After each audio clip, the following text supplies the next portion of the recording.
Bam.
Hi, hello, everybody. How are you doing? How are you feeling? Hopefully, everybody's doing well. Feeling well. Ryan, no name.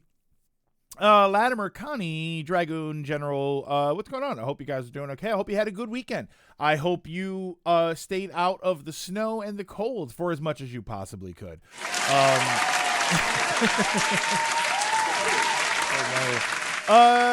Executive, what's going on? Sound alerts, how you doing? I stayed indoors and streamed. That's about it. Yesterday I had not yesterday. Excuse me. Saturday I had some stuff to do, like just for prep and whatnot. We have like a generator that we needed to make sure was okay, just in case. Like we were expecting possible ice storms, so you always have to be like extra prep for that. But it ended up not being too bad. It snowed through Sunday, so I woke up Sunday morning and then shoveled outside, and then I did it a few times throughout the day, so it didn't have to be too much. Thank God I did, because it changed over to sleet, which is basically just frozen rain. It's not like freezing rain. So like freezing rain still comes down wet, but it's got little bits of ice in it, and then when it hits, if it's cold enough, when it hits the ground, it freezes, and it's super dangerous. Sleet was basically just like frozen raindrops. So it was like really, really micro, tiny little bits of hail. But it just kind of did that the whole time. Yeah, sleet is better than ice storms, so that's okay. So what happened was it puts a layer over all of the snow. So there was I think there was about 8 inches of snow down, maybe a little bit more. But then it sleeted for like the second half of Sunday. So the weight of the sleet pressed everything down. So it doesn't look that bad, but then when you go to shovel it, it's kind of dense. So I had to, I was doing that throughout the day. And then this morning I was like, okay, it's going to end late night. So this morning I woke up, I was like, all right, I'll shovel it one last time, clear it all out, and then I'll salt everything just to make sure that it's okay. And now it's done. Like my sidewalk right now there are parts of it that are dry. There's 8 inches of snow with a layer of sleet over everything, and my sidewalk is almost dry. So we're all good. I should be fine. I have to go out again and shovel out my neighbor's driveway. She's not leaving today, so it's okay. But then I'll go out and just hit it. Like I don't shovel that too much, because when the plows come around, they just kind of dig you, they bury you again.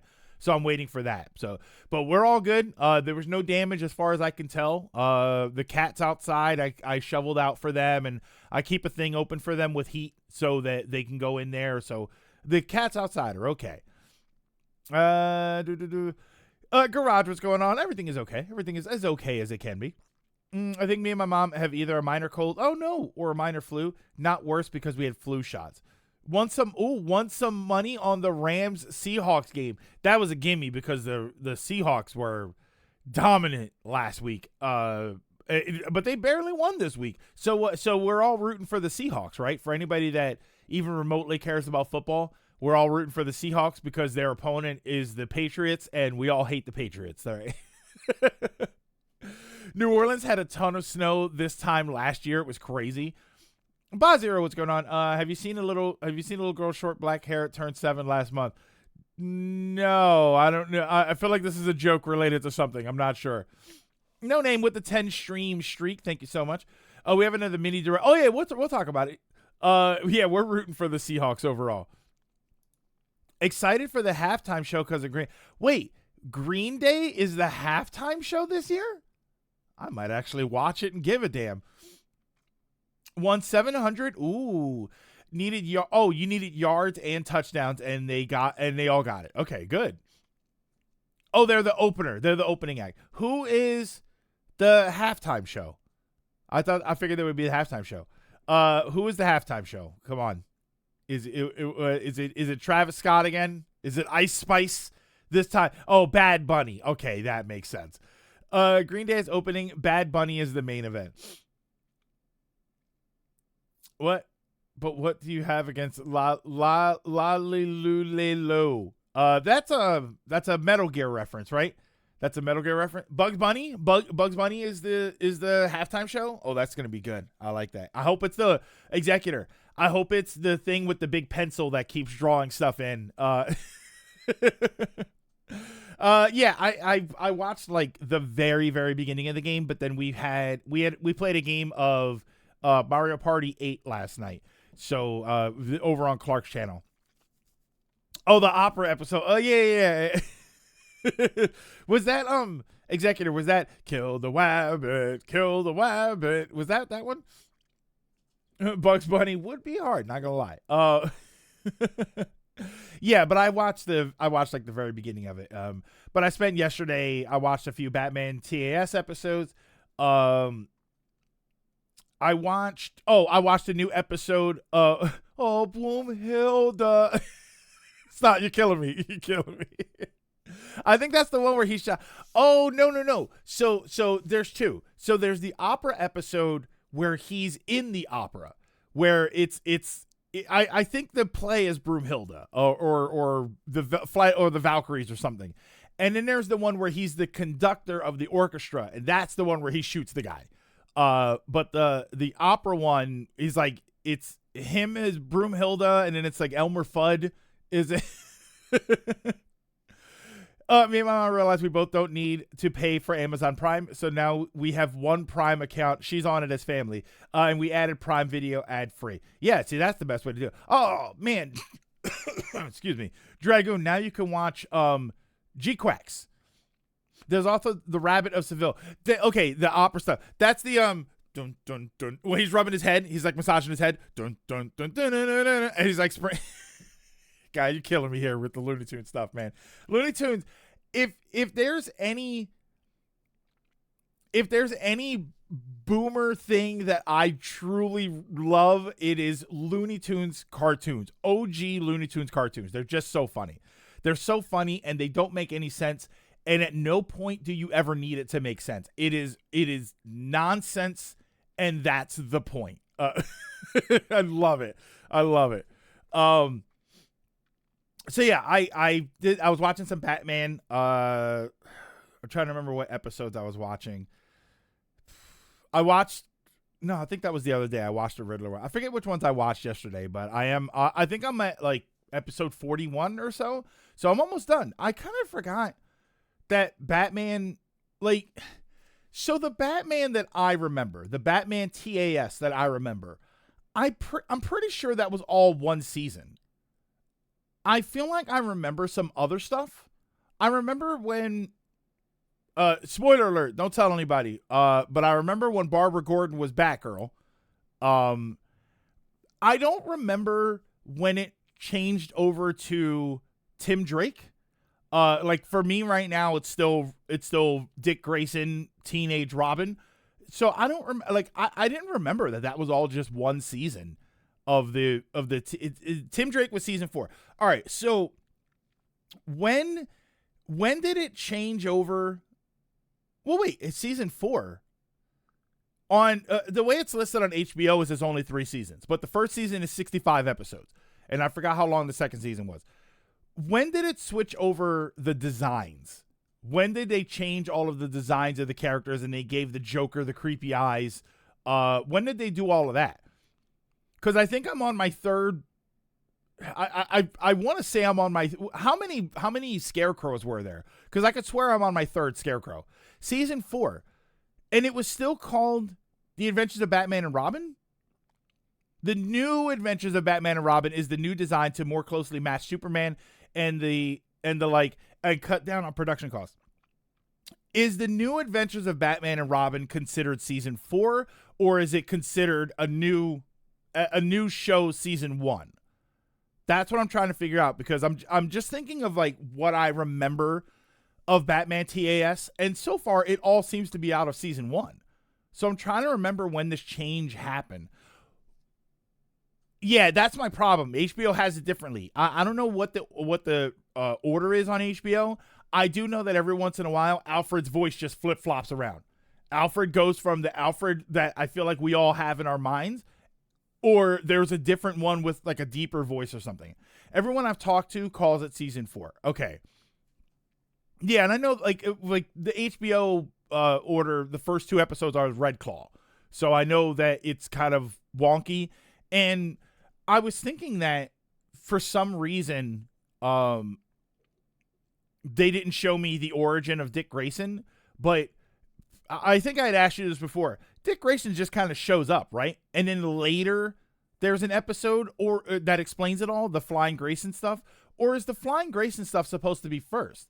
Because Robin just kind of shows up.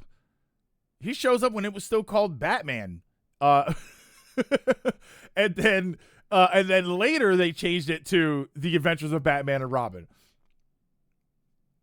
When does Dick Grayson become a Super Saiyan? I don't know. I think it's when he gets the mullet. That's Nightwing.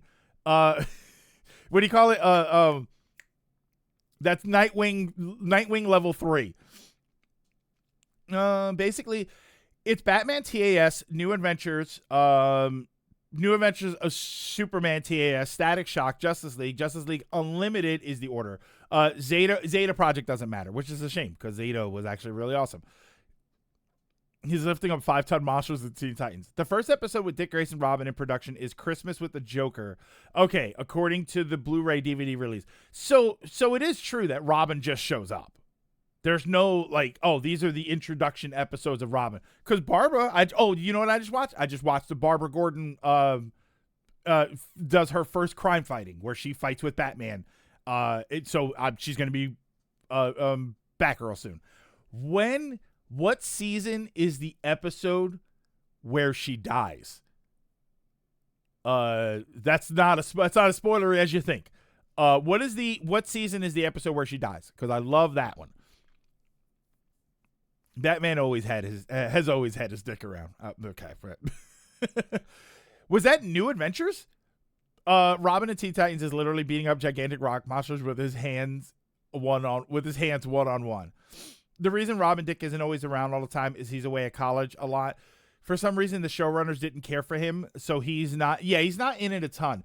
My issue was just that he just randomly appears. Like I feel like you would do the Flying Graysons and introduce him, and then you can just say, oh, he's away at college, so we don't see him very often. Like I feel like it's just weird that.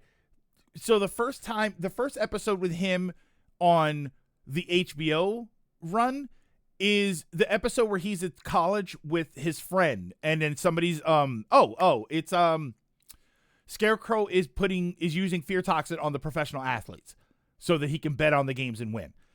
Like that's the first episode with him. It's just like, has he been here the whole time?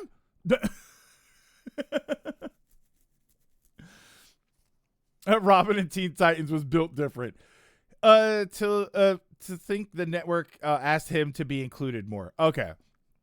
What do you mean she dies? Do you want me to explain it, or do you just want to watch it yourself? Like it's up to you. I'll explain it. If nobody wants me to explain it, I don't want to spoil it for anybody. So I'll explain it if you'd like me to. It's a great episode though. Oh, it's such a good episode. Is it like a fake death? Yeah, spoiler, a 30-year-old episode. I don't know. Maybe somebody else is watching it. We always say that. So what happens in the episode, and you're saying that it's New Adventures? Batman is, they're all fighting crime. They're doing their thing. And she falls. Batgirl, like something happens and she falls, and she, like, you have to see it. You have to, I can't understate how, no pun intended here, I can't understate how impactful it is. She falls and dies. And the way it happens, like the situation that happens, you have to see.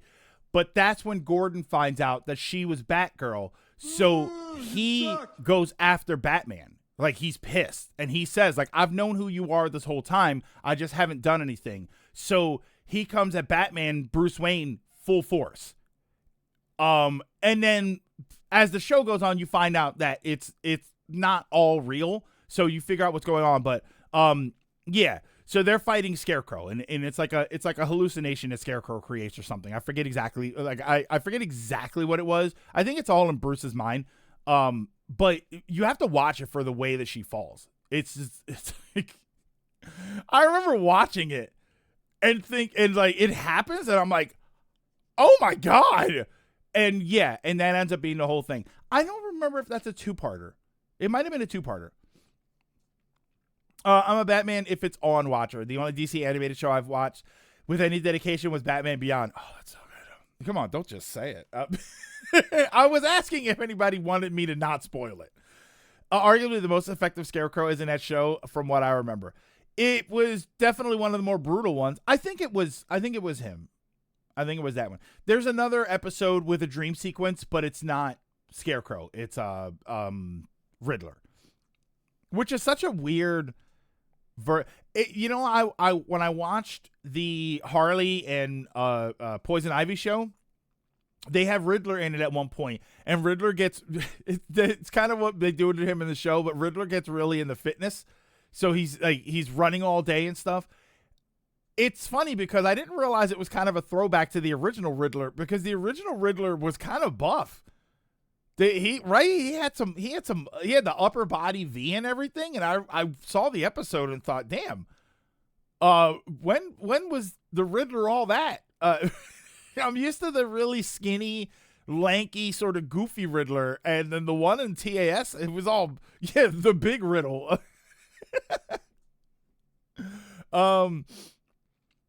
Favorite character was the Creeper. The Creeper I don't remember. Maybe I didn't watch it yet. That show had a lot of the best versions of Batman villains to me. Yeah, I think so. I'm trying to think of like a version of a villain that I thought was better later on, and I'm having trouble doing it. To be fair, everyone had Bruce Timm's big buff shoulders back then, and all the ladies were super curvy. Yeah, they definitely were all super curvy. Oh, Creeper is New Adventures. Okay. To be fair, we did have Big Riddle from BM Forever. Oh, just don't abbreviate Batman. Just say Batman. Don't say... Yeah, I didn't remember how big it was.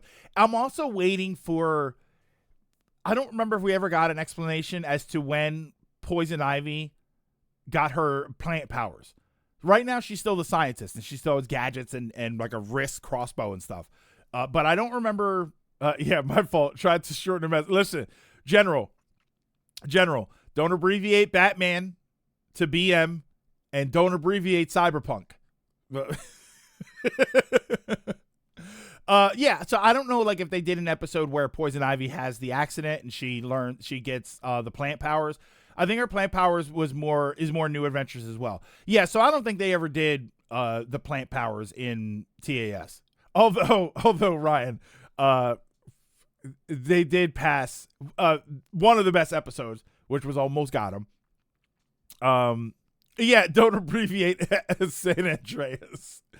The line where I also love, by the way, that they just sort of mentioned that she used to date Harvey Dent. But it's the half of me wants to strangle you. What about the other half? To hit you with a truck. I don't know why. That line kills me. And I think it's just the delivery. I think it's Harvey with the gruff voice saying that line kills me. I was rewinding it to listen to it again. It kills me every single time. I don't know why. I have no idea. What do I think of AC or how about AC? So I've never played Assassin's Creed. I do like Animal Crossing a lot. And on a hot summer day, there was nothing better than air conditioning. I think I got that, right? Was that all of them? Was this AC/DC? The band or the power flow? I don't know. Yeah, so I was doing that. Of course. Oh, I forgot. I forgot Armored Core. I forgot Ace Combat. So yeah, I did forget Armored Core. I was also, of course, I had to look up Gunpla. I'm putting a list together. of the kits that I actually want rather than just browsing them. So I think I'm up to like 5 kits that I want to get all together. But there's the one kit that I showed you guys the picture of, the Psycho Zaku. Oh my God, it looks so amazing. How high was your AC? How your AC on your shelf? Ever flown an AC? No, but I've been to AC. Also beaten the Destroy All Humans remake. I mostly grew up with the second one on PS2. Is the remake the first and second one, or is it just the first one?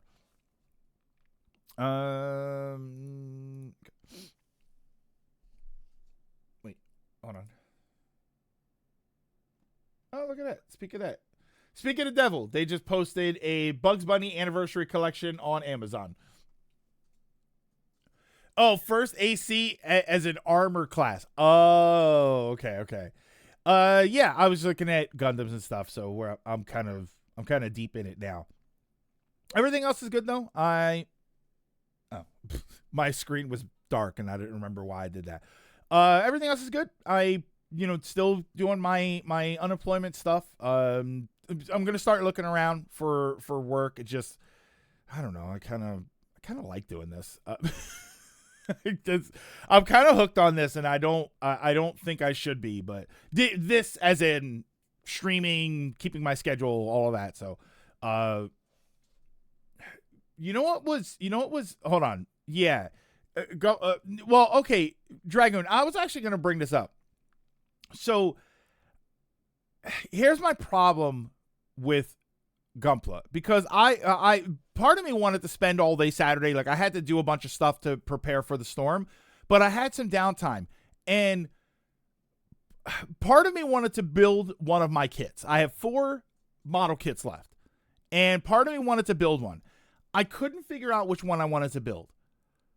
The problem was, now I'm in this idea where I didn't want to build one without recording it.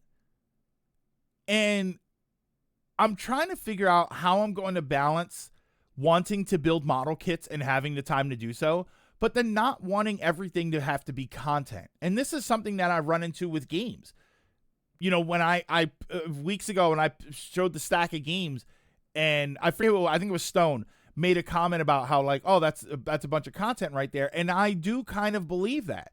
It's hard for me to sit down and play the games in my backlog because there's a part of me that wonders if I want to play these on stream or not. And I'm kind of doing the same thing with Gundam, with the models. Is now I'm looking at them, and all I'm thinking is, man, I'd really like to sit down and build one. But should I wait and then record it so that I can cut it into a video? Which, by the way, thank you everybody for going and watching the video. I very much appreciate that. I would like for that to be a bit more regular of a thing. Videos for maybe the more complicated models. I feel like there's special kits that I might want to make videos for, but at the same time, I'm also kind of questioning, do I want to just make videos just in general so that I can sort of chronicle my own experience? Because the next time I make one, I plan on doing the thing where I take all the pieces off. I watched one video where the guy built it, and I liked what he did. He had one of those like a not a tackle box, but like I actually have a couple of them. I don't have one right here. It's just like the divided container, right? It's the plastic container. You open it up, and it's got a bunch of different sections, and you can make different sections. It's got like the little plastic tabs so you can make the different sections. And what he did was he goes through, like, in the model, I don't have a model kit instructions here. It'll tell you, like, head, and it'll show you all of the parts that you're going to cut for the head. So he just cut all of those off and put them in a one separate space for the head. And then it was, each leg, the arms, torso. So I was like, oh wait, I can probably do that. I can do that, and then I'll be able to clean them all up and put them all together in a different order. So I was gonna probably try that with the next one, but I feel like that's something I kind of want to record just so that I can figure out what it does to my progress. Like, does it make everything go faster? Does it make everything go slower? I'm also realizing as I watch more videos of people building things, I also realize that I think I spend more time on clearing out nubs than a lot of people do. I've seen a handful of relatively like very popular channels, and then they do a build and they show the thing up close, and I'm like, wow, the nub marks are just like sticking out. It's kind of weird. So I'm thinking, am I cleaning the parts up too much? Am I not supposed to be cleaning them up? Oh, thank you, General Andragon. Yeah, thank you for that. I figured out my lighting scenario, my lighting situation. So you know what I forgot? I forgot that stupid camera that I used to use needs to be set every time I use it. Whenever I turn the computer on and I open it up, I have to add all of the settings. And I didn't do that last time. So I tested it out. I got all of the settings the way I want them to, and then I took a picture of it so that I remember how everything is set. So I got all of the color at least correct on for the camera. So the next video should have better coloring. I think it's mostly just speed for the video. Oh, you mean that's how I don't know, because the one video I watched where the guy talked about different ways to like up your game as far as doing Gunpla. He actually said, yeah, a lot of people will just cut them as they need them, but between cutting them and cleaning them up and stuff, that actually ends up taking longer. So he did it that way just for, and it wasn't about I got to crank out models. He just thought like, oh, this is a more efficient way to do it.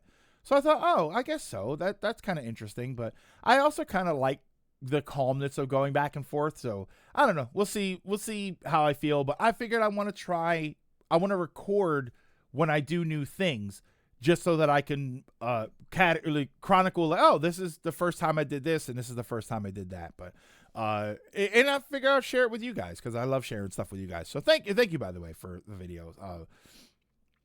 Some people do 1 point, and people like me do 2 point. Hold on, 1 point. What's the difference? What I don't know the terminology yet. What do you mean 1 point and 2 point?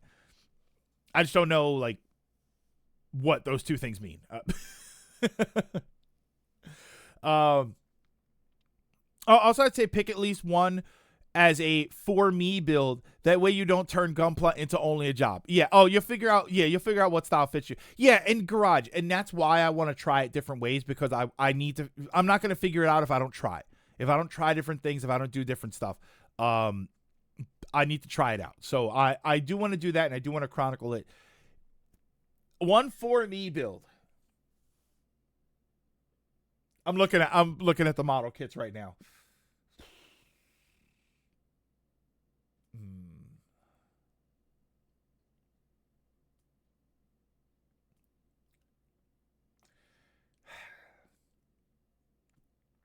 That's tough, right? Because I have one kit that I'm looking at and I really want to do, but I don't want to do it yet because I want to refine my skills a little bit more. I want to be a little bit better at it before I do it, because I really want what's in your backlog? Every game in existence that you haven't played. I'm a big cut as I need the part guy. Yeah. Drac, we'll talk about it in a second. I mean, I've been building for a while, but I've not gone deeper into stuff like layering, though I should probably. Are you so like what's your Bob, what was your path? You built a kit, you bought some nippers. What did you do from there? Like, what's the next thing that you learn? Because I know the next thing I want to learn. I know exactly the next skill that I want to learn, and it is scribing panel lines. I like panel lines. I think that panel lining, I think that it actually really, really does make the models pop. But I've watched a few channels, and I can tell who doesn't scribe or rescribe their panel lines, because I see all of the panel lines, and they're all faded and they've got gaps and stuff. And I'm like, oh, that's the problem. If you rescribe your lines, you get deeper lines, and that makes makes the panel line stand out more. Just added other M to my backlog. How does it take? How does it take to build? You're saying how long does it take, Van? The one that I built in the video was about 4 hours, but then I also had an error that I needed to fix. That was like 10 minutes of fixing that error. I also take a lot longer. I clean up every piece as I cut them off the runners as I need them, and then I clean up all the pieces. Every piece I cut out every nub. I sand things down. So I do it, and it takes a little bit longer, or a lot of it longer. 7 remake on Switch 2 is crazy impressive. It gives me a lot of faith in Square porting the rest of the remakes. I also heard it's selling really well too. 1-2 point is how you cut. If you cut the part to the flesh from the runner, it's 1, and if you leave. And when you leave a little bit of the connector that you cut off. So I do the 2-point method. I do 2-point. And I think I said it in the video. I don't remember if it's one of the things that I skipped, because there was a lot in the video that I talked about, and then I skipped over it because it wasn't that interesting. So on the nippers here, I use the bottom part, right? The part all the way down here. I use that to cut it off of the runner.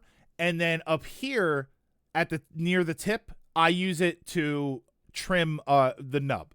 So I trim everything down with that. So I feel like I'm gonna wear out the bottom faster, but I don't really care about how well it cuts, because I cut big chunks of the runner off with it. And then I use the little part and I sort of trim it down. I'm actually gonna get another pair of the single blade ones, because I think the single blade ones cut closer, and then I can use those to trim up the nubs. I personally cut 2-point. Because, and that's my real goal, is I'm trying to avoid the white stress marks. I can sand down extra, like, if it's high, but if it gets the white marks, I have to cut parts of it off and then sand it down. I think the Switch 2 is pretty impressive. The fact that it can run Breath of the Wild and Tears of the Kingdom at 120 frames, handheld mode, is crazy to me. I haven't tried that yet. Are pre-built Gunpla and Gundams more expensive? I mean, yeah, because if you bought a figure or something, like let's say you bought a figure of whatever it is, it's going to be a price. If you buy a model kit, it's going to be a price.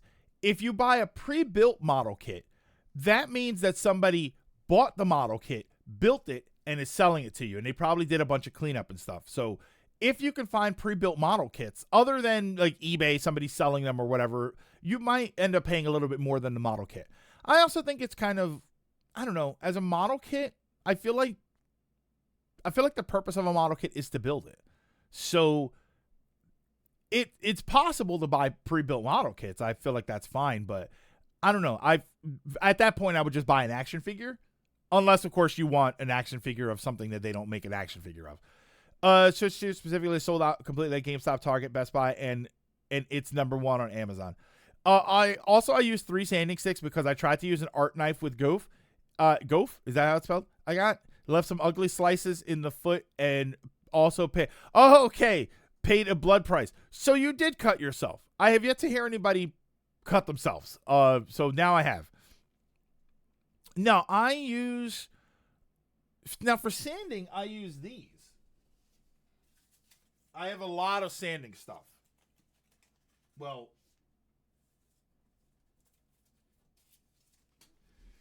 I have a lot of one thing. I bought a pack of sandpaper that had a bunch of different grits in it. So what I did is I cut off strips of them. My transforming Imperial Draymond model kit snapped in my hand. No! Is it an old kit? So I have all of this. Hold on. I'm trying to put them in order here.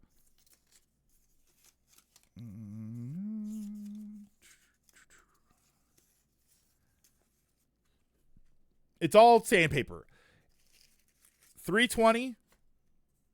This is the grit. So the lower the number, the more textured it is.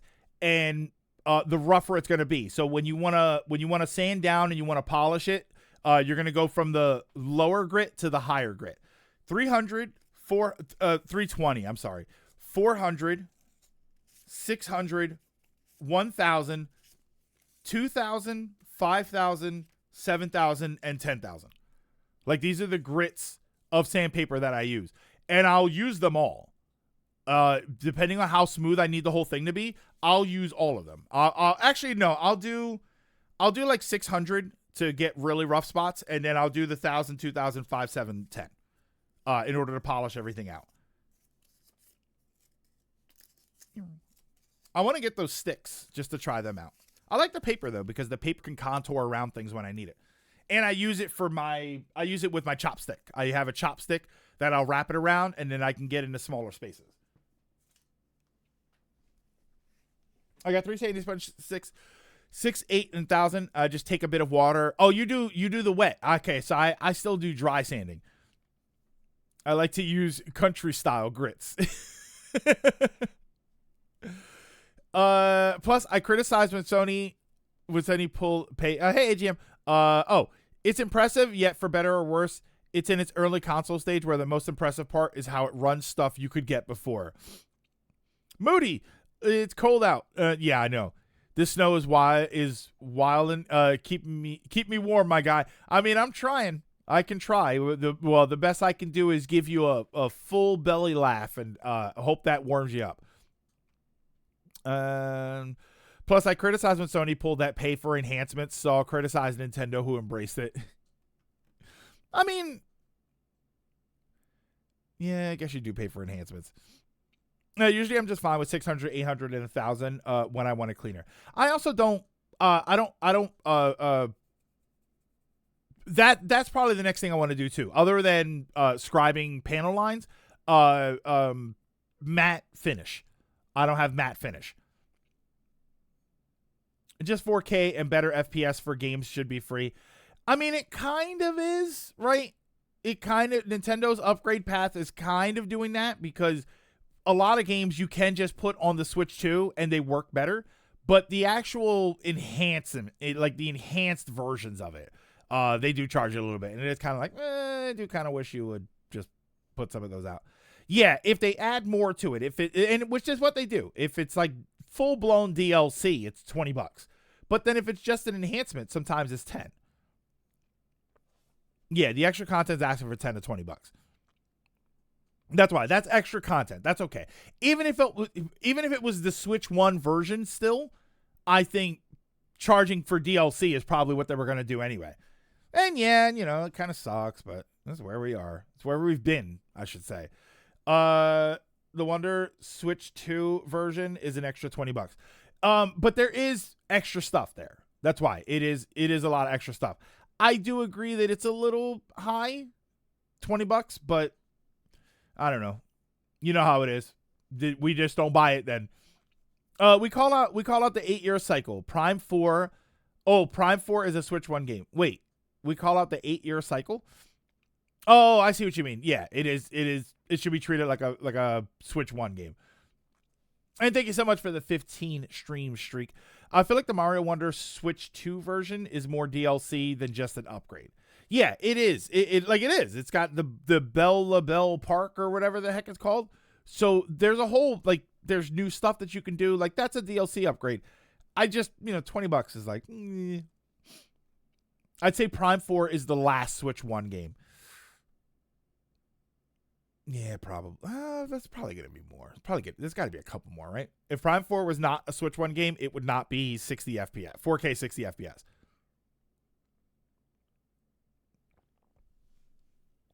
I'll tell you what, though.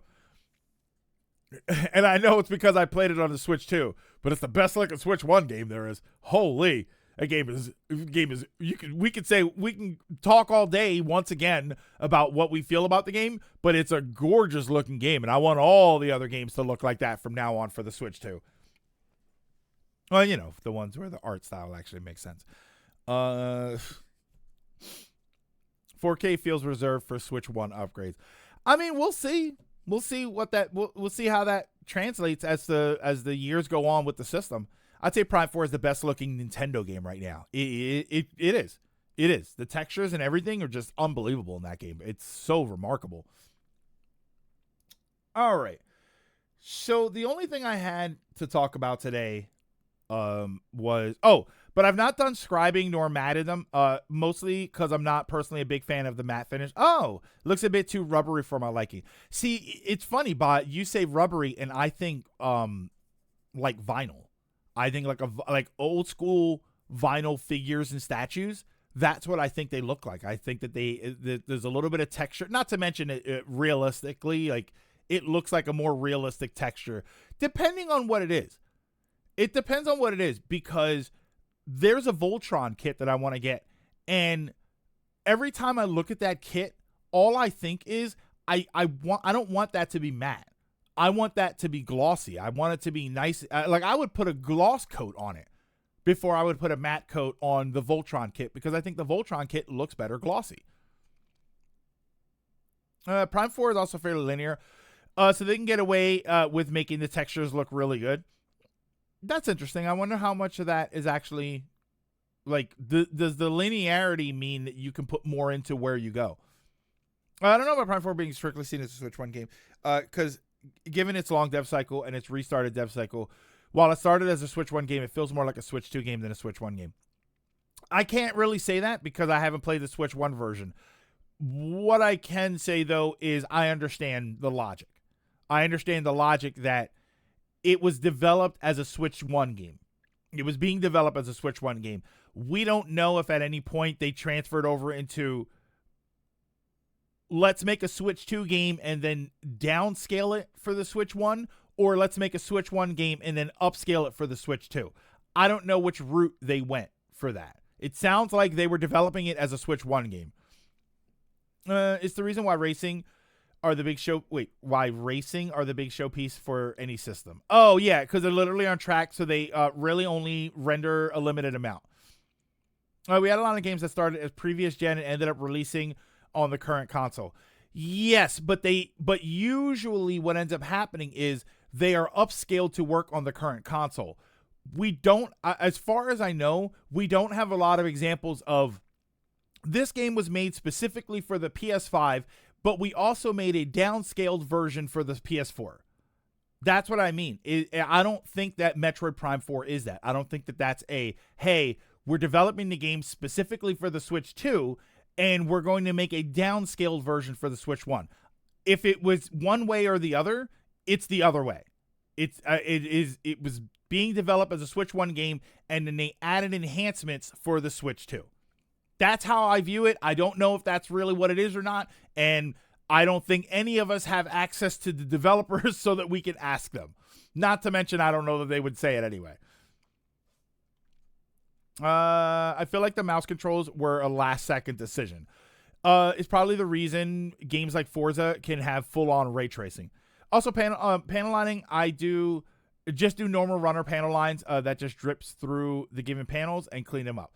Some of them do leave smudges sometimes, but I kind of play into it as a light paint weathering. I can think of Black Ops 3 for the PS4 with the support for PS3. It's complicated. I mean, I feel like it's not as complicated if you know, but we don't know anybody who knows, you know?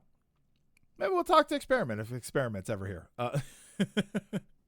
So the only thing that I had to discuss was the Mario trailer. I was going to hold off and watch the Mario trailer when we streamed, but I figured, no, you know what? I just want to stream, and so I wanted to watch it. Like, I ended up watching it. How do you know I don't have a game dev tied up in my basement right now? Is that what's taking GTA 6 so long?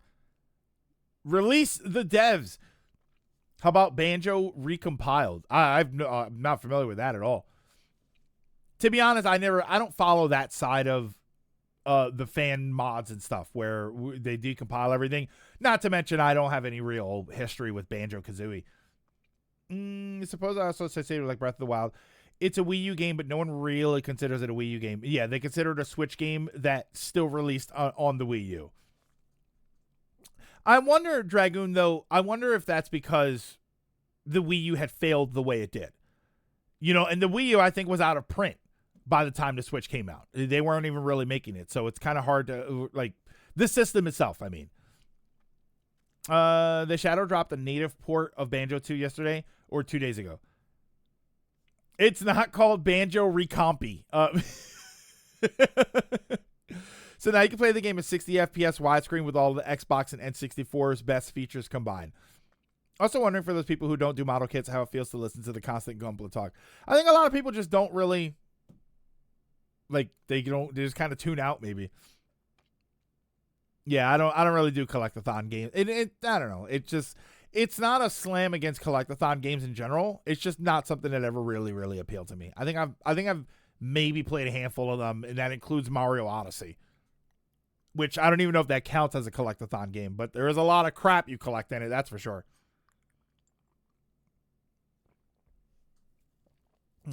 So yeah, the Mario trailer. All right, so has everybody here watched the trailer? Because what I'll probably do is just put it on and then skim through it. I always kind of hate this because I always get demonetized for this stuff. That's like 8 cents on a video that I'm not going to see. Also no, the Wii U was still being made. Was it still being made? I wasn't sure if it was still in print. I sampled the 3DS was still in print, I think. I sampled the recompiled version today, and it still feels a bit sluggish even at high FPS. It's probably the byproduct of still being a slower N64 game, or maybe animation priority slowing down the responsiveness. Maybe Gold. I learned this in a Monster Hunter game. Maybe you didn't buy all the DLC, so the game keeps doing checks, and that's what's slowing the game down. I learned that. Here goes. Did you know Zach Fair used to work at the Honeybee Inn?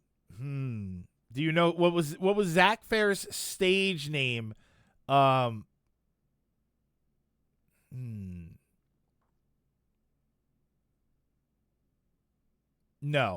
I don't know. But don't taunt me like that. You can buy gum after 13th Street. Wait, what's going on here? You could buy gum after 13 streams. What's happening here? Breath of the Wild was the last major Nintendo title for the Wii U. It was after that they started to wind down production. No. Lady Gungaga. There we go. I knew it was Gungaga something. No. The systems, were the systems still being manufactured? I know they were still putting out games for it, but were Wii U's still being manufactured by the time Breath of the Wild came out, or had they already stopped production? It really is just the input taking a bit longer to happen. Oh, even at high FPS.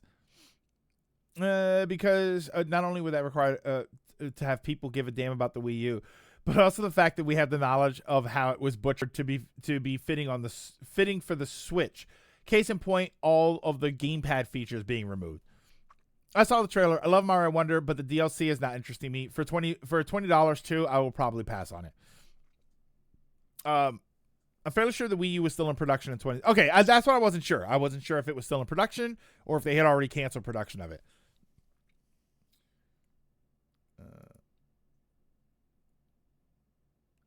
Oh, and apparently, I have been trying to shift focus for a while. I've been trying to shift this focus for a while because we have Silksong out now. So what's the new game that we're looking for in every event? I have been trying for a while to shift it back to Beyond Good and Evil 2. Apparently the game is still in development, or it's still sitting somewhere. So Beyond Good and Evil 2 still out there if that's what we're waiting for. Oh, back to Half-Life 3? Ooh, back to Half-Life 3. Yeah, I guess Alex doesn't count. So so it's either Half-Life 3, Bloodborne Remastered. How about just a 60 FPS patch? I'm still waiting for, what's this? Mouse PI for hire? I'd say you say Half-Life 3 as well. They always say Beyond Good and Evil 2 exists. The Wii U stopped production ahead of the Switch's release. So by the time it was discontinued at the end of January 2017. So literally a month and a half No, a month before the Switch came out, they stopped production on the Wii U. All right, so that's close enough. That's close enough. It exists about as much as Ubisoft exists. So a zombie shell of itself. It's not.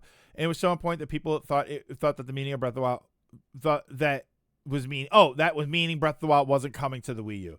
Oh, okay. All right. So they stopped it really close. Half-Life 3 doesn't count since it was never announced. Oh, wait. You're right. Half-Life 3 was never actually announced. So it has to be Beyond Good and Evil 2 or Kingdom Hearts 4. Did we ever get Knack 3?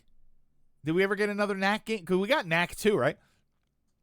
Apparently there's an advancement in the Nintendo DS flashcard scene after like 15 years. Yeah, we never got Knack 3. Oh, wait, was Knack 3 ever announced? We might not have gotten that one either. Yeah, it's got to be Beyond Good and Evil 2 and Kingdom Hearts 4. Knack was so dull. I never played it, but having never played it, you leave Knack alone. You had to be there for Knack. You got a real knack for this.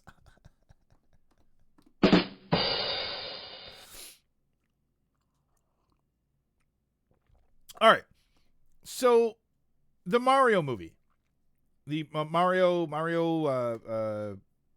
Galaxy movie. How do? You okay there, Blaze? You all right? Blaze, are you watching that show with the thick girl built like a rock? And it's got you distracted? What the hell is that show, by the way? Rory Rocks or something? I gotta watch that show. All right, so this is the Mario Galaxy movie trailer. I will be stopping. I will assume that everybody has already seen this. So normally I just watch these straight through and then we go back and we check things out. But you guys have already watched it. So we're just going to stop as we go. Of course, this is where I'm freaking out because I'm forgetting that there's another desert and I'm thinking we're in Sarasaland. Rumor alert. Rumor that next week, February 5th, Nintendo will be planning a mainline direct. Yeah, rumor for now, but we'll see. They are cranking out a couple of directs for some of the other stuff, so that's a good sign. Praying for Wario cameo in the movie. Honestly, the anime design is better in my eyes, fan service aside. Oh wait, Rory Rocks is pretty good, and the anime made the girls way thicker than the manga too. The anime design is way better, fan service aside. Here we go. Rory Rocks, yeah. Watched it back when it was still airing. Really good, and Nagi is a lot. I'm guessing that's the girl that I posted a picture of. That's not Rory. All right. So yeah, I was like, okay, we're in. Somehow, Odyssey got into the movie before Daisy, and I'm kind of mad about that. It's Studio Bind. They do amazing work. It's not impossible. February is usually when they start up again. And then it's don't we go through this every February? There's always been a February direct. Already using ponchos better than Halo. AGM, hold on. I have to ask AGM. Considering the controversy when Mario Odyssey came out, does any of this offend you? Rory is the child, Nagi is the college student. Okay. Oh, college, thank God. Already using ponchos better than Halo. Their studio made to really only produce Mushoku Tensei, but they have made 2 other shows, which Mushoku Tensei was actually really good too. No, not the nipple controversy. The Mario is appropriating Mexican culture by wearing a sombrero. There was a tiny patch of controversy when Odyssey came out. I mean, I'm African American, so I can't say this offends me. If this is Odyssey, why does Mario have a shirt on? Oni, one being Rory Rocks, and the other being Oni Mai. Kind of makes me want to watch Mushoku Tensei. You're here now. Where's the troubled pipe? That's good.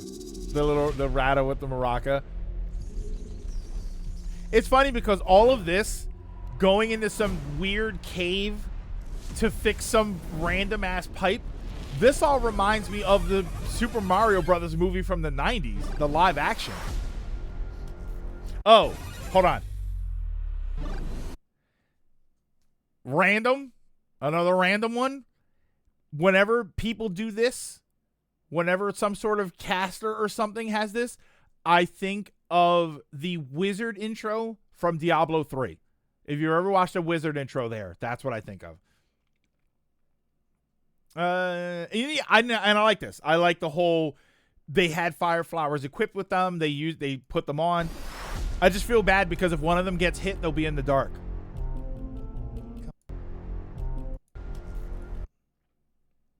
In case you didn't know, they're right here. I hope this Mario movie has slower pacing. The first one was breakneck. You're not the scared guy anymore. Yes, I am. People don't change.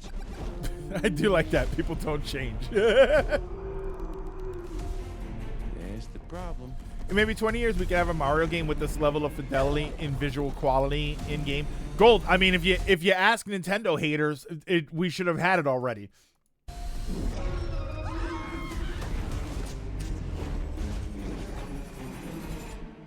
Oh, hold on. I something clicked when I watched this the first time, and I didn't understand why it clicked, and then I realized why it did. The music.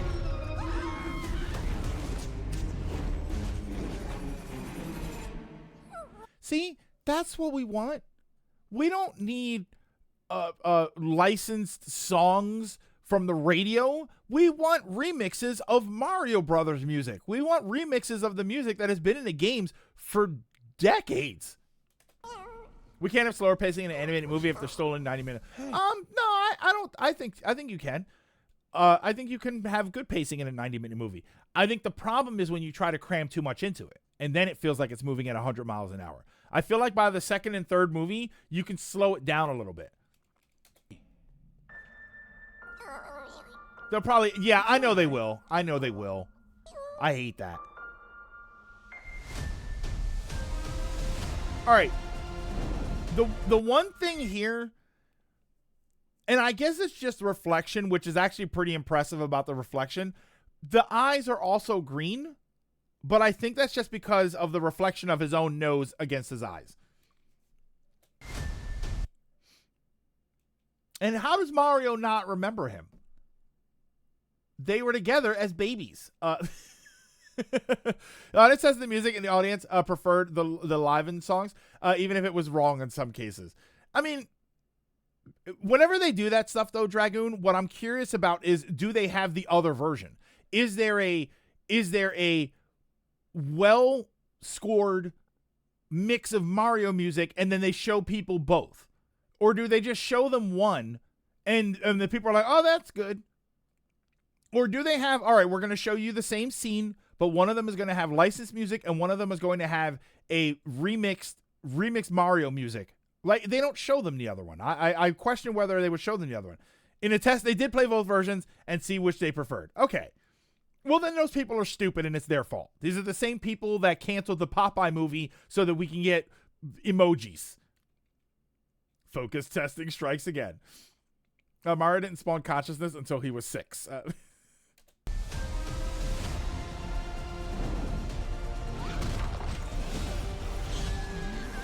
All of the things here, I love it.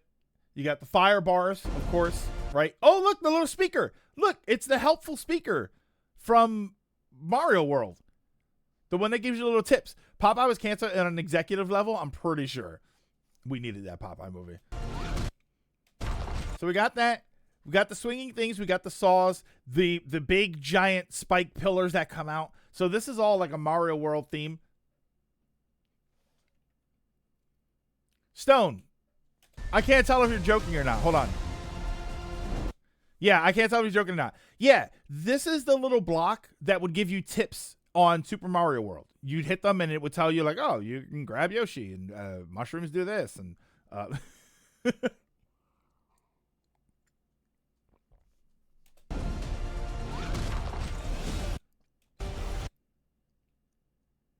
that's actually a pretty cool picture right there. Oh, we never saw those tip blocks in 3D. Oh God, it is. Maybe it's another Peach training course. No, this looks, I don't know. This looks like they're trying to get into the castle. Oh, it never looked like a speaker to me. Oh, really? Interesting. I don't think Yoshi's Island happened in this continuity. I think the baby scene is them transformed into babies. Oh. Peach is touching him. Friends, eh? I mean, she is rescuing him.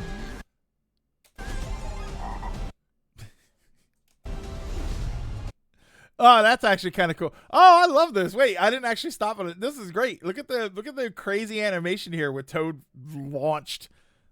Just reminds me of those big inflatable things in the lake, and then you lay down on one end and a bunch of people jump on the other end and you go flying into the air.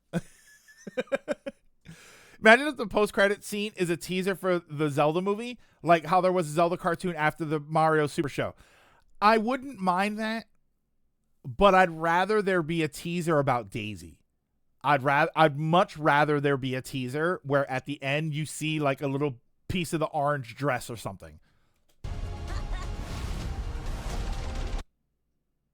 Oh, wait. So they're battling in the gold saucer, or is this casino night? Wait, is this casino night zone?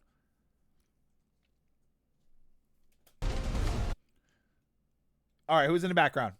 We got Sniffits. We got the crab. Claw grip. These little guys I don't remember. I don't know where they're from. Oh, this is like the inside of a cube or something, because this is like the overhead view of the people on the wall. Oh, okay. Yeah, okay, so that's the Mauser right there. That's the Mauser. Am I vibing with that? I mean, it's barely a little bit, but am I vibing with that? Why did he look like he just lost it all?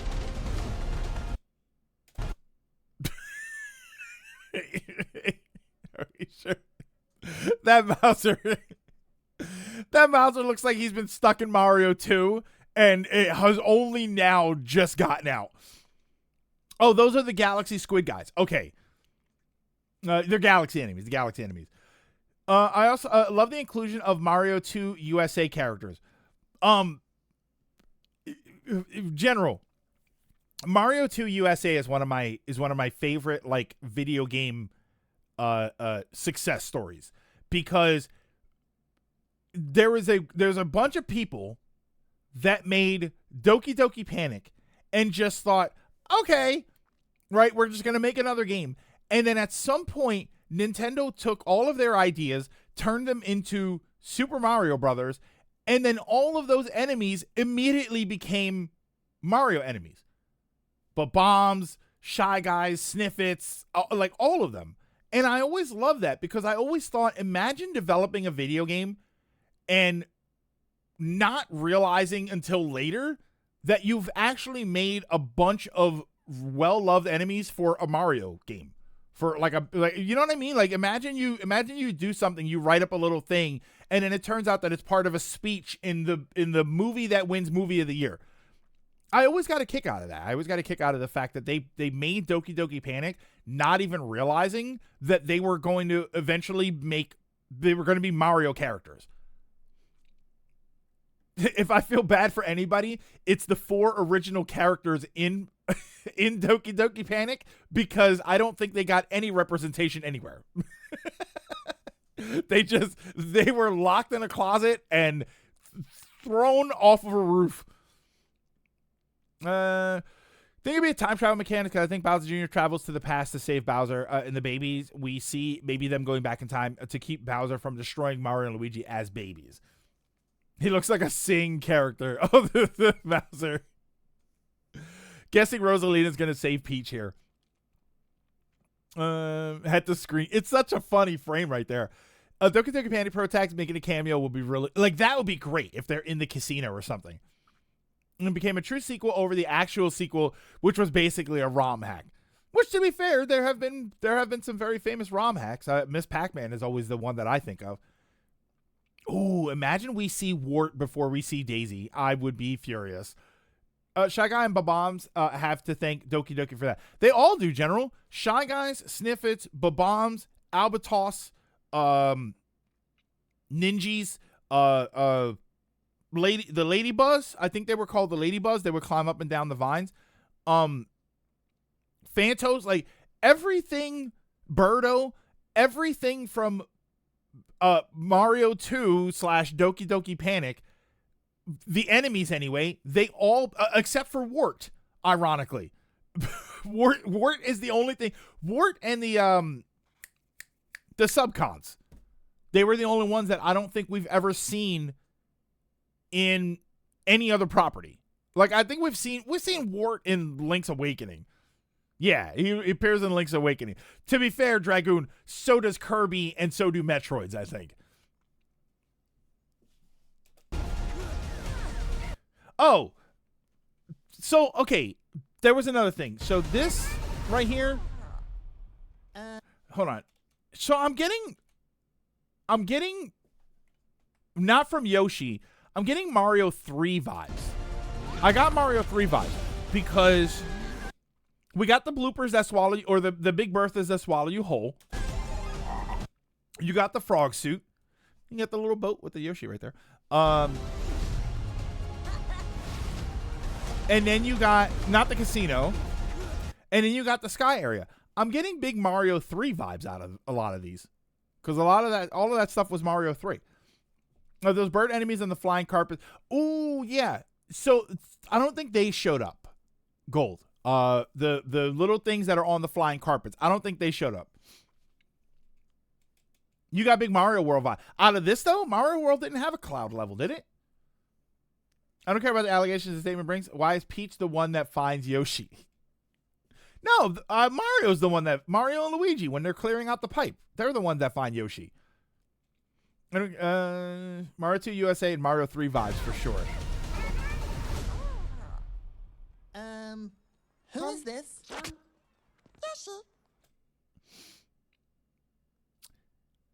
How do we feel about his voice? Do we like the voice? So far, I'm okay. I understand that it's a movie, so they, it's going to be a little bit different. They changed everything up. But I'm like, okay. I don't know. Like, there's nothing wrong with it. But I'm also not, oh, it's awesome. I don't know. I don't know what it is about. I think it's just that it's different. I think that's the only problem. I'm not going to criticize it too much because I think the problem is just it's different. Come on. So some dinosaur just shows up and he's now part of the group. Somebody else said this, so I'm going to steal somebody else's line. Is this a slam about the fact that Toad was present right up until Yoshi showed up, and then all of a sudden no one gave a damn anymore? Right? Just Toad's just not there. But Yoshi automatically, right? Yoshi, you get Mario World, Yoshi shows up, and then now Yoshi's always the sidekick, and then Toad's just like, we just leave Toad on the wayside. He was literally in Mario 2. I'm sure it's a nostalgia thing. It probably is. After hearing the reused voice lines for so long, it's a little weird. Yeah, I think that's what it is, Random. I think it's just like, yeah, we've just heard it for so long. Mauser and the three-headed boss also don't really appear in other stuff. Also check the other trailer. Yoshi eats a chain chomp. So I have to watch this other trailer because I didn't know there was a second trailer. That I haven't watched yet. So okay, we've gone back and forth about this. Draco.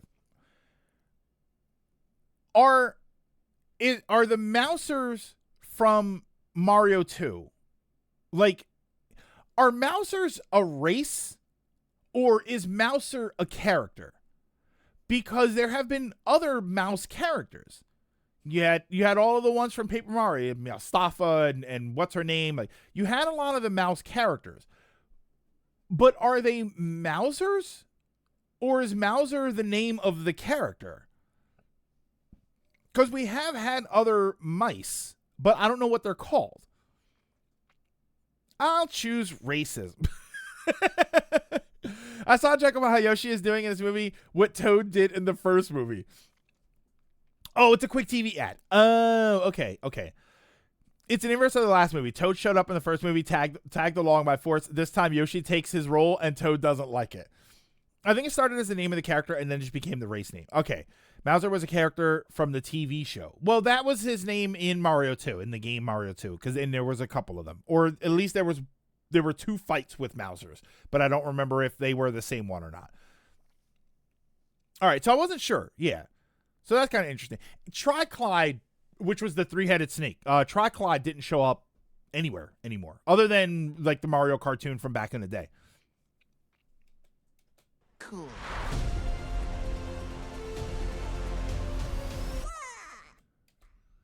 Okay, so there go the kids.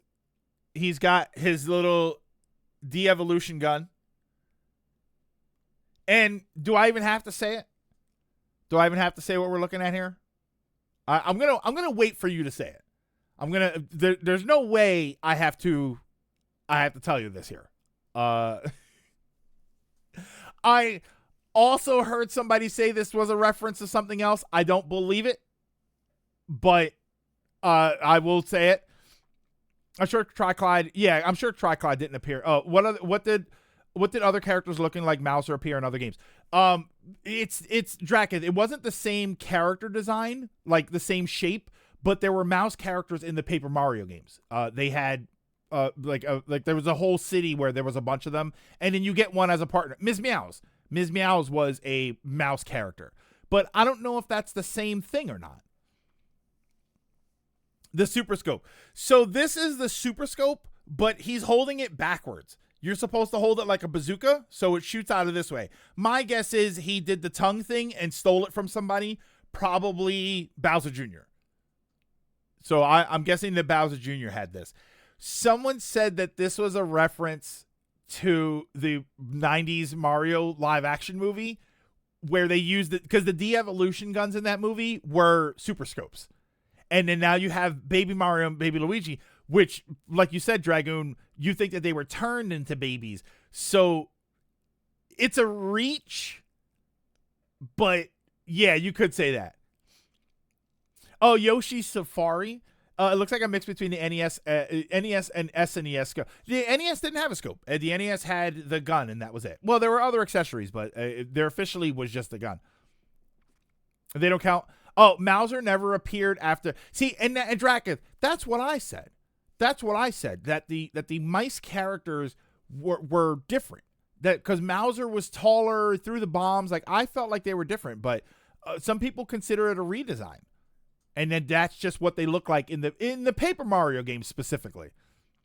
With the joke of him shooting it, it goes the other way. I'm gonna fall on the floor. Not the same thing. Those mice walked on all fours, I believe. Mouse is the only. No, Miss Meows. No, Miss Meows was bipedal. Yeah. I googled it. There are 2 different Mousers: Big Mousers, Mario 2, and Little Mousers, a la Yoshi's Island, Paper Mario, and beyond. So okay, so the Mousers in that's a reach. So the Mousers later from the Paper Mario games are different. They're different from Mauser from Mario 2. So then, we never saw Mauser from Mario 2. We never saw Triclyde anymore. And we never saw Fry Guy, the big fireball. Because Fry Guy specifically wasn't just a big Poodaboo. He was actually a creature. Yeah, that Toad looks like the Toad. So, they turned him into babies. In Mario 2 USA game, they had, like, different colored Mousers. Pretty sure they were all bipedal, just very short and close to the ground. I'm glad it looks like it's going to be a Mario, Luigi, Yoshi, and Toad throughout.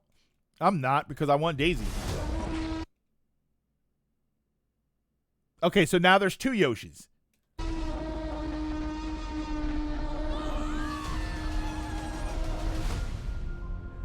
He should have shot it with that gun and turned it into another Yoshi. And this is why Intelligent isn't allowed to make original characters. It's all a mess. Is that Giga Yoshi? Is that a Gigantamax? That's Gigantamax Yoshi. Fryby being a Poodaboo counts though, but he's so much larger. I think Daisy's going to be the after credits reveal. That's what I want. That's what I want is for Daisy to be in the after credits reveal. And Daisy's popular amongst us. I don't think kids will be pumped for her just yet. Well, then you know what, Executor? Then you know what, Executor? Kids are stupid, and they don't deserve it. Is the release date April 1st? Yes, I believe so. I believe it is actually April 1st. Wario and Waluigi villains for the next movie? I think so. I said before that I think Wario and Waluigi should be causing trouble in Sarasaland. Mario and the gang go to Sarasaland for a vacation, and then Daisy tries to beat up Mario and Luigi, thinking that they're Wario and Waluigi. So you have the mix-up at first, and then you have Daisy be the badass, right? She's going to kick ass. And but then she realizes, oh, they're not the same, and that's how they become friends. That's going to be the Mario 3 film. I hope Wario is the villain in Mario 3. Yeah, make it Wario and Waluigi. They're doing shenanigans, and Daisy is trying to stop them. I always like the idea that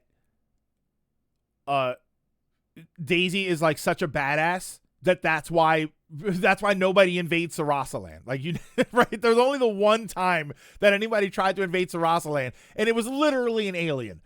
And other than that, it never happened. So I've always liked the idea that people have tried, and Daisy just annihilates them, so they just don't show up anymore. Daisy doing some racial profiling. It's not racial profiling. You have to look at what the two characters look like. Daisy finds out that someone is being a villain in Sarasaland. And what is the description that she has? A short, fat guy with a mustache dressed like a plumber, and a tall, skinny guy with a mustache also dressed like a plumber. What else was she gonna think? I still have the pipe dream that they will adapt Superstar Saga. Ooh, and Bowser's Inside Story. Make Daisy the villain in the next movie. Well, that's what you do, Draka, and then you have it so that, you know, she's sort of antagonizing for a little while, and then she realizes that they're not a problem at all. Bowser saw how bad the alien failed and said, I'll stick to the Mushroom Kingdom. Bowser is called Don Churuge, Sir Squeak. Since we're mixing up games, you could make Wario and Waluigi causing trouble on Isle Delfino and get the Mario Brothers blamed for it. Yeah, and they're the ones that mess everything up. Little Mousers are a subspecies of Mouser, but also Mouser himself was used a lot in Japan, Mario media, manga, and such. But in the U.S., he was only in the Super Show. Yeah, that was all he ever did in the U.S. here. Make a Sunshine adaptation. Daisy-Luigi relationship will probably give off a lot of Buzz Jesse vibes. Have it be Daisy with Wario and Luigi. Oh, like a trio? Ooh, I don't like that. I want Daisy to be ruler of Sarasaland. I want it to make sense. And yeah, I'm going to say it. I've been saying it for a while. Daisy, I love you. But let's be honest here. If you live in a desert land, you should probably be a little more tan. I'm sorry. This isn't any sort of political thing. It's just a logical thing that if she is the ruler of a desert land, there's a good possibility she's at least going to have a little bit of a tan. And she hasn't anymore. So Luigi likes Daisy. They could do something with that. Maybe you have Daisy. Oh, wait, here you go. At some point, Daisy teams up with Peach to sort of like try to befriend Wario and Waluigi, and you give Daisy a really cool outfit, and you give Peach that Peach outfit that they had the artwork for. Was it last year? South Africa be like, white chick took our home. Presents Daisy and the rest. Yeah, that's what it would be like for me. Daisy need that tan like Jade in Mortal Kombat. Realistic for a second. There are plenty of not tan people who live in desert areas. Being pale used to be a sign of royalty because, they got to stay inside while everyone else toiled in the fields, which we all know wouldn't be Daisy. Sometimes you're born too pale and the sun becomes your destroyer.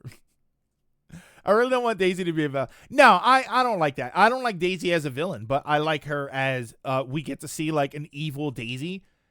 But she's pretending. But she teams up with Peach, and the outfit that Peach is wearing is that Peach outfit. And you can even have Daisy say, what are you wearing? Like, and Peach is like, what? I've had this the whole time. You have to. What's this? You get to have the obnoxious Daisy versus Peach kung fu fight. Yes. I really don't get why they changed her tan. I legit don't remember anyone complaining about her not being like that. I can probably give you a reason, but I don't know. My OC, do not steal. Maybe she can be like the Knuckles, where she isn't evil, but doesn't know what's going on and inadvertently blocks the attack. That's what I'm saying. That's what I mean. She's gonna try to stop Mario and Luigi, thinking that it's Wario and Waluigi, because when they describe the two people causing trouble, it sounds like Mario and Luigi.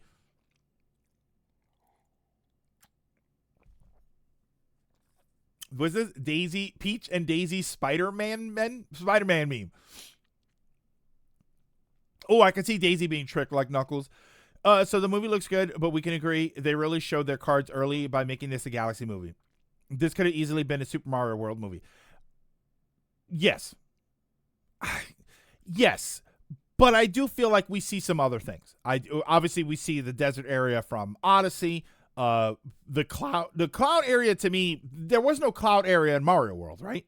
Like not an actual, because it was the forest, it was the water area, there was the cave, there was the bridges, there was the forest of illusion, the chocolate or the donut lands, or the chocolate island, or I think it was chocolate island, and then what's his name? The cloud area was Mario 3. So I do feel like that's what they're doing here. They're kind of doing a Mario 3 Mario World, but then they throw some Odyssey in there too, because we're in Odyssey land. Daisy doesn't chuckle. She'd rather flex her muscles. Make Daisy the main villain in one of those movies. Some problem happened, and Sarasa Land goes to war with the Mushroom Kingdom, and at the end, the problem is solved, and she becomes an ally. Or she's tricked into thinking that Mario and Luigi. I just don't like her as the villain for too long. I don't think I like that idea. I think I like it that she stays in Sarasa Land, she minds her own business until someone else shows up and gets involved. What if Bowser hires Wario and Waluigi to go to Sarasa Land and cause trouble? Then, oh my God, we're right in the movie here. Then Bowser shows up and claims that he can help Daisy because he knows where the bad guys are. But he directs them to the Mushroom Kingdom, so then Daisy ends up fighting Mario and Luigi and Peach, but she finds out by the end that it was all nonsense, and she beats Bowser's ass. Bowser wants to steal the Powerball power-up. What, he's trying to win the lottery? Flip, enjoy your snow shoveling. Will Seth Rogen Donkey Kong come back? Nah, I think Seth Rogen Donkey Kong needs to be somewhere else. Unrelated, I just roasted chestnuts over an open fire, but it's not even Christmas. Christmas is over. Bust out the lemonade. It's springtime. Don't you know once Christmas is over, it's springtime? DK's getting his own movie. It's Knuckles all over again. I mean, it kind of is, right? It's kind of a lazy story, but at the same time, how much story did we normally get for a Mario game? I don't think they shot their load early. There's nothing wrong with making a Mario World movie later. Game order shouldn't always dictate other media. I wouldn't say that they blew their load early or anything. I just find it interesting that it's called Mario Galaxy, and when you watch this trailer, other than happening to see a few Galaxy characters, this trailer doesn't make it feel like we're going to go into space at all. That's what I found interesting about this. As I watched it, I thought, if you didn't say Galaxy, I never in 1,000 years would have imagined that this movie was called Mario Galaxy. Because what about the first trailer? Yes, the first trailer, absolutely. They show Rosalina. They do a lot of that. But this trailer was interesting because I don't feel any of the Galaxy influence on this.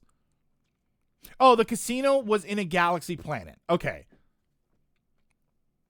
Mario World doesn't sound as grandiose as Galaxy.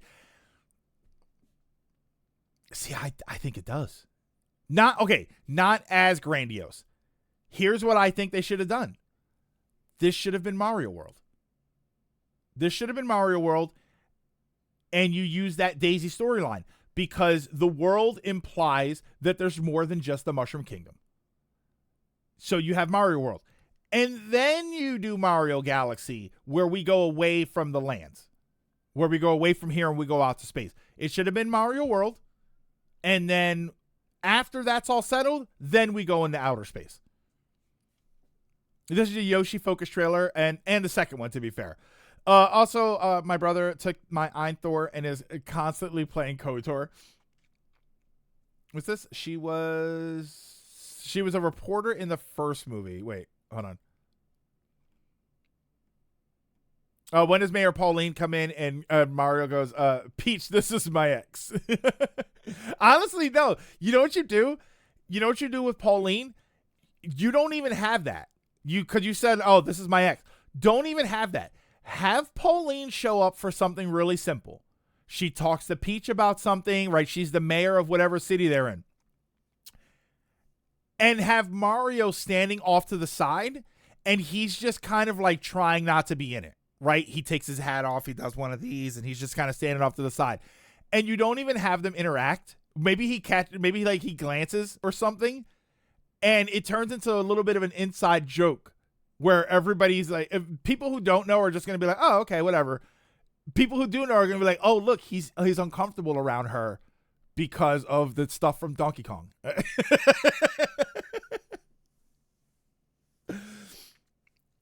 Why do I feel like the live action movie is your favorite? Because that one has Daisy. It has a Daisy. It's not the Daisy I like, but it has a Daisy in it. You know what though, Drakus, in all seriousness, I don't hate that movie.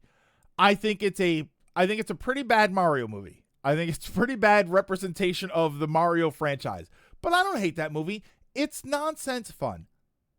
It's nonsense, it's ridiculous, and it's supposed to be, and that's really all I care about. It's a goofy movie. I like the premise. I think the premise is kind of funny. It has nothing to do with Mario, with Mario franchise at the time as we knew it or what it is now, but it's just fun to watch.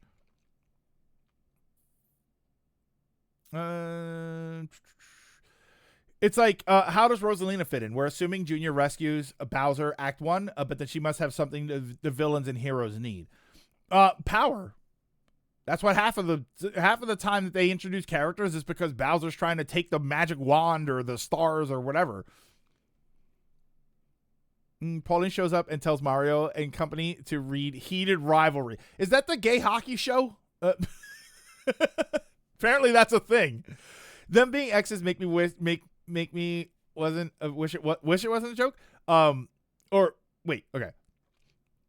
Or she's like, it's nice that you came to see me, and now that I'm mayor. I didn't vote for you. I like the OG Mario movie. It's a fun watch. I like the live action movie way more than the animated movie. Do we know the runtime? Animated movie's probably like 90 minutes to 2 hours. It's 90 to 120 minutes. I would imagine that.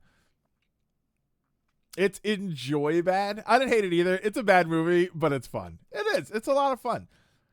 Imagine a Don Bluth Mario movie. It looks like Peach is getting jumped by Mario 2 USA, so Rosa probably saves her there. The gay hockey book that the New York mayor recommended. Oh, okay.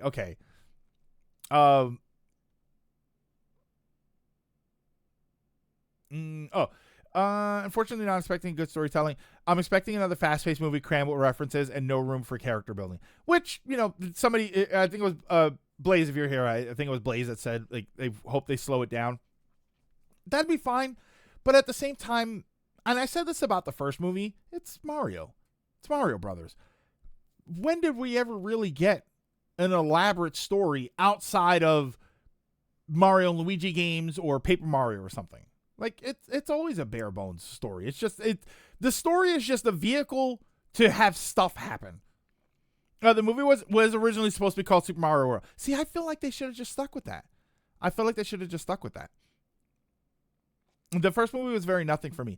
It was fine. I liked it. I thought it was okay, but I thought it could have been better, right? Even in the 3 RPGs. Yeah, even in the 3 RPGs, the story is very basic. I have it on the same level as the first FNAF movie. And even there, Mario doesn't grow in those either. Yeah, so I'm fine with the lack of story and stuff. I'm more open to a silly movie. Okay. I have to make a confession here.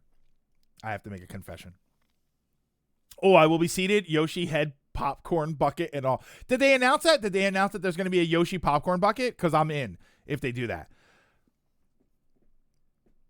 I have to confess something here. It's a fun movie, and Marcos, I'm glad you said it, and that's my sentiment too. That it's a fun movie, and that's all it needs to be. I have been seeing ads for a movie that I never really thought I would watch, but I've been seeing ads on HBO Max because I've been watching Batman, and I have the ad version of HBO Max, so I get ads. I want to ask you guys, if anybody has seen it, how, not taking it too seriously, how did you feel about the Minecraft movie? Because now that I'm kind of removed from it, and I don't really care about Minecraft so much, so I'm not like scrutinizing it like, oh, it should be this or that. Like, there are parts of it where I think, I just think I think it's just not a movie for me. But I have been seeing clips of it, and I'm like, if I can watch this as a silly, stupid movie, I think I might actually find it funny. Yeah, not into Minecraft enough to even give it a try. See, and I think that that's one of the things about the movie is I don't really think you have to be into Minecraft too much. I think some of the best properties that become something, that become a movie or whatever, I think a lot of the time you don't have to be into it. Like, you didn't have to watch Max Payne. You don't have to play the Max Payne games to enjoy Max Payne. Like, that's like, I think if you're able to watch it on its own, Arcane, right? When Arcane first came up on Netflix, people said, oh, I don't play League of Legends. It's like, but you don't have to. You don't have to play it in order to understand it. So, I don't know. I'm now that I'm seeing ads for it, I'm like, I kind of at least want to see it. Just to see how I feel about it. Because some of it looks funny. I think some of it looks funny. The 5-minute long gay sex scene was a wild to see when I saw the Minecraft movie at the... Okay, Blaze, I wasn't sure if we were still talking about gay hockey. I never had the drive to watch it. Same with the Monster Hunter live action. I watched that one. I did watch that one. Look, never seen it. Uninterested. Don't care. Never seen it. As I would say, it's a basic chicken sandwich. I won't complain about it not being a ribeye steak. The trailers didn't look good to me, and I've never heard anything good about it, other than Chicken Jockey, which I do find funny. I've never even seen the movie, and I find that sequence funny. I think I'd expect more story from our movie if it acted like it was going to be this serious or deep thing, but it's clearly what it is: a fun movie with a basic plot to move it along. My experience with the Minecraft movie caused me to have a 5-hour team meeting with my mod team to have a double-A. What's this? Hold on. My experience with the Minecraft movie caused me to have a 5-hour team meeting with my mod team to have an AA meeting about how the movie was. Wait, so you went to Alcoholics Anonymous because of the Minecraft movie? I'm very confused. What's happening?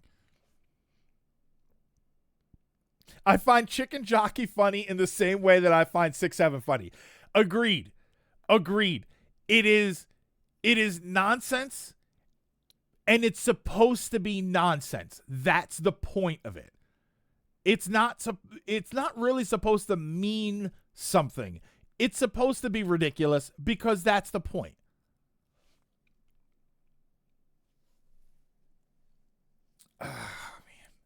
Yeah, that's really all I had, though. I mean, the movie looks fine. The movie looks fine. I don't really think that there's anything that looks horrible about it. I'm not concerned about anything. If I was concerned about anything, it would be in the meeting, the little presentation that they had, where the one guy says something about... They talked to the guy from Illumination Studios, was like Chris something, and... He talks about how, we want to have, it wanted to be a Mario property and blah, blah, blah. But we also didn't, we're also going to have fun with it. And I'm like, maybe let's make sure we have the right kind of fun. Let's not change a bunch of things that don't need changing. You've probably seen the clips of the only good parts of the movie. Yeah. How good those stay depends on the movie between those parts. True. Minecraft movie led me to drink and vent to my mods in the sub shack for hours. Oh, wait. So I was right. Chris Melandandri. Okay. movie was so bad he got a group together to what is basically an AA meeting. That's it though. I can't, and I can justify my issue. I wish the movies were more adultious because they're using a children property, yet referencing stuff that's almost 20 years old. AJM, are you talking about Minecraft or Mario? I'd be more interested in the Mario movie if they did change things to be more of its own thing. Was it the popcorn sauce? Well, the Minecraft had the popcorn throwing all of that around. I think that was during the same scene. I think the Mario movies are better than Sonic. Ooh, interesting. Mario. Yeah, you're talking about Mario. See, AGM, I disagree because Mario is a property that they're still advertising to children. They're still it's a 40-year-old property, but there's the games that they make are still very kid oriented in mind. You know, they're not coming out with these extreme Mario experiences, right? Really hard RPGs or the hardest platforming games ever. Well, I don't know. There were some levels in Mario Wonder that were kind of frustrating, but for the most part, like those games are still geared towards children. It's still a property that they gear towards children. If it was a property that had left a long time ago and we've never seen it, right? You bring back something like, no, Winx Club to an extent. I'm trying to think of like what's something that was popular with the kids, and then He-Man. You know, we had such a stretch of no He-Man stuff. So when you bring back He-Man, I don't mind that it's a bit more aggressive. I don't mind that it's a bit more violent. I don't want there to be blood and guts or anything. But when I look at the fights from the first season of Masters of the Universe Revelations, I think that those fights are great. I think that they're appropriately aggressive. Some of that stuff was a little, all right, we're kind of pushing in here for the sake of pushing it. You having Fisto make fisting jokes, and then they killed two of them. They killed Fisto and the other guy. Like some of it's a bit much. Oh, Jared Leto Skeletor? No. No. Jared Leto anything, really. I think it's just Jared Leto at this point. Mario movies are better Mario movies. Wait, are better Mario movies than the Sonic movies are Sonic movies, but Sonic is a better movie. Oh, I actually understand that, yeah. Minecraft turns 20 in 3 years. All right, 17. All right. Also true. Can we say the same thing with Transformers? Transformers is weird because we do get iterations of Transformers that I feel are geared towards kids. But we've also had a crop of Transformers projects that are geared towards adults. They're geared towards older fans, or they're at least made in a way that would make older people want to watch them. I think of the third Bayformers movie, Dark of the Moon, and I remember watching that thinking, I know that they're robots, but this seems incredibly violent. It seems unusually violent for robots in disguise, which they stopped being in disguise a long time ago. All right. Sonic movies are too unfocused and have the Transformers problem. I came here for Sonic and friends, not humans. To be fair, we live in a culture of remember that, where even Gen Z is like, remember that stuff, like they lived back then. Granted, I don't want to go to an 18+, just not too kiddie either, since they're also pushing for older audiences with the references. AGM, you probably want the same thing I want. You don't necessarily want an older product. I just want them to stop treating kids like idiots. You know, I'm watching Batman TAS. Batman TAS wasn't this grown-up show where the characters are having sex and they're dying and everything, but it also wasn't a childish show where the goal is that Batman has to hurry back because he has to get to his birthday cake, or the ice cream, or the ice cream is melting, or there's deep things going on in Batman TAS, and it was a show that was for children. But adults can enjoy it too. I just want you to not treat kids like idiots. The first Mario movie, there was a great, or the first one from a couple of years ago, there's a great moment with Mario and Donkey Kong, And it should have been this really deep moment where they both realize that they have these expectations that they need to live up to, but they're afraid to do it, or they feel like they can't do it. And they come to the realization that it's not because they needed to do something the way someone else expects. It's because they have to find their own way how to do it. Like, there's these real deep moments that could have been interesting. And I feel like they just dumbed it down. Because, oh, it's Mario Brothers, we can't have anything too serious. Like, yes, you can. Yes, you absolutely can have these real moments where real character development happens. And kids can either care about it or they can not care and everything's just bright and colorful. I just don't want you to treat kids like idiots. Because you know what happens when you don't treat kids like idiots? Grown-ups can watch it too. And they enjoy it. I'll die on the hill that Jared Leto was perfect in Tron, because he totally sold the character trait of robot in human skin, pretending to be human and failing horribly. Blaze, they complained about Keanu Reeves in The Day the Earth Stood Still, and I remember watching it thinking, all right, yes, his performance is very stiff because he's an alien. So that's the point. I think Jared Leto probably succeeds by accident, but it still does work. Yeah, that older viewers can smile at references they get. Sonic movies are better films despite taking many creative liberties with the source material. Mario movies are true to the source material, but play very fast and loose with the medium of storytelling. But great cartoons had robots as antagonists, so they could be hyper violent because they don't bleed. I don't know, man. You pull a robot's head off with the spine and a bunch of wires still attached to it and oil dripping out of it. I feel like the imagery is enough. Dark of the Moon is the most violent PG-13 movie I've seen, and I kind of love it for it. It's very un-Transformers, but still so cool. Watch this. We'll watch the second trailer. I should watch the second trailer. I thought Sonic 1 and 2 were not good. As a Gen Z, I can confirm that, especially with you remember that. Transformers animated movie is a good example. I mean, there was some, yeah. Actually, you're right, Van. I know what you're saying. The first Transformers, the 86 animated movie, that was great. It had robots fighting. It had lasers and explosions and all kinds of stuff and all the stuff that the kids would want to see. But at the same time, you had to deal with the death of Optimus Prime. You had to deal with the changing of the Decepticons into a new version of the Decepticons. There was a lot of serious stuff happening in that movie. But if you're a kid and you don't care about that stuff, other than crying for Optimus Prime, it's not going to matter. It doesn't ruin the experience. And if you're an adult, it doesn't ruin the experience either. It's what makes older Disney films timeless. The stuff they sold us in older Disney films is insane.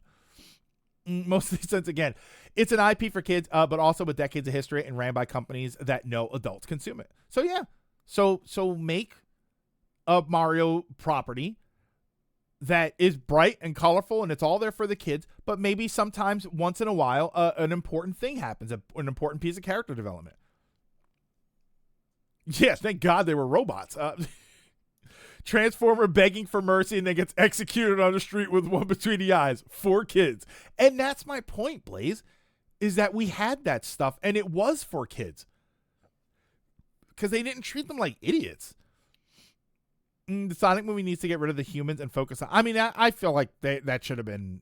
Right, the Sonic movies were kind of cheating with the whole, oh, it's Sonic the Hedgehog and friends, but they come into the real world.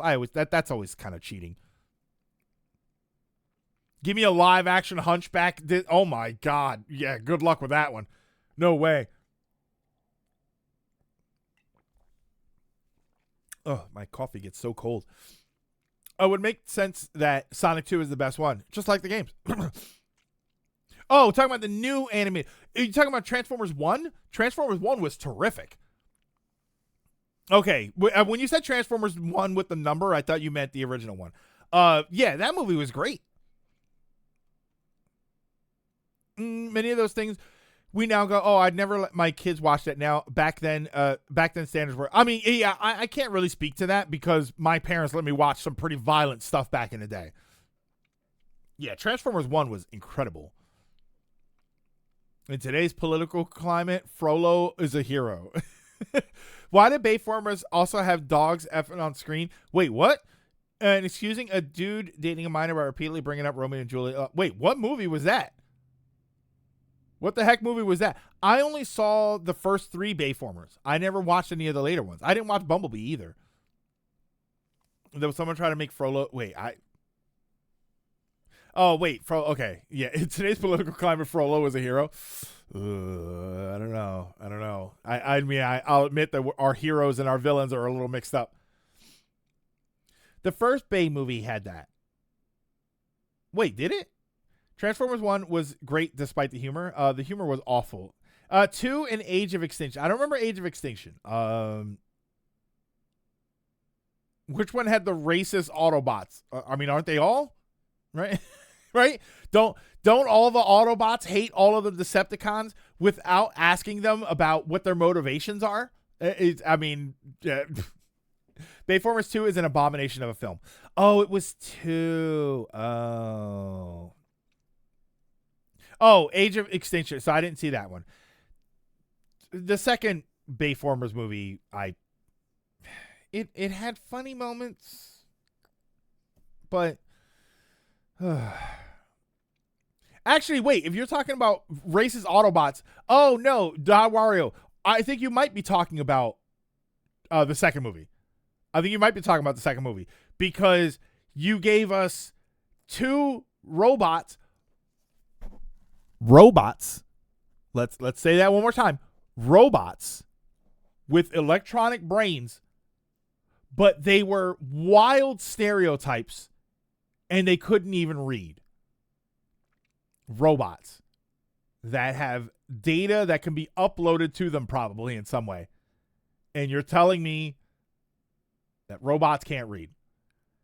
It felt like, okay, this is, if they weren't robots, somebody would be getting a phone call. That's what I'm talking about, Wario. That's what I'm talking about. I'm talking about the twins, the 2 cars. That's what I'm talking about. They had a moment where they say they can't read. This all felt a little stereotypical and not in the best possible way.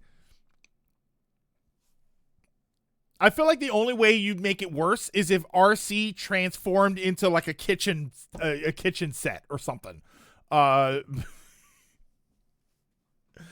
The one with the animal transformers was really good. That was the Beast Wars. I mean, the Dinobots probably can't read either. Tom Kenny Bot and his brother. Skid and Mutt Flaps. Is that what their names were? Okay. Yeah, which, yikes.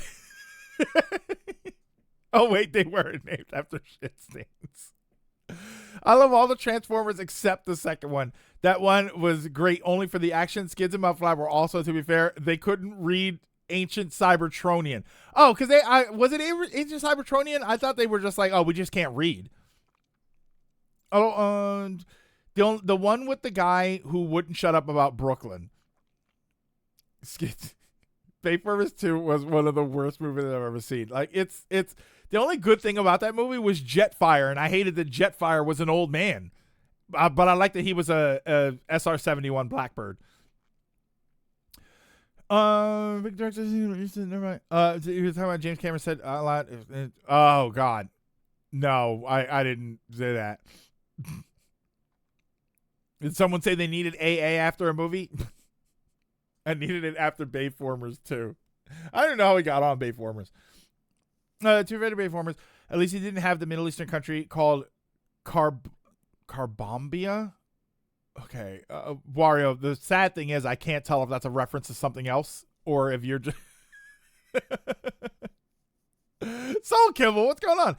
I remember going to see Age of Extinction and continued to look at my watch while thinking, so when are the Dinobots going to show?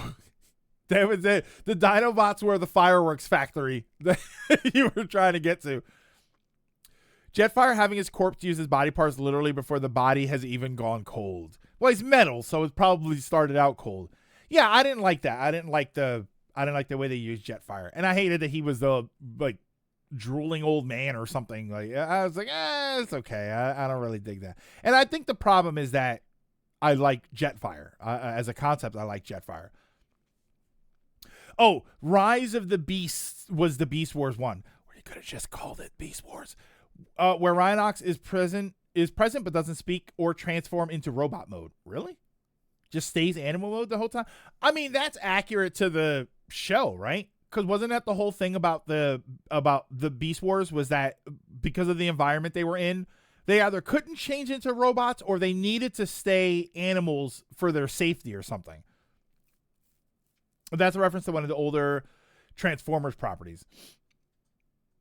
I'd rather watch You Got Served 2 before Bayformers 2. Which is what he wanted. He killed himself for that reason. Oh, he does. Yeah, he does transform at some point. Because remember, he gets stuck. It's hard for him to do because he's an old man. The worst part about the Beast Wars movie is not including David Key's silken voice as Beast Wars Megatron. Did it have the guy that did Optimus Primal, at least? They couldn't call it Beast Wars because if Rise of the Beast was a success, the next movie would have been Beast Wars. Yeah, that does make sense. The Optimus Prime Jetfire scene suit up was awesome.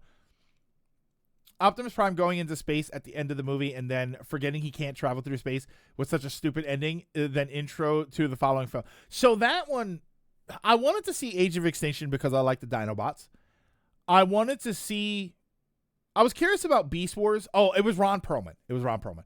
I wanted to see Beast Wars just because I kind of wanted to see how they did it. I also heard good things about that movie. Bumblebee is the same thing. I had no interest in that Last Night movie. What even was happening in that? Is there anything significant in that movie? Was it just Optimus Prime fighting Rom the Space Knight? Yes, but in the original one, they had Ron Perlman that voiced him in the Netflix series. There was a Netflix Beast Wars? What's the Resident Evil movie where Alice suddenly blows up a bunch of crows with her mind? I'd rather watch that. Oh, I don't know. I never watched the Resident Evil movies. I think I watched the first one. And it was because Michelle Rodriguez's character dies in the movie, and I can't stand Michelle Rodriguez. But I never watched the rest of those movies. There you go. Well, why don't we switch to we'll switch to reaction content, and then we'll watch all the Transformers movies. Last night, nothing of real substance happens other than Optimus turning evil and getting purple eyes and starts obliterating humans. Wait, okay, hold on, Blaze. I kind of want to watch that. Oh, I watched the best Resident Evil movie then? Can I just skip all of the other ones? Yeah, I wasn't a really big Resident Evil person, so watching the movie was not really a priority for me. I think I might have enjoyed it. I think I enjoyed it a little bit better because I wasn't a Resident Evil person, because there wasn't that back of my mind scrutinizing everything. I find it too funny because of Mike Epps. Wait. Too funny? Which one had Mike Epps? You're saying the second Transformers movie? I've only seen the Bay Trilogy, Bumblebee, and Beast Wars. Remember the Netflix Resident Evil series? No, I don't, actually. In the original Beast Wars, the reason why they transformed into beasts is because the planet they were stuck on had a huge amount of energon, and due to the radiation of the planet, it would overload their circuits. Think of it as a protective form outside. Yeah, I remember there being a reason that they were always in their transformation modes. Last Night is not as fun as it sounds. Garage, then that's a problem because it doesn't sound fun. The Energon and Beast Wars show was the equivalent of Kryptonite, so they have to be in beast mode to avoid exposure. Oh, he's in Resident Evil 2. Okay. All right, Resident Evil. The live-action Transformers marathon I did like 2 years ago was such a pain to get through towards the middle, which is kind of a shame. It's why I never really cared about them. I saw the third movie in the theaters, and I saw all three of them in the theaters, and I thought they were great. I say it all the time with the Transformers movies. You can say whatever you want about those Bayformers movies, but that first movie, at the very beginning, when the helicopter transforms and starts annihilating everybody, that was dope. I just remember thinking, this is awesome. Cybertronian Goddess turns Optimus evil. I mean, Drac, just the way that started, Cybertronian Goddess turns Optimus evil and tries to use him to destroy Earth. To destroy Earth that is Unicron, the humans might go on a quest to find a Cybertronian staff that was Merlin's staff. That's just there's a lot happening there. There's a lot happening. The Resident Evil movies are pretty bad, just like the Monster Hunter movie. That's the second time somebody brought up Monster Hunter. Like the Netflix Resident Evil series, it was a bad Resident Evil, though, but it was a fun show. Dark of the Moon is a good book to end a trilogy. I thought Bayformers 3 was decent. Yeah, I didn't think Dark of the Moon was bad. I thought it was a good movie. I thought as a Transformers property, it was a bit violent, but other than that, I thought it was fine. I have it. I think I have it on Blu-ray. The Last Night is so random. Oh, Earth was Unicron the whole time in Bayformers. Oh. You know why I hate stuff like that?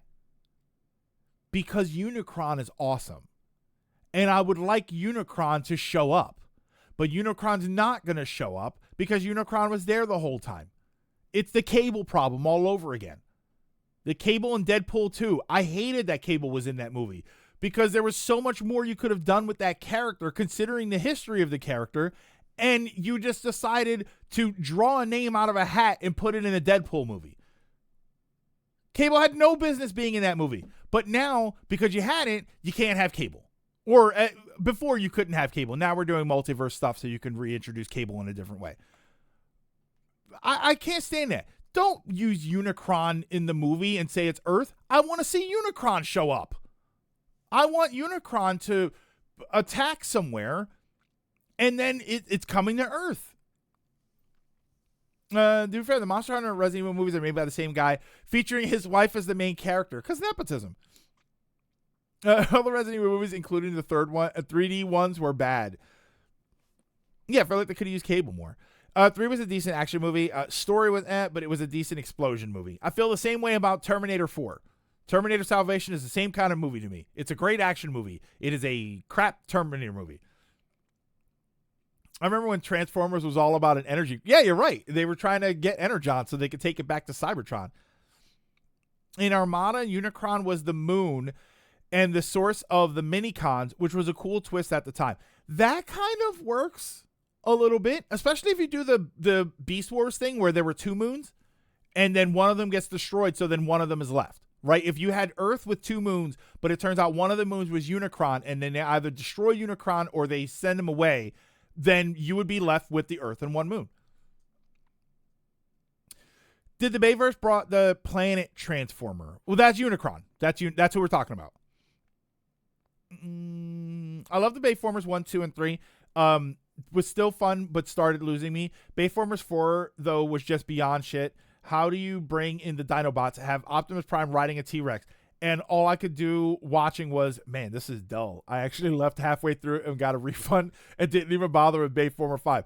Lilac, this sounds like my problem with the Eternals.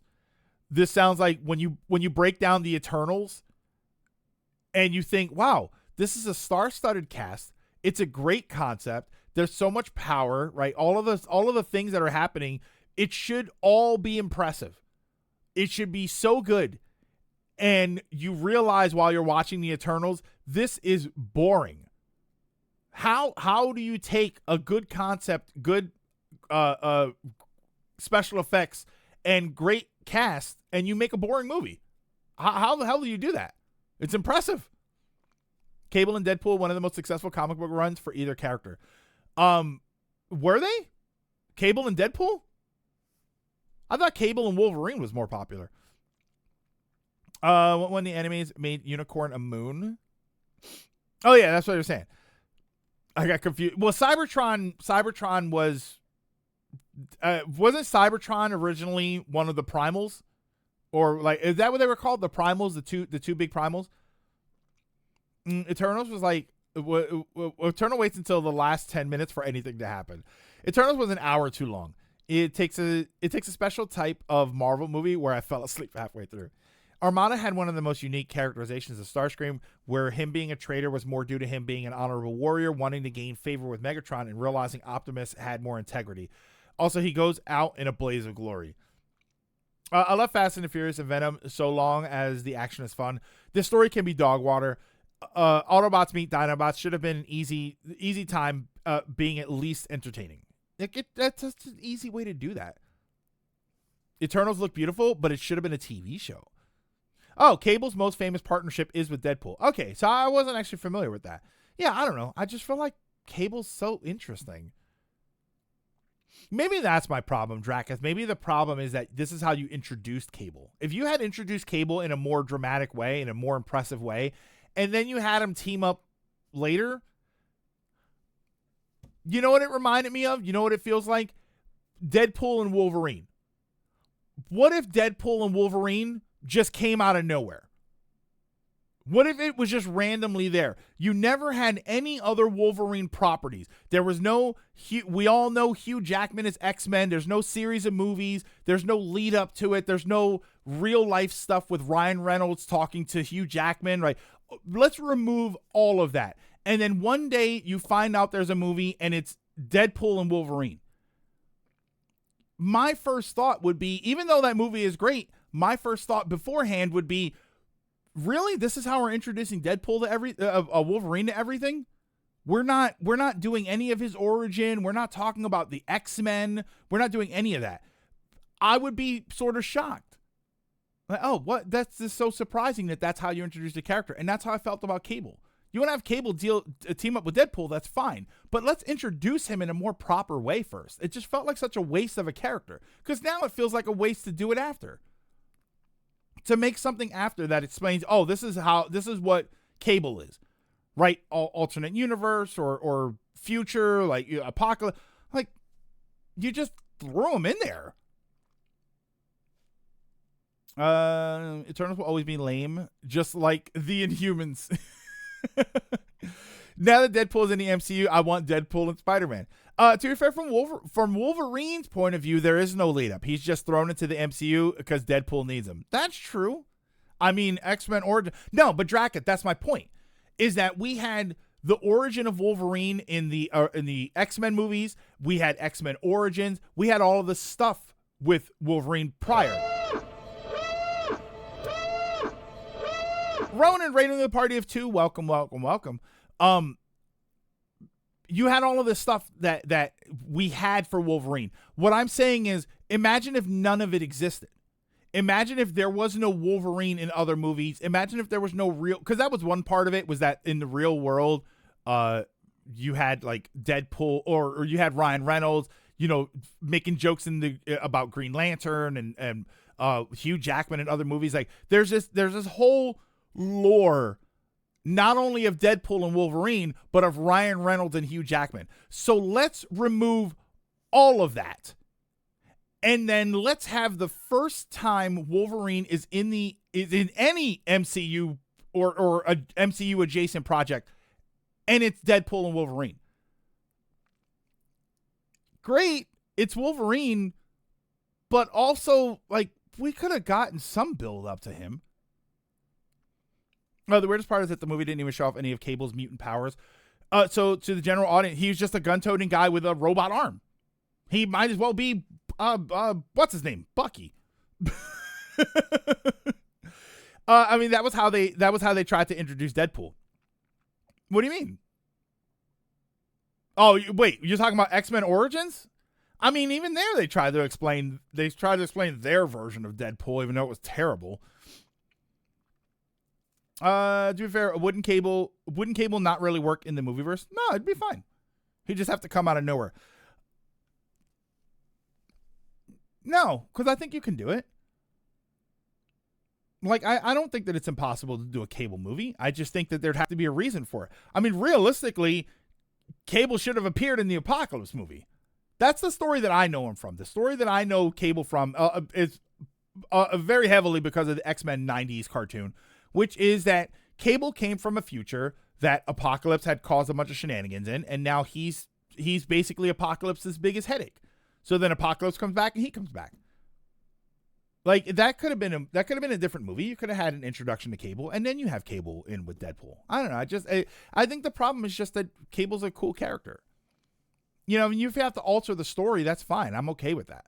I'm actually okay with the idea of changing origins in order to bring other stuff in. Spider-Man with the black suit. I don't mind if they changed the origin story, because doing the Spider-Man origin story like it was in the comics would have taken forever.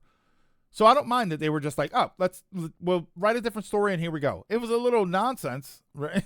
They could have done a little bit better for the black suit Spider-Man, but at least they made an attempt to explain it so that they could have it in the movie. Like if a Spider-Man movie and it was just Spider-Man in a black suit, we would all go, all right, that's really cool, but how? Actually, here's a good example. Robin just shows up in Batman TAS to take it back a little bit. Robin's just randomly there. It's like, okay, he was in college this whole time, but we never did the intro where how does he meet Batman in the first place? We didn't start with that. All this talk of Cable, I thought we were on streaming services. Cable origins should explain in an X-Men movie, not Deadpool. That's why you could have just done that. Yeah, he'd have to just come out of nowhere, which is what they did, but I don't think he has to come out of nowhere. I think you can write some sort of intro because that's what he did in Deadpool 2. He just came out of nowhere. He's just randomly there. In fact, in Deadpool 2, just so happened to be the guy who killed Cable's family is a stretch. Are we forgetting that the Deadpool movies are in the same universe as the OG X-Men movies? Cable is from those movies. Don't know how seeing his gene is dead, but whatever. No, Cable was never in any other movies, was he? There wasn't any version of Cable in any of the other X-Men movies or anything. I don't think so. You tell me if I'm wrong about that. Spider-Man 3's issue was trying to do yeah, that was Spider-Man 3's problem. But the inclusion of the black suit I don't think was a problem in Spider-Man 3. I think the problem was the 5 movies they were trying to make. I wish they used Venom more in No Way Home though. In other words, at all. Yeah, that was my only issue with that. Like, and to be fair, I'm also not a huge Deadpool fan. I also get kind of, what am I doing here? I've still got the screen on.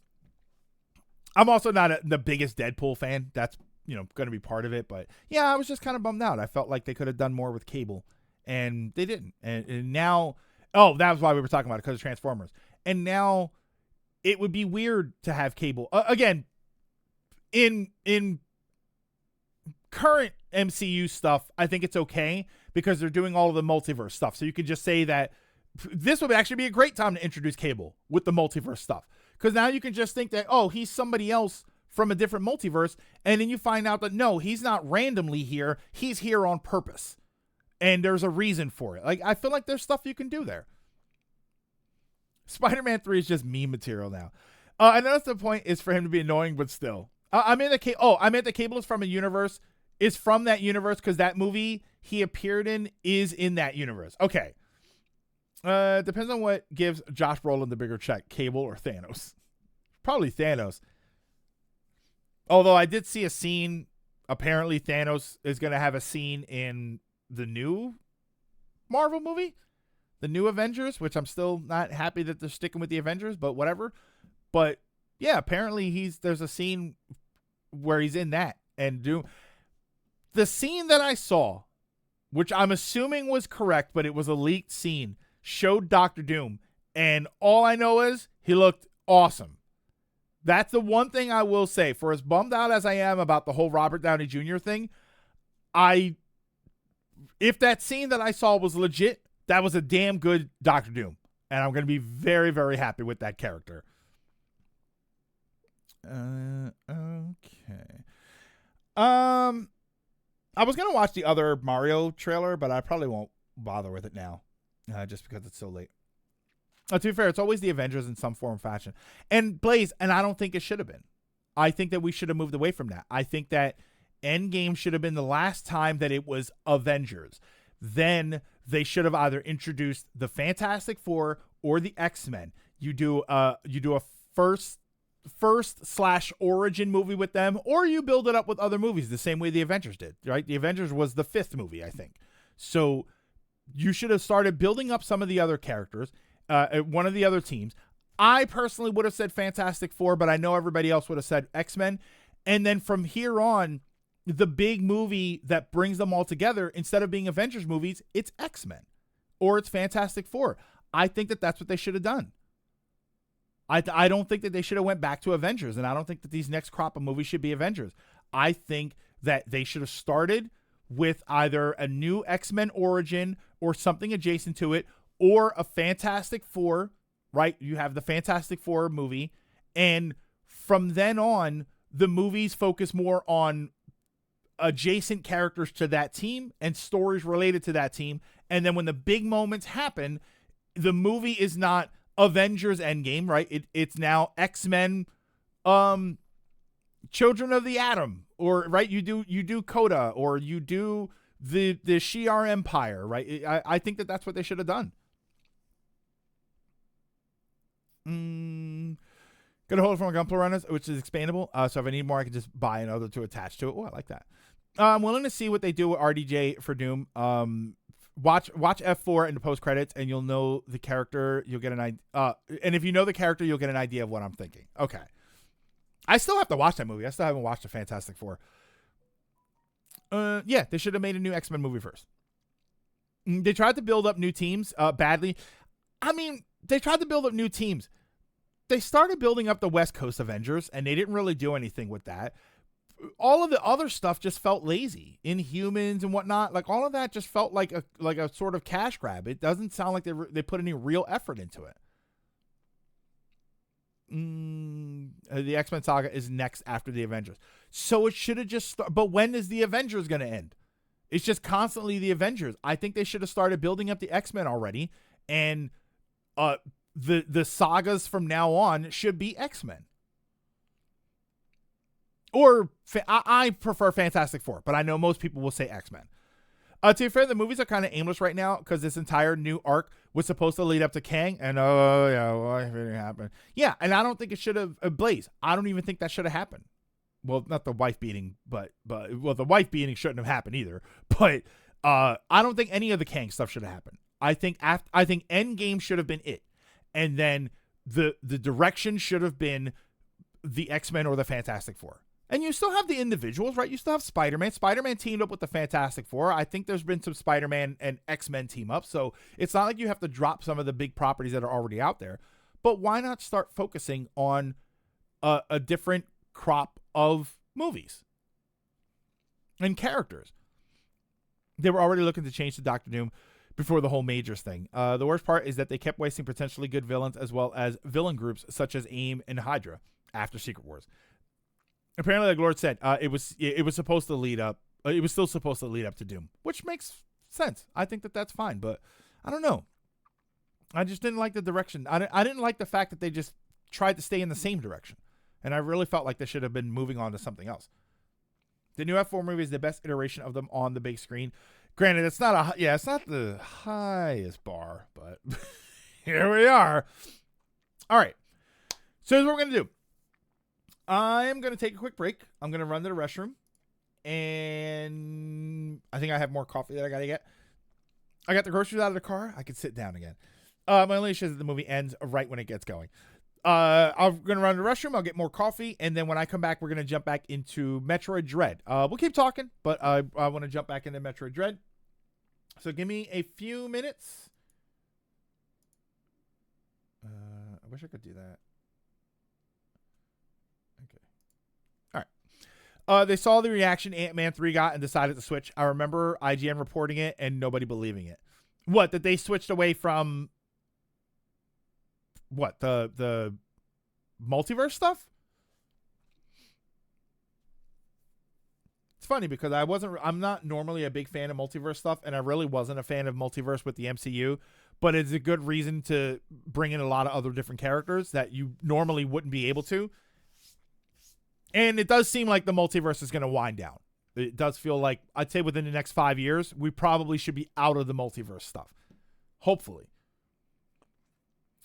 What's this? Oh, this is the holder inside chat one. Wait, what? Oh, when you said holder, I thought you meant tray runners. Okay.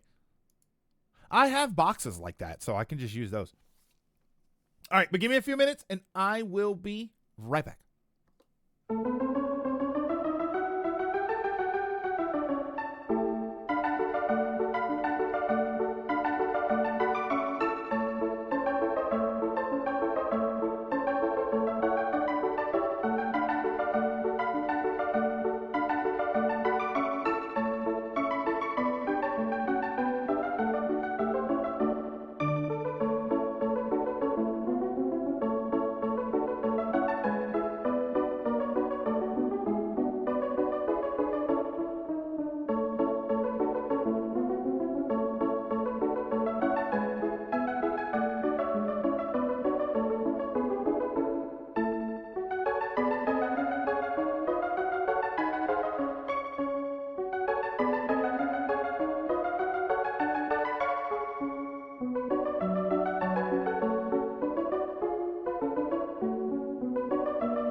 Oh, Kang to Doom, but don't look at Avengers movies as.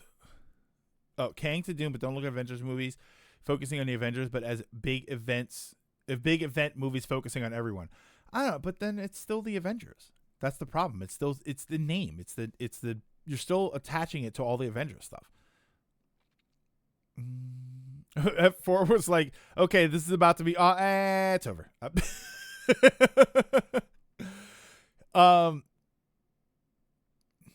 First Steps is great, but I still don't understand why they made Shalabal the Silver Surfer. Yeah, you have to non-spoiler it for me. I think at some point I really need to get Disney Plus for a month just so I can watch it. She's saying that because remember when gaming went through multiple oversaturation phases. And closest we get is Bayonetta in a Samus outfit, which is always fun. All right, so I think we switch over right now. Oh, decided against a tray because because I more need the trays easily grabbable. I have a scrap box for garbage and bits. Also, my desk is now so open and roomy. Oh, when I say tray, I meant the thing where you put the runners on standing up. That's what I have. Yeah, that's what you meant. Fantastic Four are only popular because of Doctor Doom.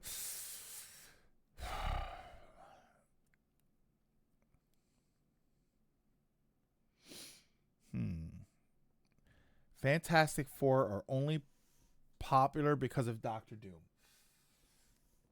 Oh, my controller.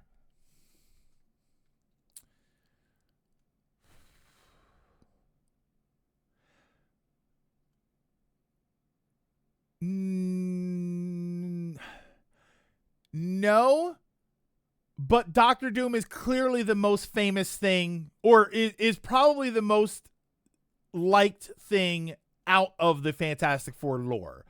But I wouldn't say that they're only popular because of the Fantastic Four. The Fantastic Four exists within the Fantastic Four. Doctor Doom exists within a lot of different properties. Right, so I feel like not necessarily. Only two Fantastic Four villains that matter. Doctor Doom and Galactus. Yes, if that's what you're saying. Yeah, Galactus. Yeah, there you go. Dr. Doom is doing the heavy lifting, but I wouldn't say the only reason. I think I think it's more of a sort of like nostalgia / respect thing. I think the reason that Fantastic Four have so much staying power is just because they're some of the OGs. They've been around for so long, so I think that they're always going to get some sort of reiteration. I will say that a lot of people probably don't really care about them too much, but that has to do with them not being in the limelight for too long because they've done some significant things. There's been a lot of important things that have happened through them. It's just no one really cares. And there have been, how many members have there been of the Fantastic Four? I can only think of 5, but I'm pretty sure there were 2 more. And I don't know if you count Spider-Man as saying that he was temporarily part of the Fantastic Four. Wait, Fantastic Four is more than 2 villains? Yeah, at least 4. Hold on, I gotta grab my controller.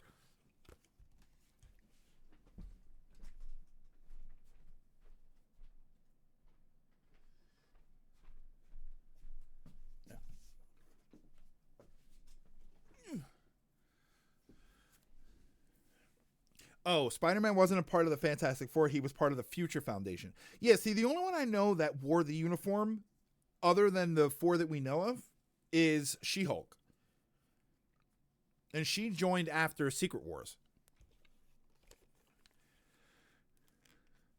Which now, with the reception that the She-Hulk show got, I don't even know if we're going to see that version of She-Hulk in anything else. I kind of hope we do, but Fantastic Four team, that was Spider-Man, Wolverine, Grey Hulk, and Ghost Rider. Really? Franklin was a brief member too. I know he had the uniform, but I wasn't sure if he was ever I only remember Franklin with the uniform on, or uniform-ish, as a baby. They're called the first family for a reason. They're always going to be beloved no matter the generation. It's just fantastic. Say that again? That we can't think of other villains.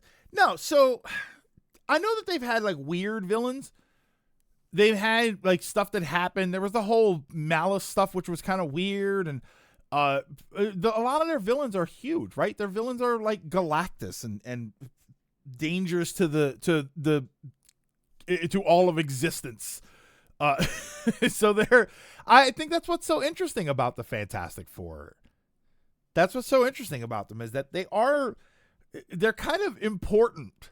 The Malice stuff was weirdly hot. Oh, Blaze. Really? With the weird abusive husband stuff? I don't know. Look, said every Rivals player. That's probably more accurate. I think I'm going to start playing Rivals again, by the way. I was playing it a little bit last night. I think it's time. I think I'm back. Let me put this.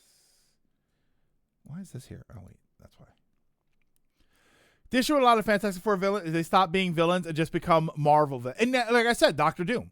Like Doctor Doom started as a Fantastic Four villain, but he grew so big. Doctor Doom is the main villain in a lot of other properties, or at least a high-level villain in a lot of other properties. Good enough to be leading the MCU as a villain. Annihilus, the Green Goblin Ultron villain of the new beat-em-up Fantastic Four villain. I still haven't played that game either. I still have not played that game. Doom was the main villain in Superhero Squad. Yeah, Annihilus, right? I've been playing it off and on again. Yeah, I think I'm back. Let's forget about that version of She-Hulk. Just reboot. Yeah, I think so. The sad thing is, man, that version of She-Hulk, it wasn't a bad version of She-Hulk herself, other than her attitude, which I really didn't like. But like the look and everything, I thought she was great. Graphically, she could have been a little bit better.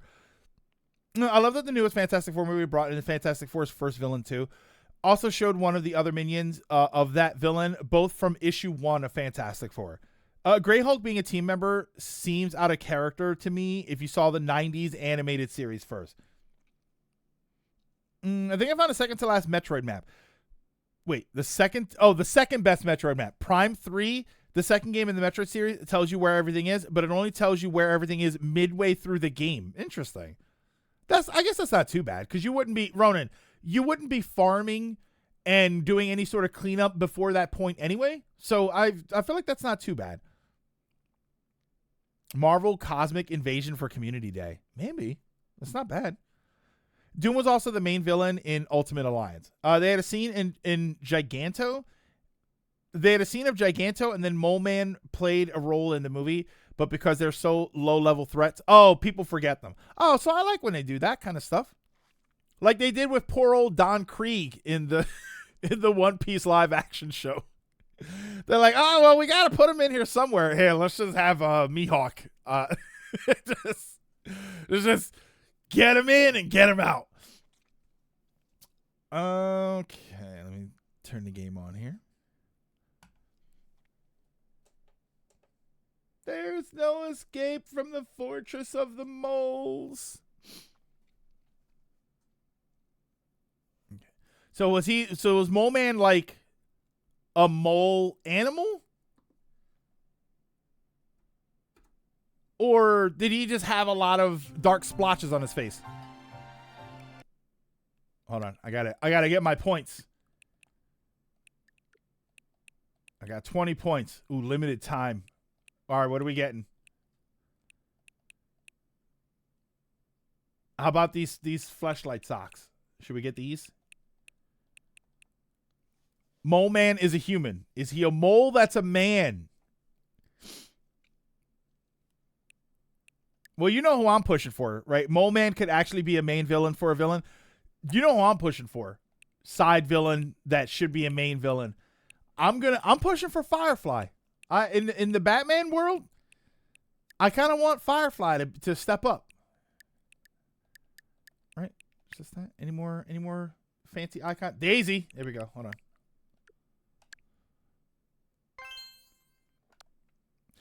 He is a man that's parasocial and tries to and keeps trying to get Sue to fall in love with him.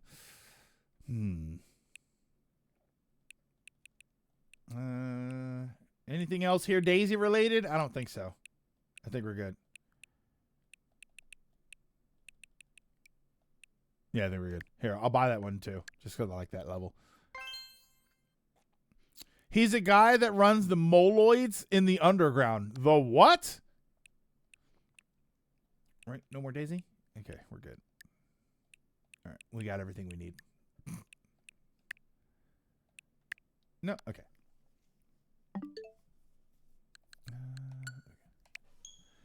There are no moloids. There are only Morlocks.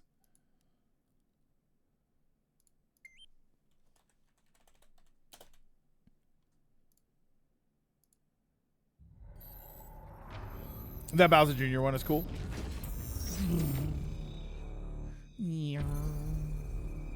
This one, right? Oh, I just noticed that. The little question mark. Because we got one of the unknown items, which is going to be a power bomb. But since we haven't found out yet, it just has a little question mark here. I like that.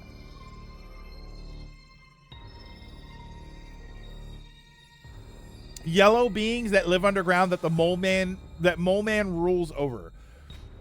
Bird is a villain that you're gonna really want to see more of, just like Firefly, when you guys get to doing the Arkham Origins side stuff. The title theme sounds like someone is slamming on a piano. Yeah, I hear it. His games usually consist of trying to rule the surface of the earth with the aid of his moloids, mole-human hybrids over whom he rules. The Mole Man was originally Harvey Rupert Elder, an American nuclear engineer and explorer. Elder was socially shunned due to a combination of his abrasive personality and his homely, dwarvish appearance. He fell into a massive cave leading deep into the underground realm of Subterranea. He decided his theories had finally been vindicated. However, his eyes were permanently damaged when he gazed directly upon a reflective deposit of diamonds. Partially blind and secluded from the surface world, Elder dubbed himself the Mole Man and began exploring his new home. That's not bad. But he'll always be relegated to a D tier or something, right? See, that's how I feel about Firefly. I feel like Firefly could be a really cool villain or hot. But he's always relegated as the guy that Batman beats up at the start of the game. So, he's the tutorial boss. Mole Man is the first Fantastic Four villain, and who I would have chosen as the first MCU Fantastic Four villain.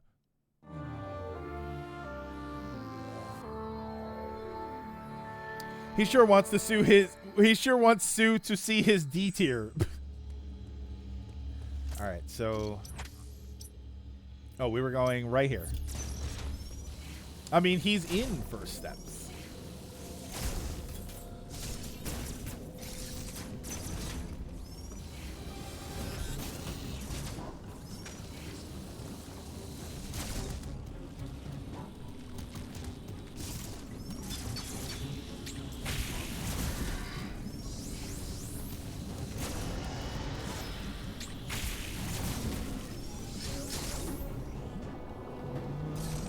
Oh, so how was your weekend? How was everybody's weekend?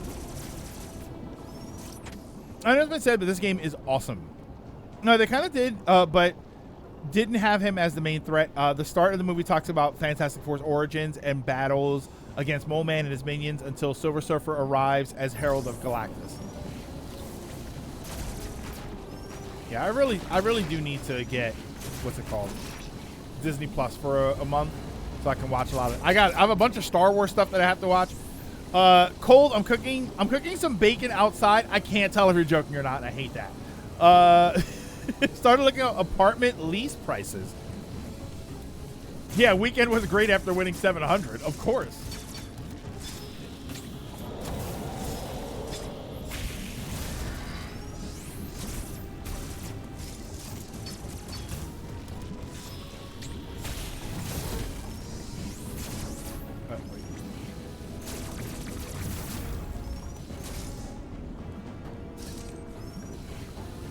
Did all of you have fun shenanigans with the snow? Did you do any fun stuff? Did you watch anything? Oh, Blaze, where are you? Are you still watching Gundam? Today, I probably today I'm gonna watch NT.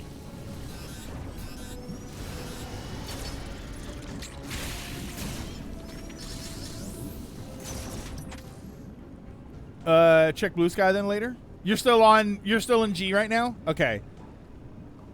Yeah, I was gonna watch NT because it's what, 2 movies? 2 90-minute movies? So I was gonna watch those. About to continue my playthrough of the remake of Resident Evil with my mom, but if you want to watch First Steps, I know a site. Now that I got my holders, I'm building my Gunpla 00 Riser Gunpla. I need to rewatch Gundam. I was thinking about that a lot. Like, it's just there's so much of it. I'm probably gonna watch recaps. I like to go and watch recaps because it's, you know, I'm like 5 shows into UC.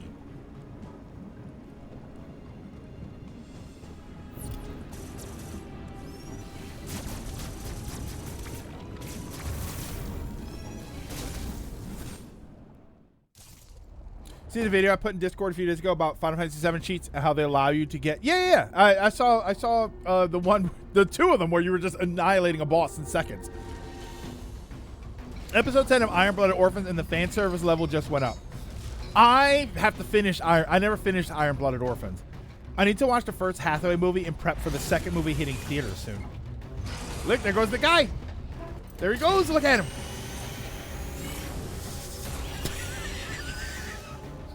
She's so rotten.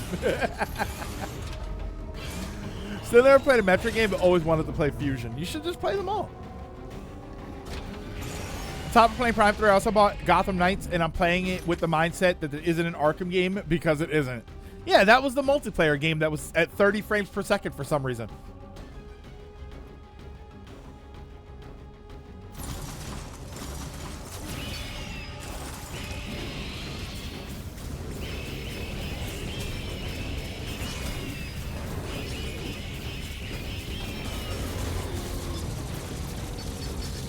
Ah, okay. Sometimes that's fireballs.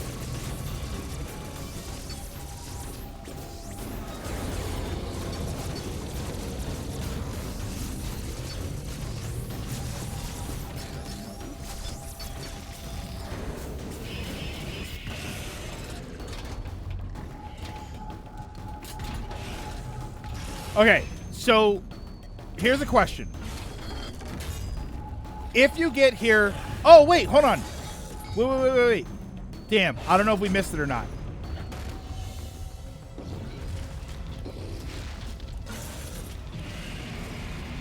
Okay, so Kraid destroyed a bunch of stuff behind me.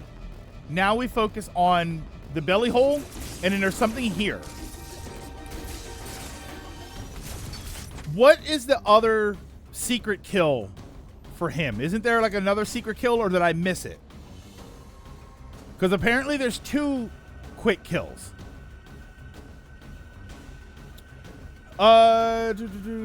Two hardest bosses. Oh no. 2 hardest bosses in the game.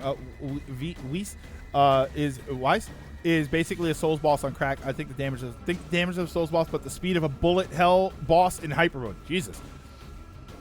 I haven't beaten him legit, only using the constant 9999.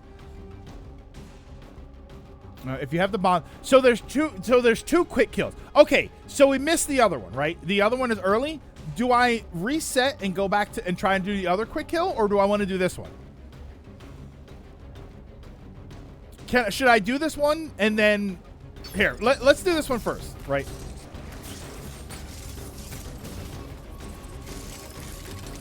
So you go in here, you use the bombs, but you need the bombs. And now when you're in here, you just start setting bombs.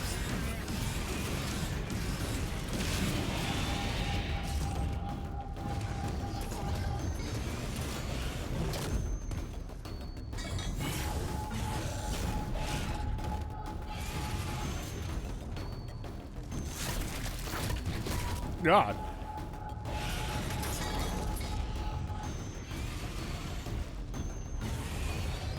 Yeah. The problem is, in order to do this, you have to have the bombs. But you don't... the game sort of lures you in this direction, so you have to go out of your way to get the grapple beam and the bombs before you come back here to do this, which is what we were doing the last time we streamed. I've never seen the other kill. There's another quick kill. And I don't know if I should try that or not, or if that's even... if it's difficult or what. Like, I don't know, because we were right by a save point. Yeah, it's not that hard to get them, but you won't know. Yeah, so yeah, it doesn't really save time overall because you have to go out of your way to get that stuff and then come back here.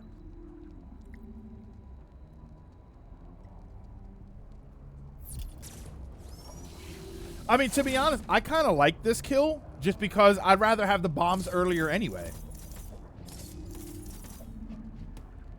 The other one is just pumping his mouth full of missiles before he can phase change. Oh, okay. All right, so I'm not going to worry about that then. I'll look it up on YouTube.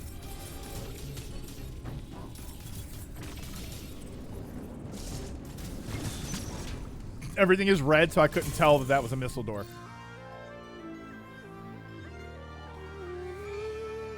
This isn't Dragon Quest. I don't know, but we killed a dragon.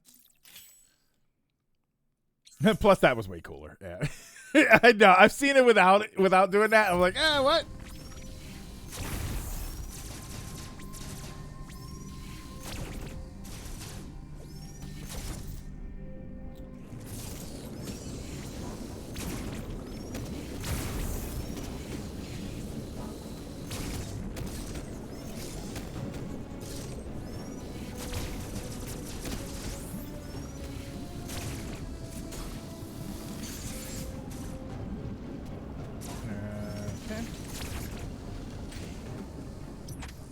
I'm Samus.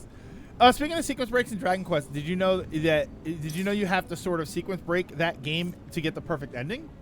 The new one?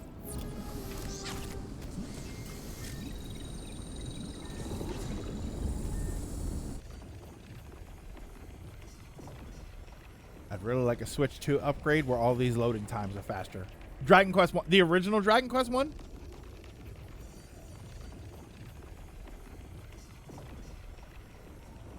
Is there a perfect ending to the OG?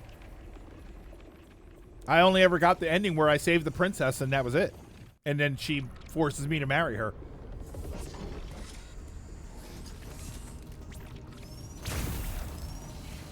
Yeah, you mean Dragon Warrior?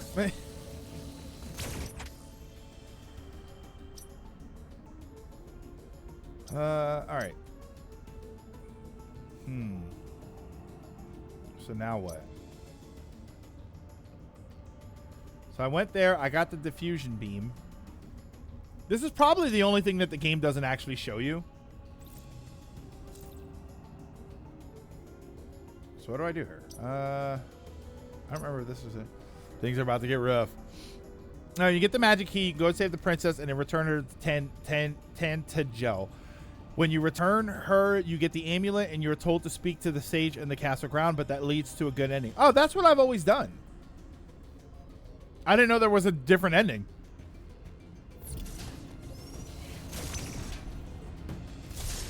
When are we going to do a watch party of the 2019 Dragon Quest film that was super great until the third arc?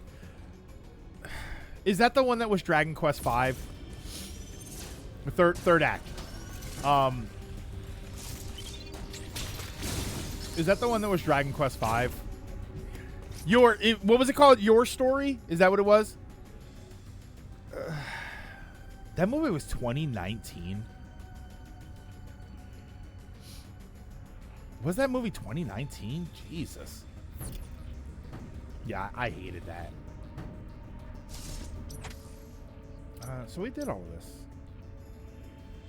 I don't remember where we're supposed to go. The perfect ending, you get the magic key, go to the castle, speak to the sage to save the princess. And you never. After that, you never return to Tantagel. And beat the game with the princess in. Oh wait, beat the game with the princess in tow. When you beat the game, you get the perfect ending. I don't know if the original had this.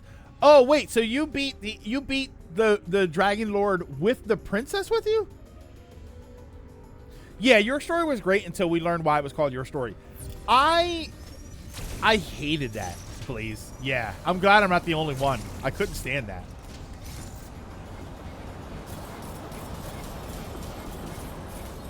I've never really liked It Was All a Dream, or not the Biggie song.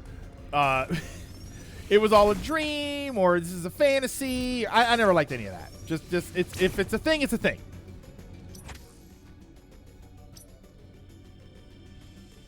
All right, so what does the diffusion beam open?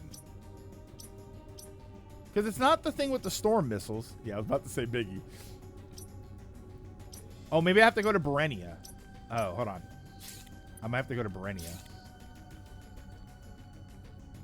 And that's where the ending is. You carry her in your arms the rest of the game, and she watches you fight through every encounter and beat the Dragon Lord. Oh, I didn't know that you could beat it that way. I was watching it with my girlfriend. We were just yelling, "What?" over and over for the last 20 minutes, and not in a good way. Yeah, I did the same thing. I was like, what? Come on.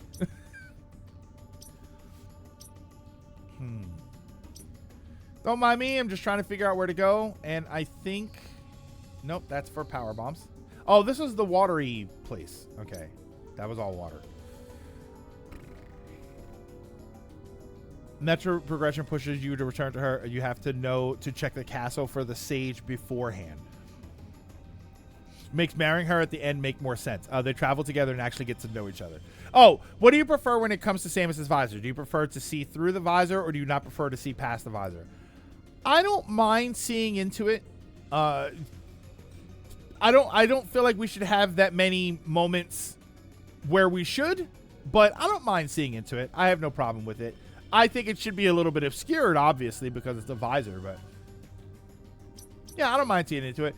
I have a bigger problem with her screaming every time she gets hit. That's more of an issue for me. All right, I actually don't know where to go right now. Here, hold on. Let's go up here. Just because.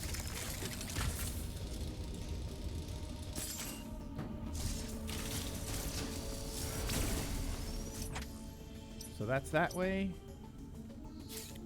I feel like Cataris isn't where we were supposed to go, right? That's where we came from.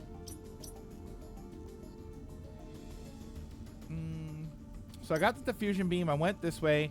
I didn't go up. Probably could have gone up. Look at that. That looks like just a plain old secret. I knew I should have had a guide ready. I forgot to have a guide.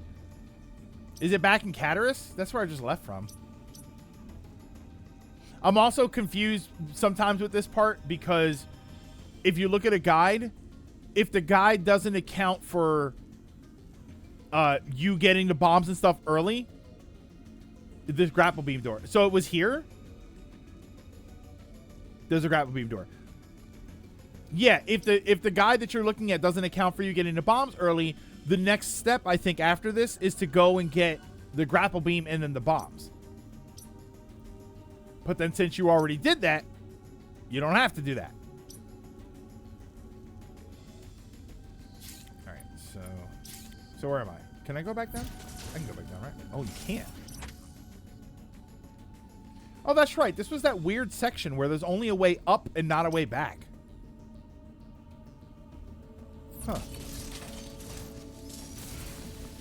Yeah, I remember this part being a pain in the ass.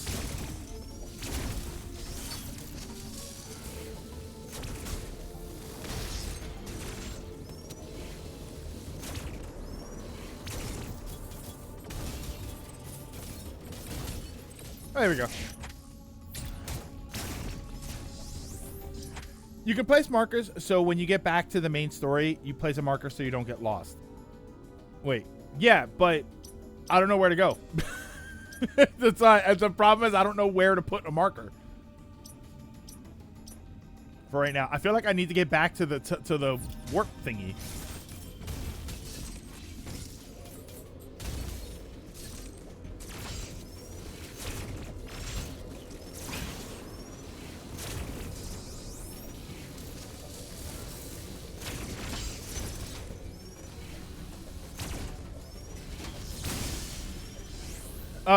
It says here. It says it's here where you need to go. So I'm in Dairon right now.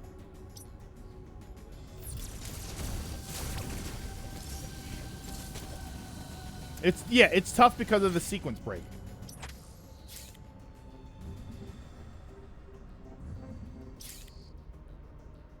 All right, so there was a bunch of stuff here that I didn't explore, so we'll go here. Dairon to Fereni. Oh, so this is... I'm going to get to a new area now. Okay. I'm out of coffee.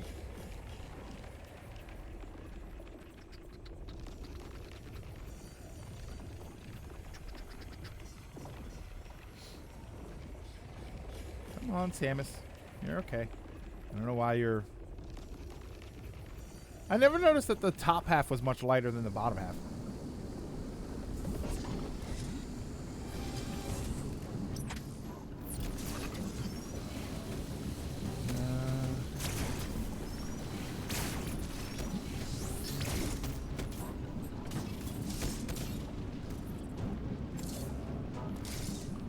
Oh, wait.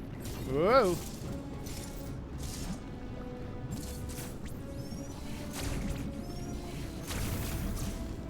See, I like that. If you get the other suit that makes you immune to the lava, to the hot water, you can go down and you can get that. Or you can come here with the diffusion beam and get that now.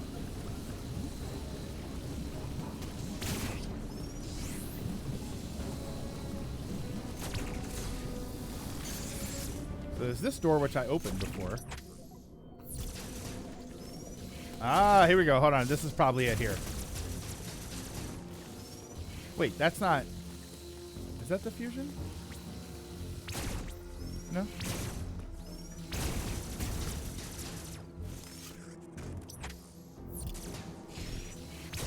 Ow. Oh, the wafer plot is the Emmy area in Dairon. Okay. Well, that doesn't take me... Oh, no. It is that one. Okay. Alright, so is there any secrets here? Here, I'm gonna go and check this door up here. Whoa. Wait, if I can. Oh, I can't. Okay.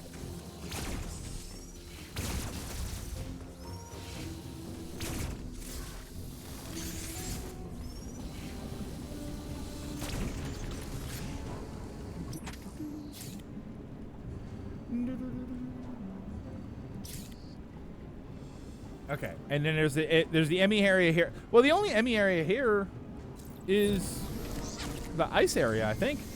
Isn't the ice area still an Emmy?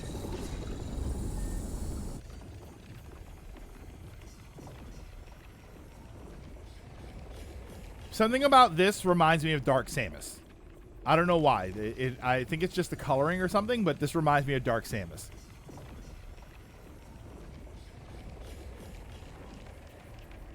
Except this one doesn't have toes out.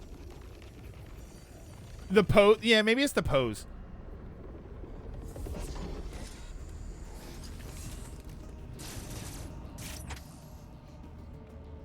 Okay, so it would be over here because this Berenia is over here. Ah.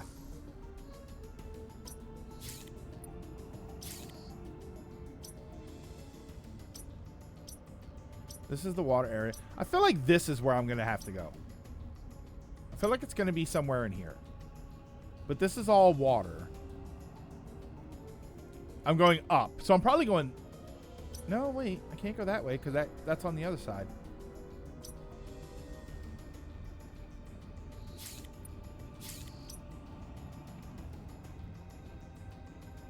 Or is it here?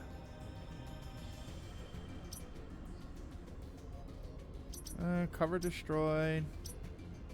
Recharge station. Got that. Maybe it's... Oh, maybe it's here? Oh, okay. So it's probably here. All right. All right. All right. All right.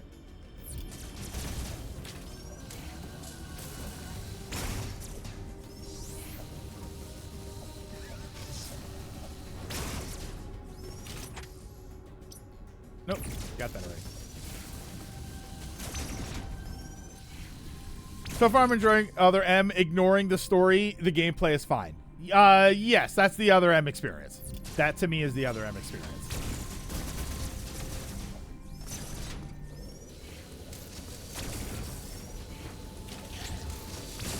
Ow.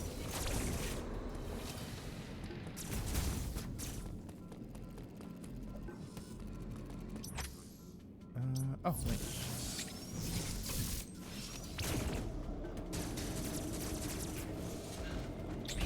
Ow. It is? I didn't like the gameplay. I think the gameplay was fine. I thought it was good. I didn't mind it in Other M. I would have preferred a more traditional Metroid experience, but it wasn't that, so be it. All right. Oh.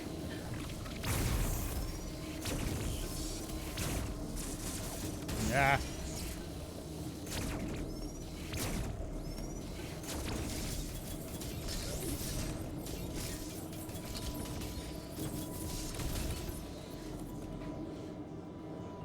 Instead of the Prime 4 experience. It's a major nitpick, but they need to change the part of the map that says remaining Emmy to defeated Emmy. Alright, so... Oh, wait. So this is... Oh, I got that already.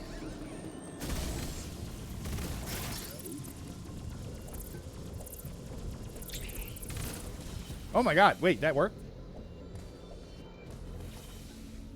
Really? Okay. I wasn't even trying to do that. Okay, this is... Alright, I see it. Is this that one area where there's just one way in and out? Oh no, it was over there.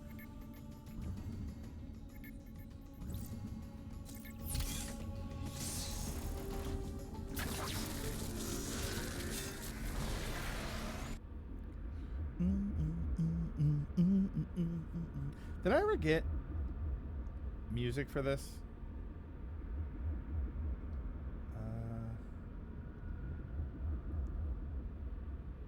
Oh wait, didn't I have... No. Oh, I don't have it on here anymore. I used to have like Star Wars elevator music from... I think it was from the Family Guy special.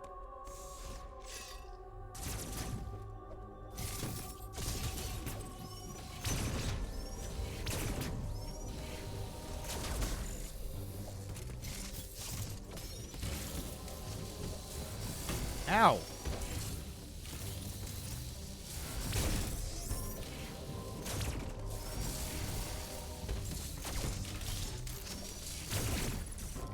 Woo.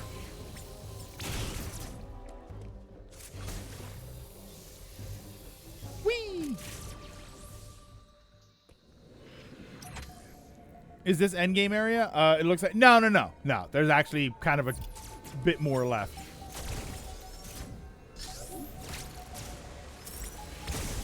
Oh wait, I have to be careful.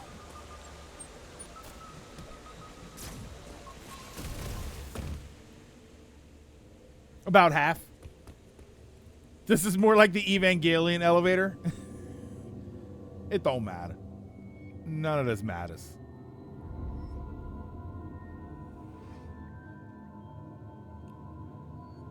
I've seen that guy before. Urgh, I'm getting angry.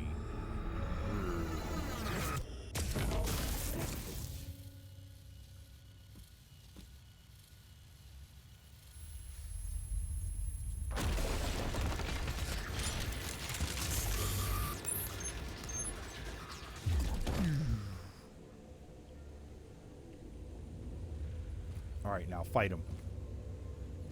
By the way, Nintendo posted something about the Emmy. They posted like Emmy key art, and I would kind of want a Gunpla, like, or a model build of Emmy stuff. Then I started thinking about models for Nintendo things. What do you think are Nintendo things that would make good model kits? Because I thought a bunch of Samus ones. Samus in different outfits. Samus's gunship. And then I thought, ooh, Planet Robobot. Right? A nice Kirby. R-Wings. Ooh. Nintendo post anything. Gunpla, please. Right? Star Fox has some things. How my dress up Samus. How about some of the robots or mechs or whatever from Astral Chain? Astral Chain's got some stuff that would look really good. Dude, F-Zero model kits would go crazy. And we all know Nintendo loves using F-Zero for anything other than games. If they remembered custom Robo, like F-Zero vehicle, oh my god, it would be so good.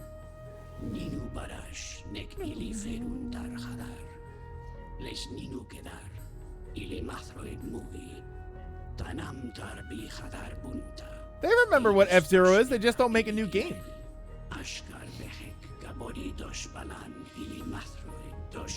Ravenbeak's up to no good.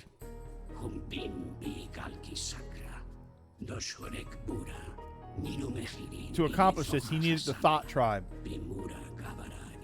Us Thoughts possess the ability to control the Metroid.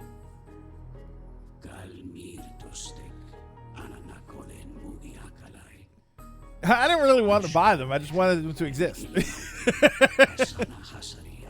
No, yeah, I was like, man, I'll take some. I am quiet, Rob. Could you speak up, please?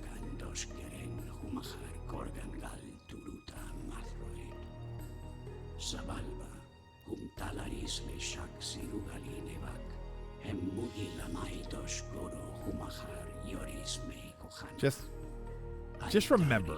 Just go back. Right? Let's hop back in the Wayback Machine to a few years ago.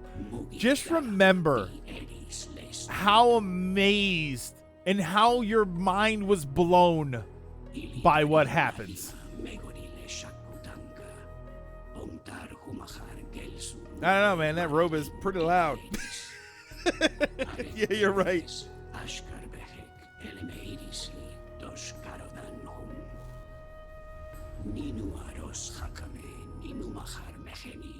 He's peacocking? I want to see a peacock.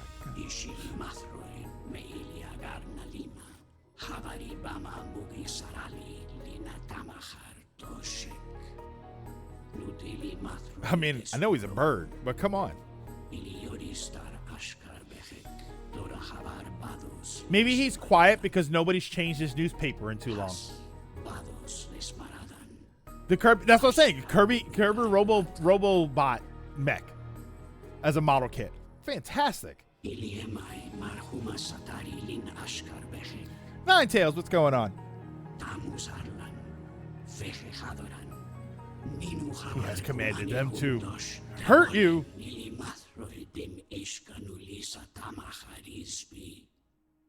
Right here. Oh my god.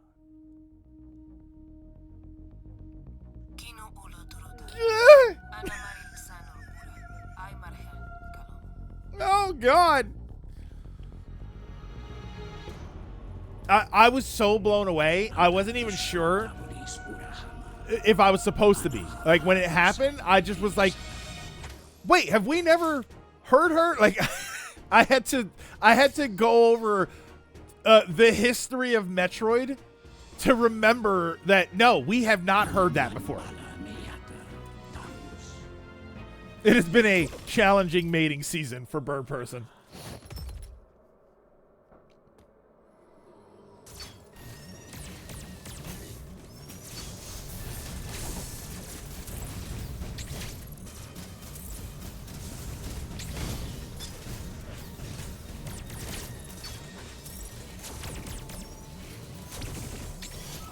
Whoops. Wow, they did a lot of damage. And dead. I wasn't even paying attention to my health right there. She'd rather talk to Chozos than the cast of Prime 4. I mean, yes.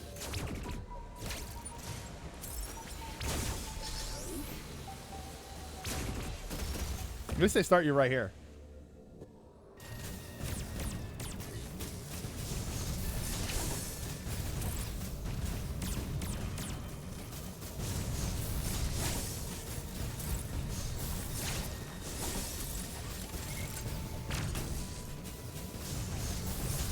I don't remember. Did they give you a counter moment? Oh, there we go. It's when it's blue. Ow.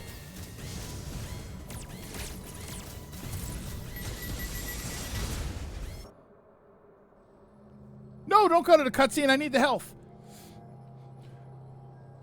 I was talking about the other Chozo. I can't believe that synced up like it did.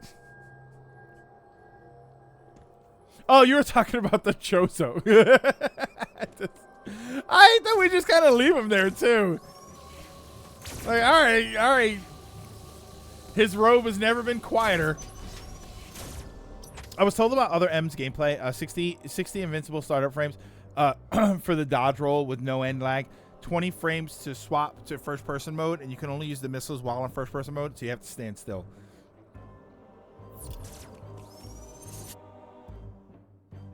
At least he died in a dope fit. What do you mean I can't go up? What? I can't go down this hallway?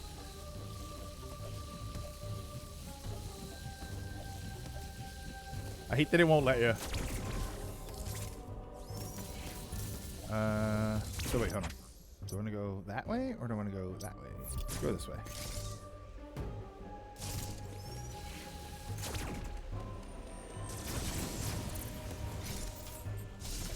Oh, wait. Is this, hold on. Whoa. Oh! You little... Okay. Oh, we don't have the... No, I have it. I have the grapple beam. Ah, you little bastards. I don't remember what the kill count was, so... Well, you have to get the if you do the grapple beam, if you do the bombs out of order so that you can get the Kraid quick kill, the grapple beam is part of it. You have to get the grapple beam first, and then you get the bombs.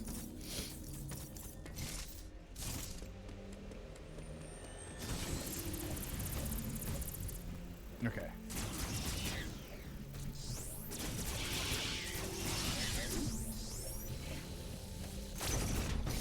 Was it here?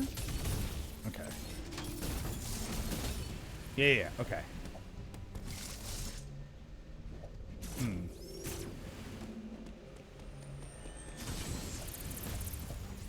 Oh, she grabbed the ledge.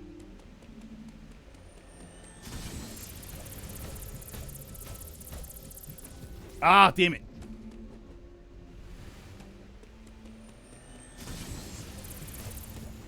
Stop grabbing the ledge, Samus.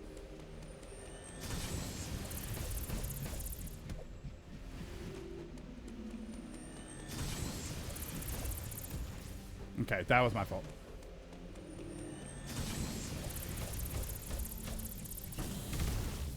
Oh, no! Damn it!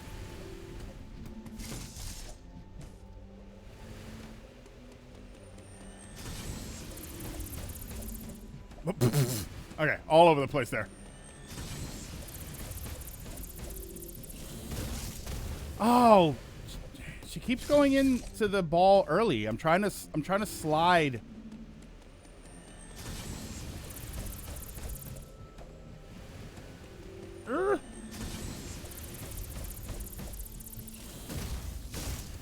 Yeah, I'm not trying to do that. I'm trying to slide down into there.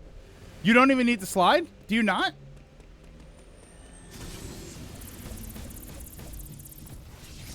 That's what I was trying to do. Like that, and then you slide.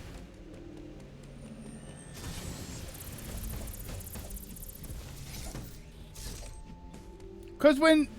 okay, this is the one thing that I really don't know about the game right now. You can shine spark before you even go. You can shine spark before you even have to go in there with enough time. What I'm not sure of is if I'm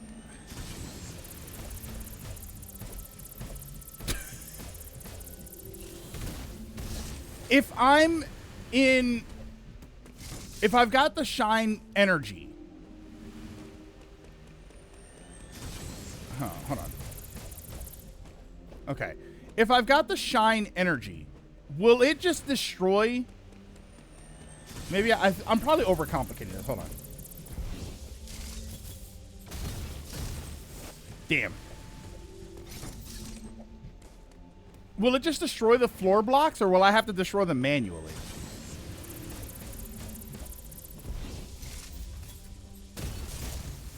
Why do you keep doing that? Hold on. I think I can just hit.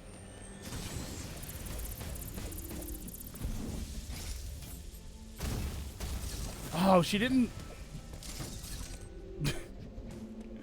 Oh, it's the last part that I'm not really sure. Anything will break those blocks.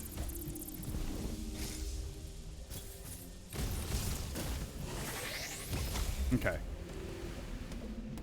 You have to unball first, so I can't do. Okay.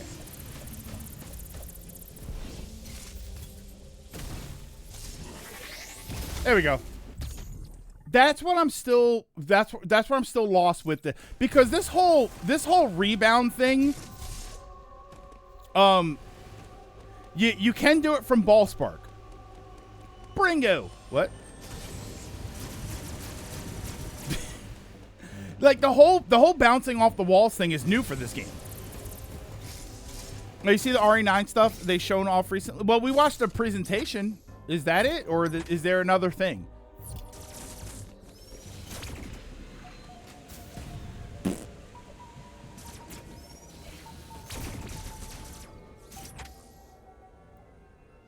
What? Hold on. Oh, wait.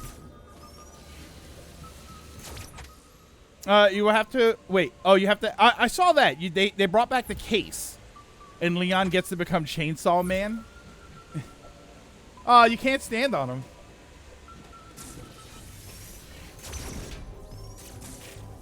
That was weird. Ball form. Wait, ball form on his head. Hold on.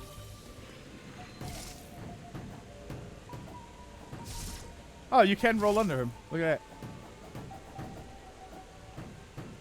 Hold on. Come on, Emmy, join the hack. Oh, damn. You yoinked me right off of there.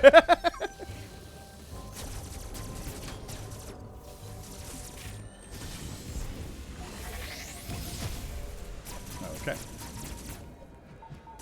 Guessing it's through here.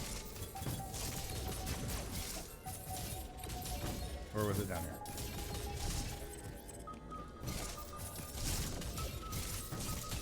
Was that Fable? Wait, Fable confirmed trash game? What happened? I haven't activated him yet. They confirmed there will be no dog companion. Well, then what's the point? Is there more? Oh, God.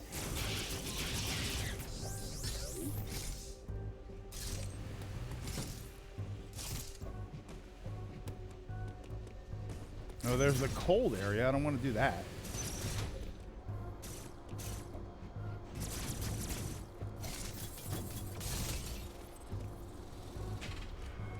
Oh, and Asta said, yeah, we kind of were hoping no one would ask as we didn't put a dog in the game. But isn't that, like, normally for Fable? That's so weird.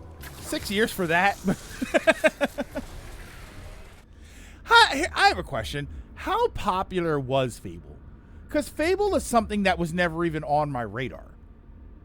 I wouldn't really even pay attention to seeing it on the shelves. I've never heard anybody talk about it outside of Matt. How popular was Fable? Like, I know that people who like Fable love Fable, but is it one of those things where if you love it, if you like it, you love it, and if you don't, you've never heard of it?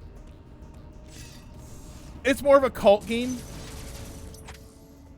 I do love a good cult.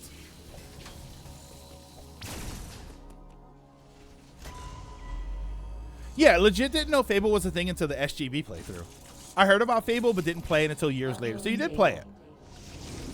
Oh, though it's more... Relatively, though it's more known for Peter Monalou, right? That's how you say his name? Over-promising. Fable is awesome. I only met one Fable fan in real life. I have confirmed that Quiet Road has deactivated all remaining enemies. You should now be able to reach the surface unthreatened. Although, if I know Ravenbeak, and I really wish I did, he will get them reactivated. Return there immediately. Oh, that's right. I'm going to the Quiet Road area. This is where I got lost before because I think I wasn't paying attention. I think the first time I played it, I was so blown away by what was happening. I didn't realize that he did that thing where he lowered the room. What was that? Back in Berenia? I had Fable on OG Xbox and loved the series, which is why I'm so worried about the new one. It looks like it might be decent, but still some worrying stuff. Monolith was the original Todd Howard. Oof. I played a bit of 2 at a friend's house and thought it was fine. All right, so we're going... I think I said we're going back to Berenia. Yeah, because we're going here. All right, so let's go. So we're cutting across. There's no teleporter that we can use. Nothing gets us a little bit closer. All right, we'll hot foot it back over there.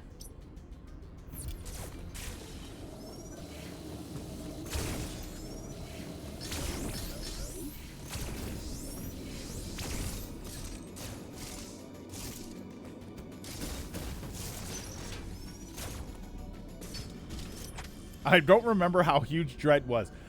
And it's such a funny thing. I've brought this up before. It's so funny because it looks gigantic. And then I feel like the map, if there's anything odd about the map, like I still think it's one of the best maps ever. But the one thing that I will say is odd about it is that I feel like size is misleading on this.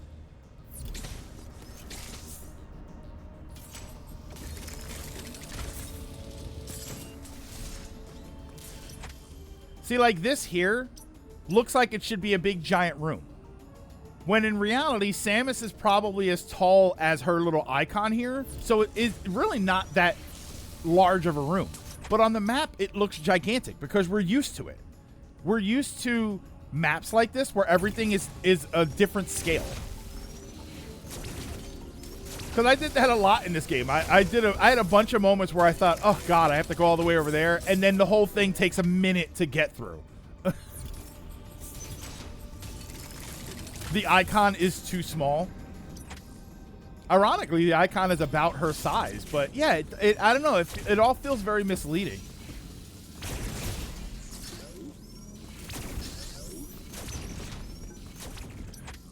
No Man's Sky was going to have the most features, have most of the features, but they lost everything in a flood, and did eventually give us everything.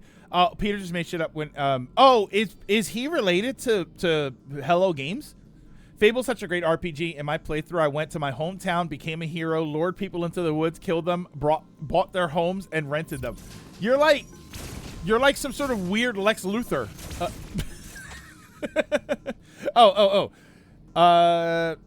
He was the worst. Todd Howard at least follows on his promises. Meanwhile, Peter was like, "See this seed? You can plant it, and as you play the game, a tree will grow in real time." Fast forward 3 games later, still no plantable seed, let alone a growing wild. So Lex Luthor. Lex Luthor if Lex was a game dev.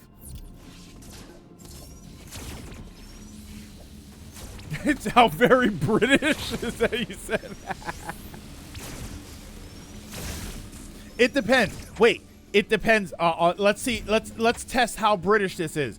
Ronan, did you make a museum full of all of the stuff that you stole and said, "Hey, look at our history"?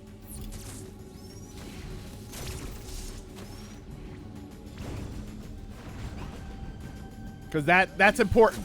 The camera seems to be pulled back a bit further than you think. Or it's a little bit closer. Like, I can't tell. Is it pulled back too far or is it too close? In our defense, we never said our history.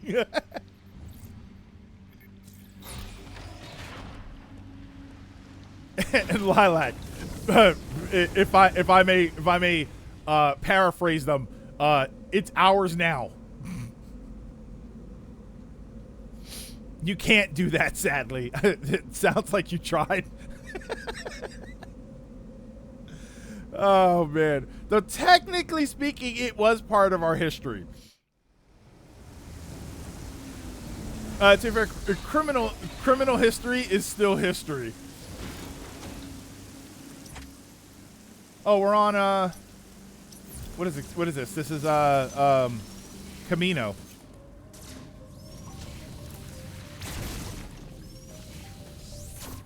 Oh, wait, I can do this.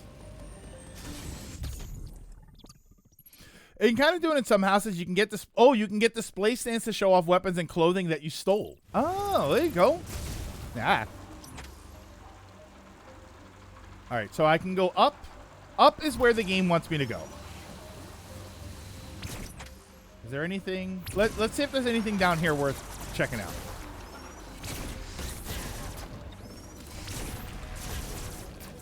I don't think there is, but okay, it's just nothing. All right, just wanted to open it on the map.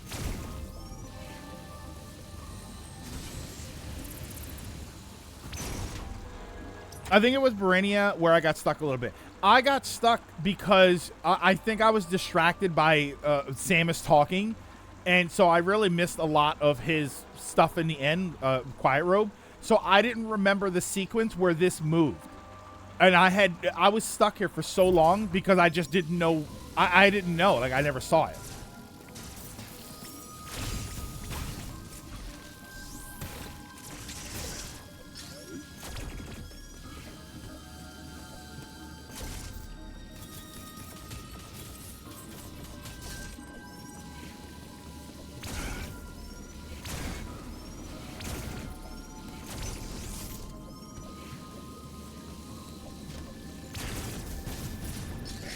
Yeah. But there's an item. I think it's on the other side.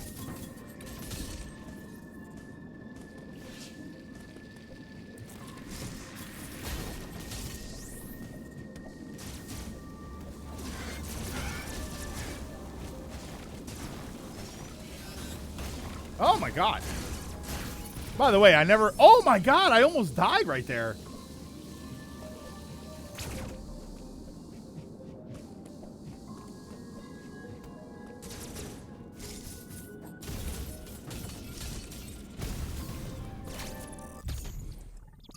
So the only reason Taj Mahal exists in India is because someone convinced the British government that it would cost more to take it apart and steal all the marble building materials it was made of. Then they could sell it for. They were originally going to scrap the building for parts. I mean, yeesh. All right, so this is. Oh yeah. So that's over there. Let me taking the controller to deal the last hit to the boss and saying they beat the whole game. No, we didn't have it on easy mode. No, it was we fully met that challenge. Game Shark? I don't know what you're talking about.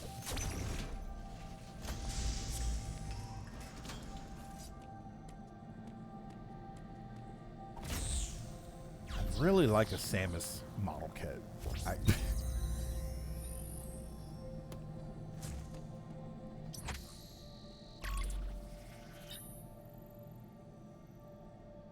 I like that happens, and you think, oh, I think I have most of the map, and then you get that screen, and you've cleared 10% of it.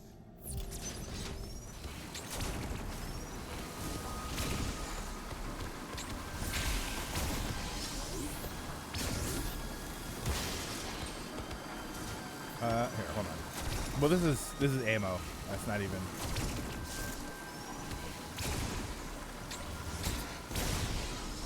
Can I get more health, please?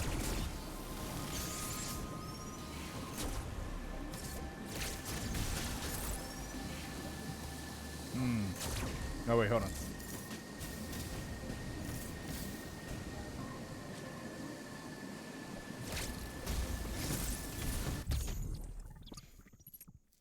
That counter and slide changed the Metroid game. The counter, the slide especially, really changes it. By the way, on the stolen stuff, this is in the Birmingham Museum.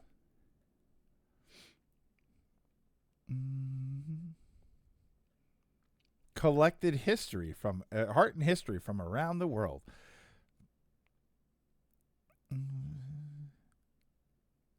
Okay. So basically they put up a sign saying it's complicated. Most of the data as a ticket during the British Empire. We're going to further talk to the organizations representing indigenous communities in North America, Australia, and Africa. Okay. That's interesting. Yeah, they did put, tactically acquire, right? We were supported by rich benefactors. Yeah, the people that sent you on these expeditions. We know. Oh my god. I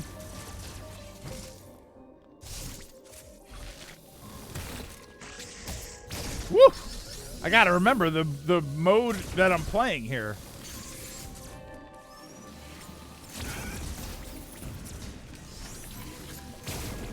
Yeah, that took off a tank and a half.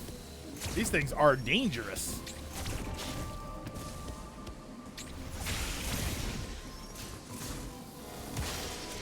And the exhibit is called The Elephant in the Room.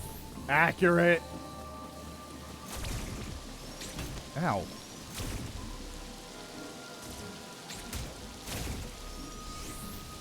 You playing? Yeah, I'm on hard mode.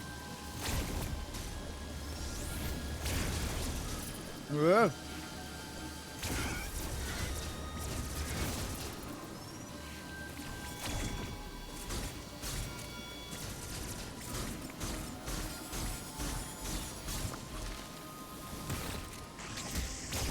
Haha. That's for health. Now that we're full on health.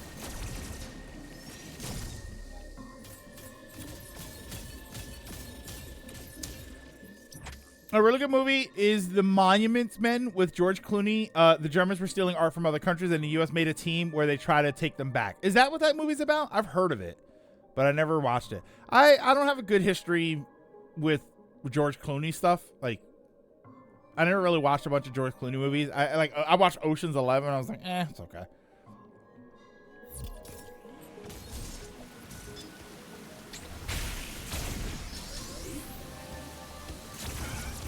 Then he was in a lot of those weird movies.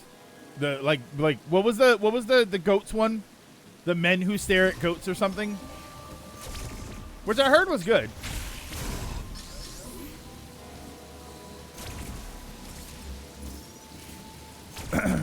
Many mummies went missing over the years because there was a British Empire market for eating mummy flesh or remains, as it was supposed to be very healthy and healing. Ugh. I beat Boss Rush on Dread mode, not the main game. Boss Rush is a bit easier because the bosses all have patterns. In the main game, the enemies keep getting in pot shots. Yeah, that was it. George Clooney is one of those actors who never plays a role. He just plays himself doing various things because he's a big star and stuff. Which I'm not the biggest fan of, but sometimes it works, right? Sometimes you get a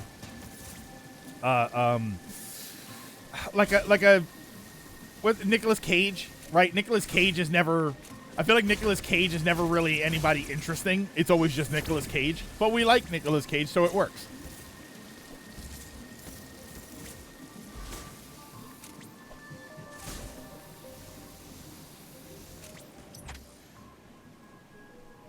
We were so gross back then. How did we make it to this point?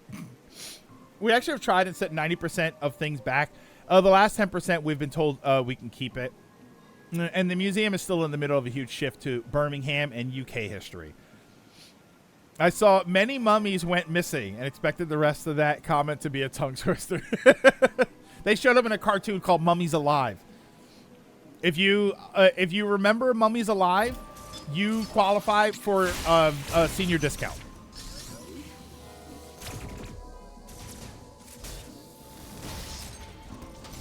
London, on the other hand, still have the finders keepers mentality, and when told to return, they actually said we must keep it as they are too savage and will destroy their history. Oh, brother. Mummies Alive isn't that old. I'm pretty sure Mummies Alive is pretty old. What was Mummies Alive? Mid-90s? Mummies Alive was probably around the same time as Skeleton Warriors.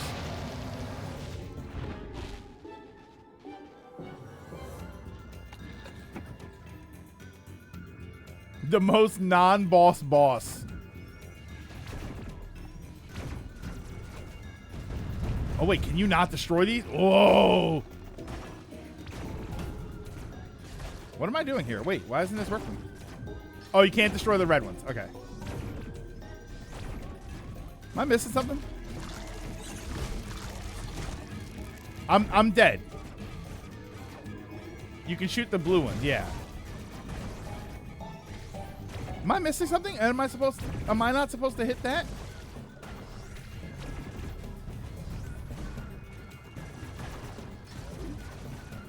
Mummies Alive was 29 years ago. Oh, wait.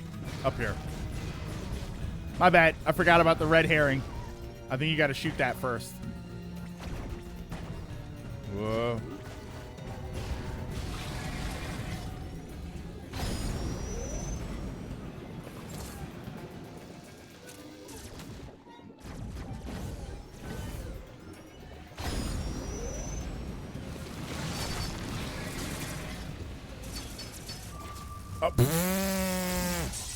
Walk right into it.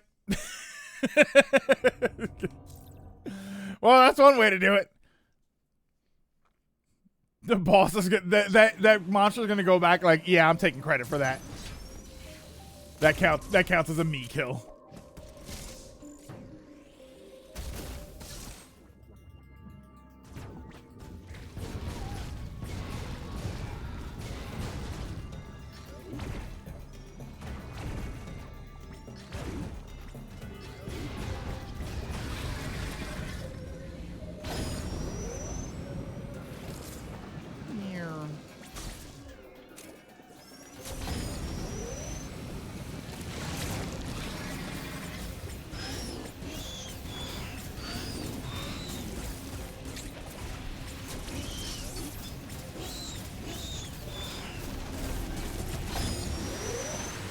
I think the first time I did this, I didn't counter that correctly. Oh, wait, can you not? Oh, well, you can. Ow!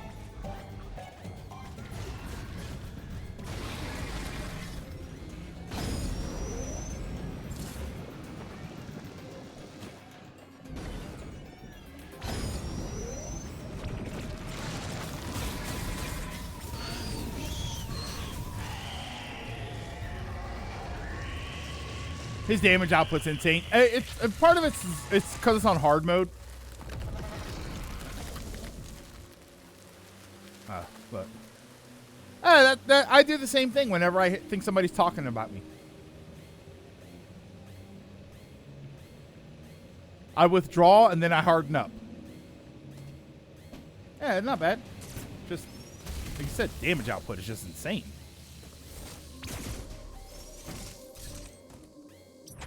Yeah, that's always like, boss? Oh, yeah. Linky, what's going on?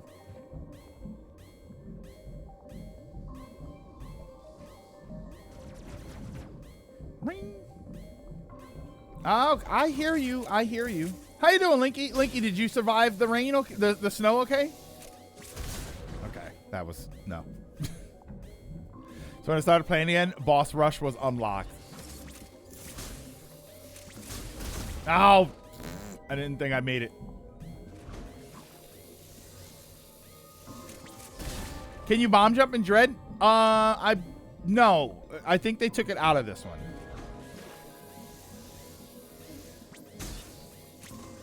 Right? Oh no, you can. You can. What am I saying? You can, yeah. Not a whole lot. Cold AF here. Debating delaying the Tingle stream till tomorrow. Yourself? I'm doing good. I did the last of my shoveling this morning, so I'm basically snow free as far as like paths and stuff. And then I cleared out the area in the backyard where the outdoor cats hang out, so they're good to go. But yeah, not too terrible, not too bad. Thinking of delaying the Tingle games. Well, let's see. If you're still playing Zelda, you finished Zelda 2. I mean, if you're going to delay the Tingle games, is it time for a Link to the Past randomizer?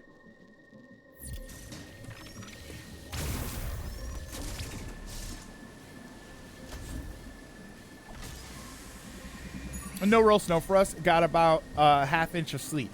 We had, I'd say, about 8 inches of snow. And then maybe an inch or two of sleet, which weighed down all of the snow. So now outside, there's this layer of sleet over everything. What are these Tingle games we speak of? They were Japan only. We never got any of the Tingle games. After I'm done with Tingle's Rippin' Balloon Trip? Rippin'? Of love, I'll be playing Link to the Past. Are you playing vanilla or are you playing are you playing a randomizer version? Right, let's save. We don't normally get heavy snow in Central Texas. Normally, sure. I thought we got at least one. No, I don't think we got any Tingle games. Not in the US anyway.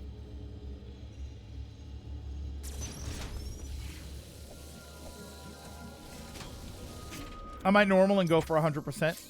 That's not bad. That's definitely work. I remember seeing on a magazine, at least. Oh, seeing on in a magazine. Okay, seeing one in a magazine. Okay, here we go. I might do the GBA. Oh, I might do the GBA port to do the 4 sword dungeon. I've never finished that. I never did the GBA port. Isn't that the one that added all of the like the Link stuff, the noises?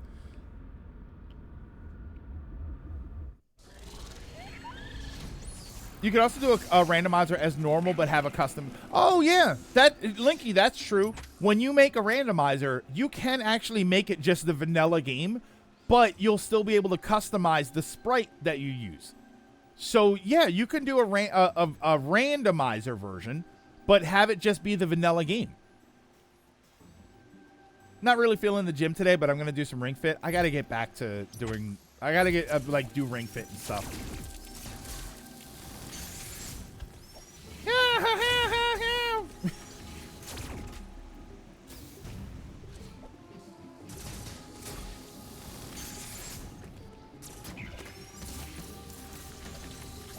Anytime Greg dies, you do 25 push-ups.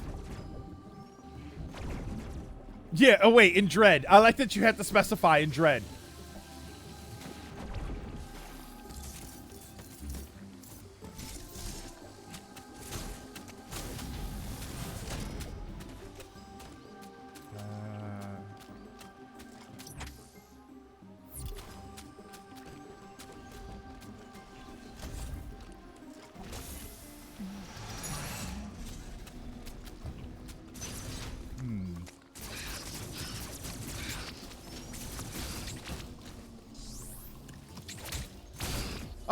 Kind of.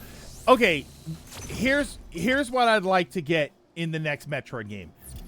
In Metroid 6, I want them to keep the counter, but I want special counters. I want some enemies to have special counters, because right there, I think that the counter move should be you grabbing the tongue and then shooting at them.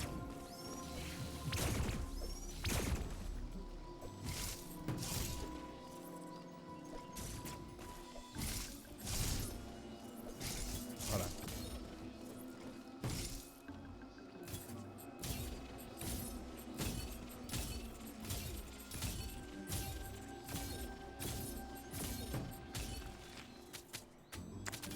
Where am I? Okay, there we go. I want actual power bombs. I would also like power bombs that can be used for more things than just nothing. You want Samus to do WWE counters. Yeah, but not specific inputs, just sometimes it's a hit and it knocks them back. Sometimes she'll grab the enemies, right? I think that would be a little more interesting. The bosses have it. Like, the bosses have the specialty ones. I don't need anything big and dramatic. Is that plant eating a creature back there? The counter should be as cool as Nero's Devil Buster moves in DMC 4 and 5. I could agree with that. Well, I only played DMC 5, but...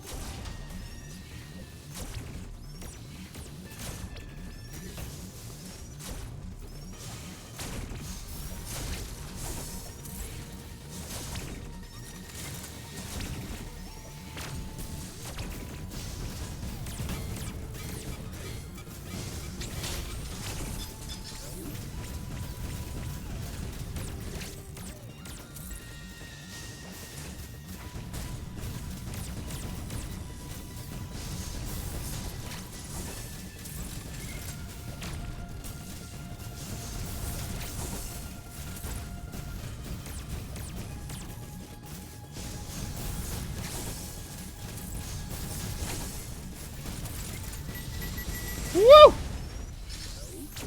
I'll tell you what, it feels good. When you fight enemies like that, you should get to the end of a fight and you should feel good that you had that fight. Appleman, what's going on? I won't lie, bomb jumping makes Metroid Planets and Zero Mission breaks the OG Metroid in half. Absolutely does. To be fair, the original game didn't really have bomb jumping. It didn't work the way we're used to.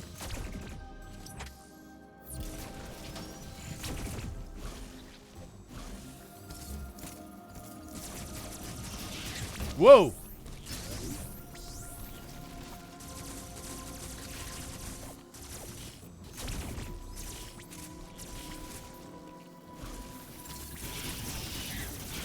Yeah. I can't let him hit me. Okay.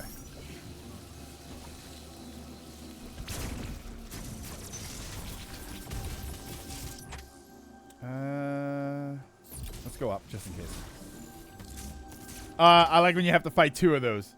I don't get the various suit any other way now that I know how to bomb jump.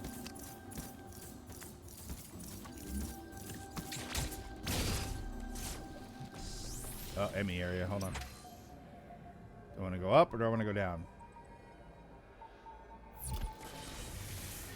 So it's been a while for me. Did you beat Prime 2? No. We stopped playing Prime 2. We stopped playing it on stream. I haven't gotten back to it yet. But we stopped playing it. To be honest, Apple, no, I don't think anybody was vibing with the game, including me.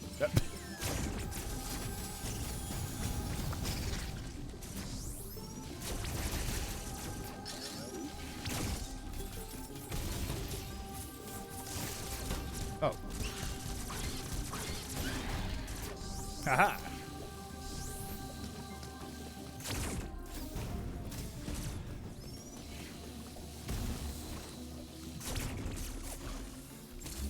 There we go.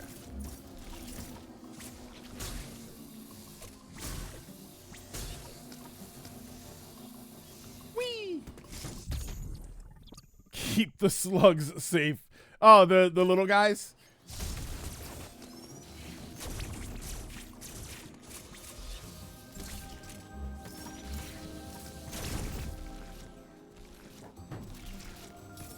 There. I'll try not to kill them for you. I remember getting that with the flash shift. Just had a flashback to 2021 when I was fighting Kraid for the first time. My wife walked by. Can you roll into his nuclear goop orifice? Yeah, well, I will. Uh-oh. Oh, no! I'm sorry. They had it coming.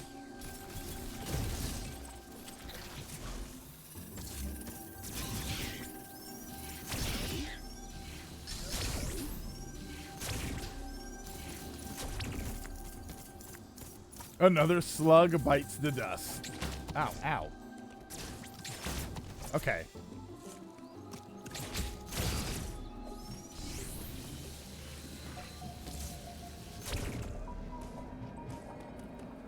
Be careful.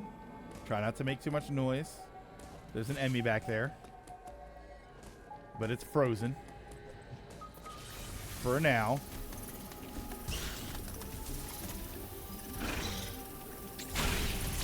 Woo.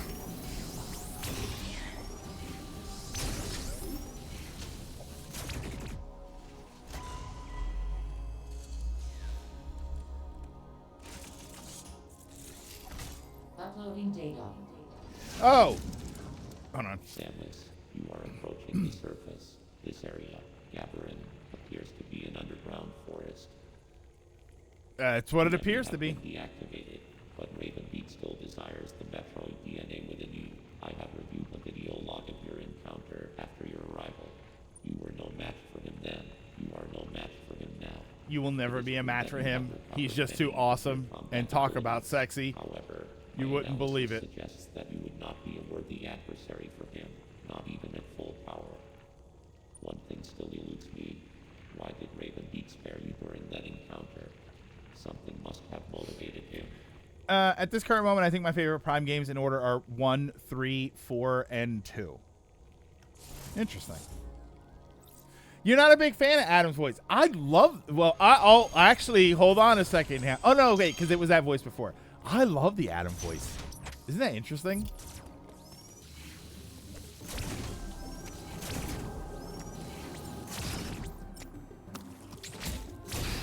Yeah, I actually love it. It's so mechanical, and it's a little creepy. Something about it feels a bit like nails on a chalkboard to me. It feels creepy to me.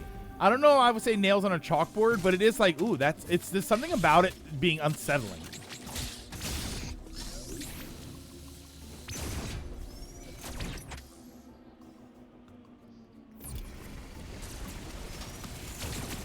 Adam is stroking Ravenbeak? Absolutely. Okay, I thought that guy was going to be gone.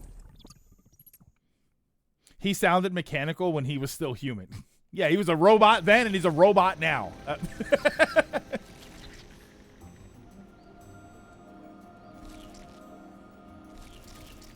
I like to talk smack about him because then I get to call it Adam slander.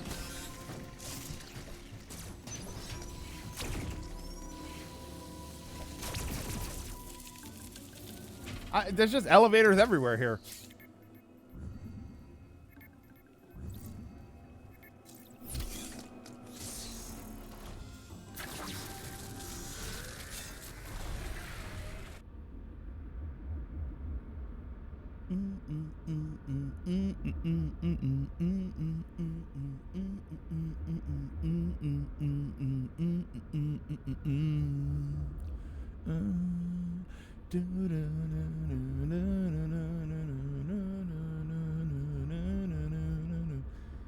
There we go. I'm at that part of the build where I know it's correct, but it doesn't seem correct. Prime 3 does a lot of good with not a lot of back and forth. It's still there, but only for cleanup and certain upgrades. Samus, you're not powerful enough to defeat Ravenbeak. I saw him in the shower once. He has an 8-pack. I saw him lift the truck. He gets all the big booty bird bitch. That's great. What at one time Samus turned to the camera. I mean, she kind of does. There's moments where you can stop her, and she ends up looking at the camera a little bit.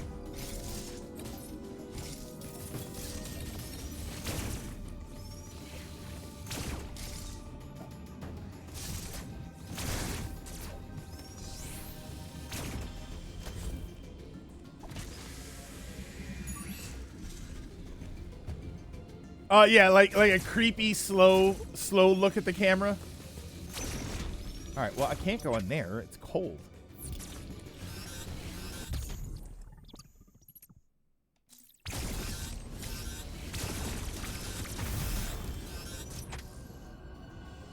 Yeah, because you have to go up there to get that part.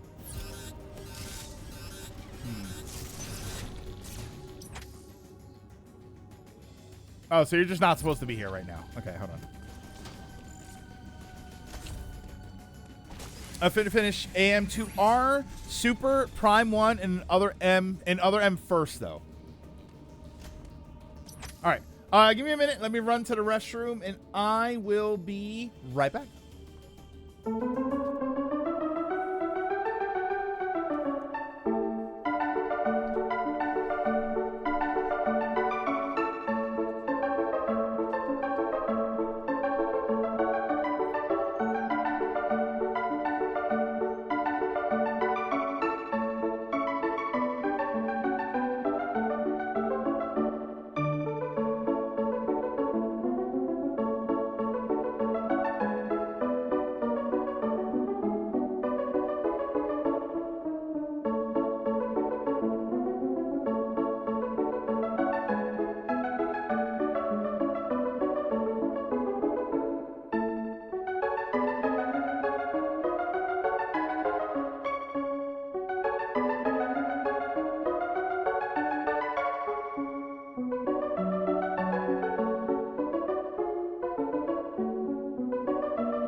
There should be a Metroid game with chibi anime characters. Samus would have huge, sparkly saucer eyes and a cuddly Metroid sidekick named Puny. Wait, you can't say Puny. Who can only say Squee. I wouldn't say Puny because the Punies were the little guys from Paper Mario Thousand Year Door. I think it was Thousand Year Door. It can take place during the few days it takes her to deliver the infant. Oh, okay. There could be a scene where they find a kitten. Puny kills it and Samus scolds him. But because Metroids absorb attributes of what they eat, Puny grows kitten ears. Oh, so Samus immediately forgives him. Okay, that's kind of gross.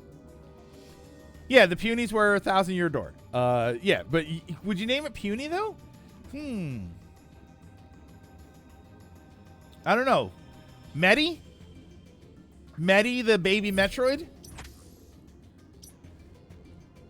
All right, so I guess I'm not supposed to be here because I don't have the... Yeah, I'm not vibing with Medi. Ralph. When I hear Puny, I think of the slimes in the Atelier games. No, I like that. I like Mike. It doesn't even need to be a full game or anything. I like it as a... Ooh, I like it as a series of YouTube shorts.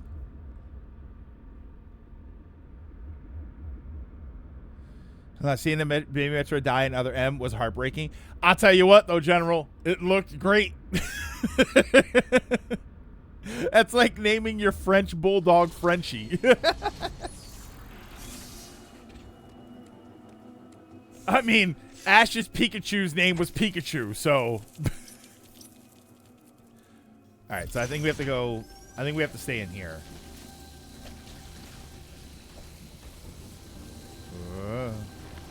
Move it, buddy.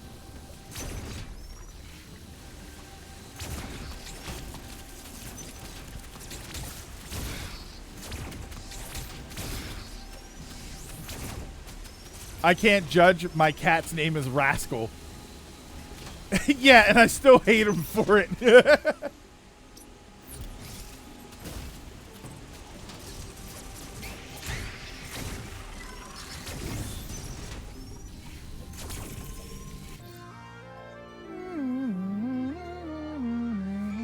If Metroid was bigger, I can see that being a YouTube short.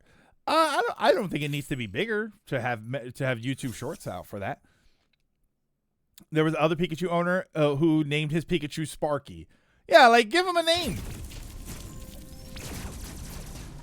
Don't be lazy.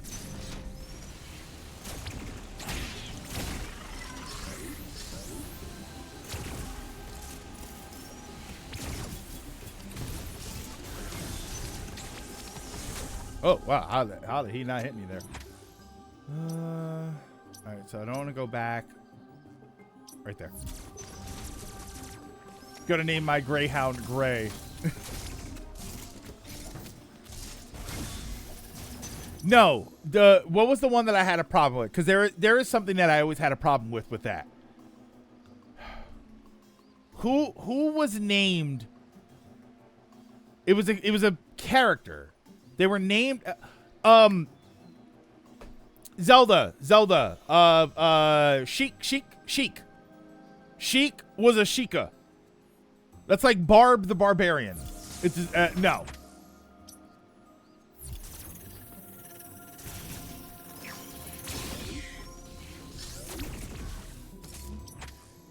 Gunpla update, chest LED install. Oh, I see it right there. That had LEDs in it? Holy. Actually, my cat Sora was nicknamed Mr. Cat, and it unfortunately stuck. I'm saying the saying. My name is Hugh. I'm a human. The sad thing is, Atomic, there are humans named Hugh. And there are men named Manny.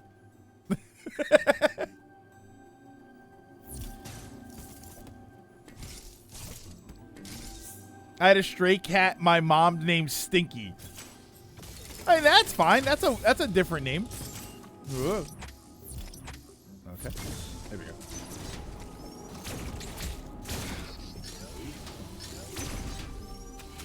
I made up the whole chibi anime Metroid thing as a troll. I wasn't expecting anyone. No, that's a great idea. I love that. Little goofy ish in the like side adventures of Samus. Oh wait. Huh. Samus and how about Sammy? How about Sammy Jr.? There you go, Sammy. Samus and little Sammy. Samus and Sammy. Samus and Sammy. Come on. She already has the chibi pose in the menu screen. I named my Tyranitar Terra Banks, my Growlithe LT Lieutenant Scorch, and my Fuecoco was Jalapeno. Jalapeno? Now that I think about it. All my family's dogs had real names. What the F did Mr. Cat stick? Did Amanda's a woman name? We can name a guy that because he's a man. I had the idea since I got the Metroid amiibo and with Samus Returns. It's just so cute and squishy.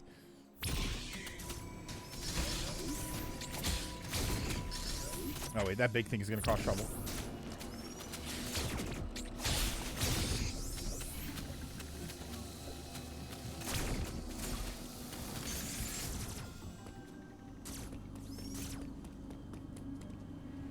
The only time I ever named... Okay. The only time I ever named my characters anything in Pokemon, or my Pokemon in Pokemon, was my very first Pokemon. It was a Squirtle. And I named him Spitty. That was the only time I ever changed the name of my Pokemon. If there's ever a Metroid movie, I want Jim Henson's Creature Shop to handle the monsters. The Space Pirates remind me of the Skeksis from Dark Crystal. That would be really interesting to see.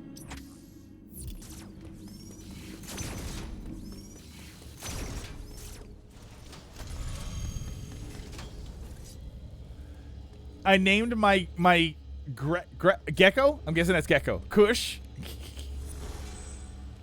I figured you named one Indica and one Sativa. To be fair, Sheik, by the time you meet them and when you meet Impa, it's implied they're basically non-existent. It's not until Breath of the Wild that we actually see a village of them.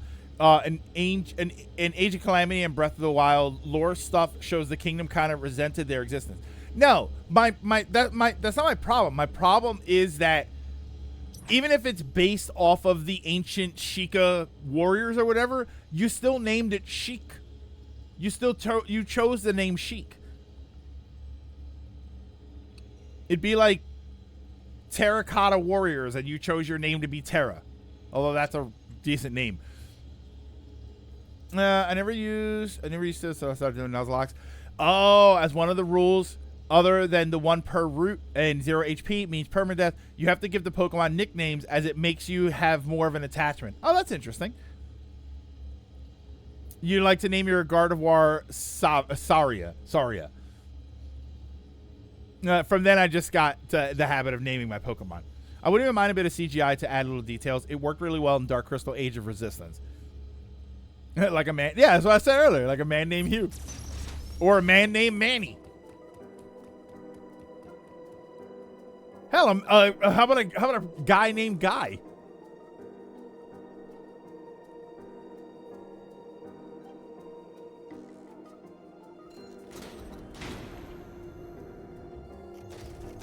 I like this. This reminds me of Super Metroid. When you go down and you first get the Morph Ball and the lights turn on.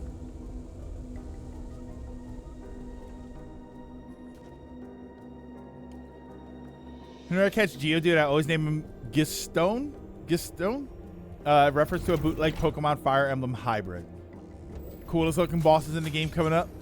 Entei, Moltrizant, Suic, Articu. Oh, okay. I see.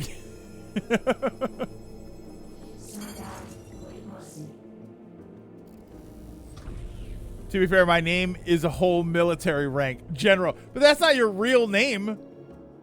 Your name, right? Your birth name isn't General. Suicus. Ew.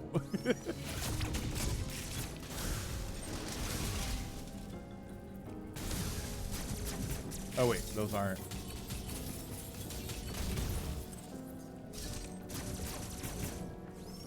No, it is? Wait, hold on. I can't tell if you're joking or not.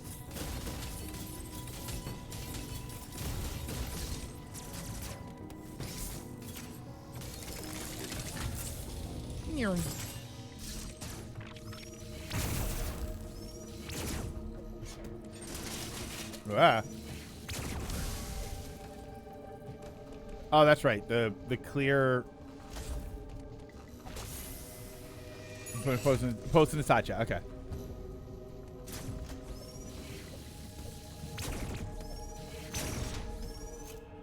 I'm huge ass. Whoa. There they go. I'm going to do with the last name Commando. Not even joking. Lance Corporal Commando.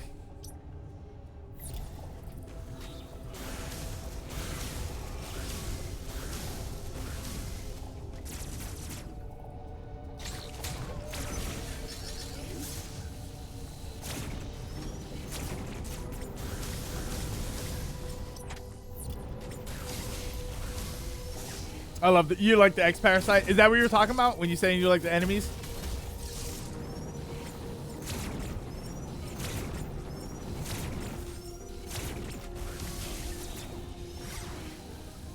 Hindsight, Raven Beast's entire plan falls apart horribly because he lets us get in here. Reminds me of Major from Catch 22. He's an asshole, sir. Major asshole.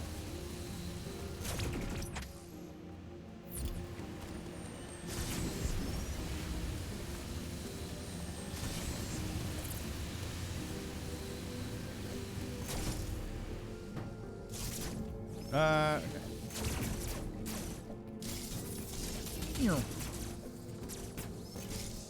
Because as a result, coming here, we let the X out, and that's what ultimately screws him over. What's this? Finally, I finished the game so I can stop fixating on it. Wait, which game? This one? Inside chat 1.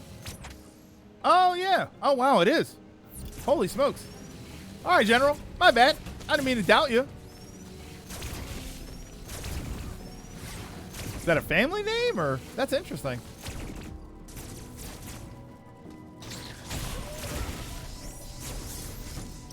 His dad was a Joker. His last name was Major, so he called his son Major. And when he enlisted, he was private. Wait, where do I know that from? That's a joke, right? You're saying from Catch 22? I think I've seen that clip. Now you're good, and you're the third. Oh wow. Appleman, thank you so much. I'm pretty sure I've seen that clip before. Yeah.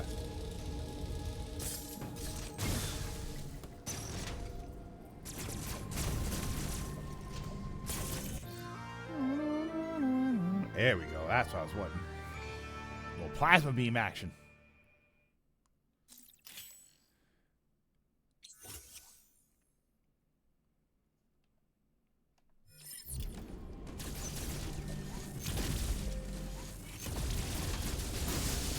Yes! It's so strong.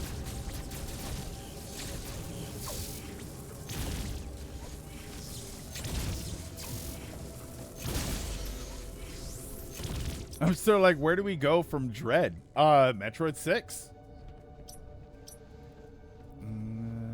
Oh, that's a yellow door, right? Oh no, plasma beam cover.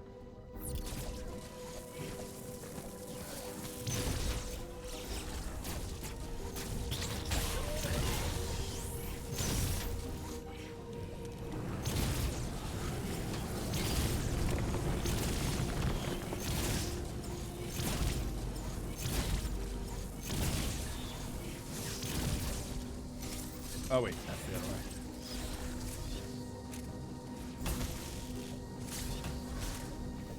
Ah.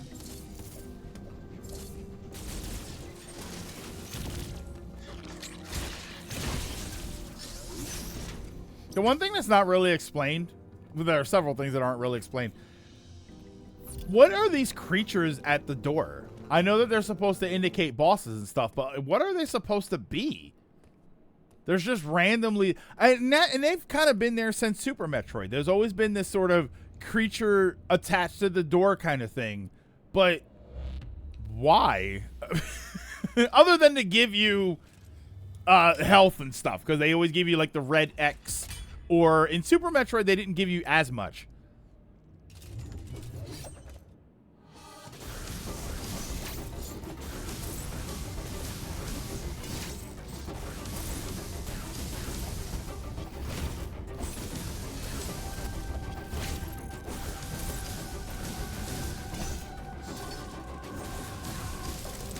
Uh-oh.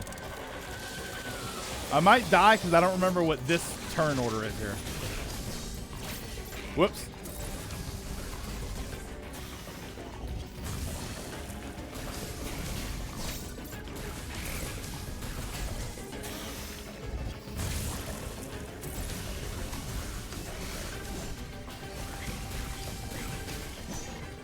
Oh, I fell on the spear. Chalking up to the X parasites for door bosses. No, it's not the X parasite. It's the enemy that's there initially, because the enemies have been there the entire time. Thing one in the game says they're creatures that feed off of the door's constant energy flow. Interesting.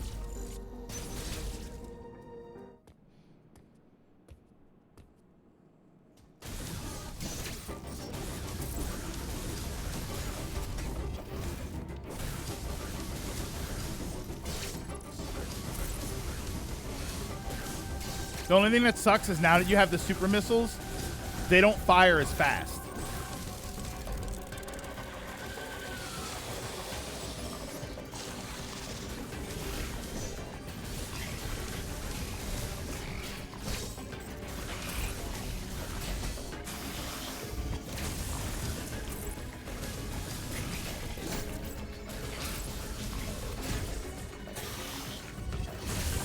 Whoa.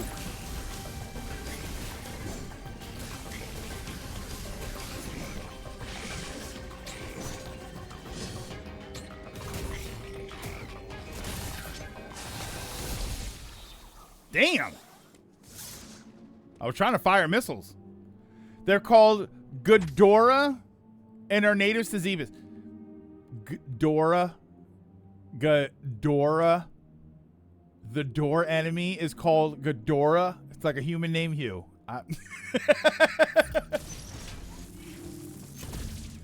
Now, all I can think of is the ants that their only purpose are being doors.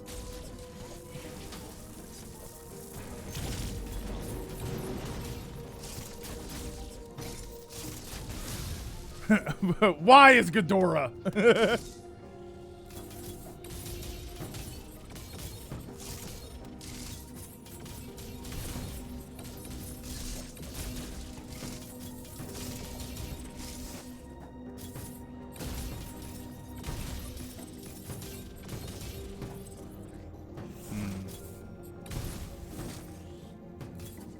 Forgot the specific names for those species of ants. You fight doors in lots of games. Final Fantasy comes to mind. Yeah, you do fight the like the demon doors. I mean, you fight a wall in Final Fantasy, so I had to fight my own car door yesterday because it was frozen shut. Oh, you should have had the plasma beam. The plasma beam would have opened it right up.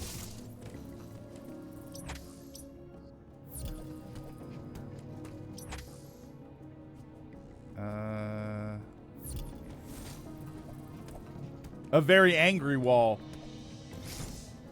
Yeah, no matter how many ninja stars I threw at it, it was still trying to kill me.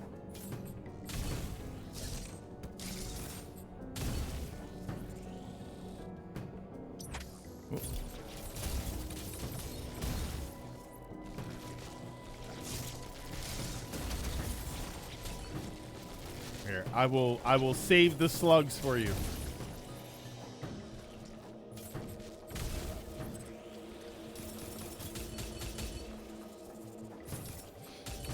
I got the job done with brute force, anger, and my fingernails. I mean, you're not using your fingernails to scrape ice, are you?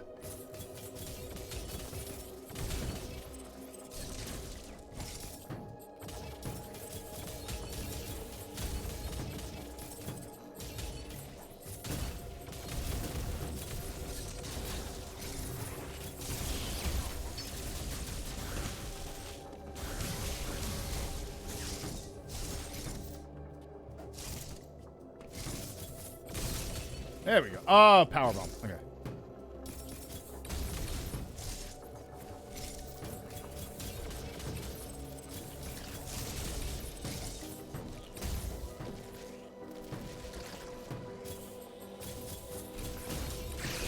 Oh.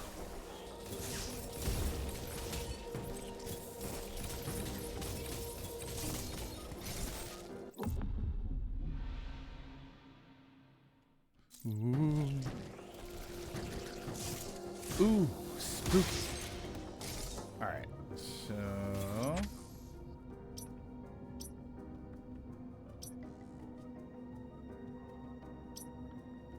where was that cover?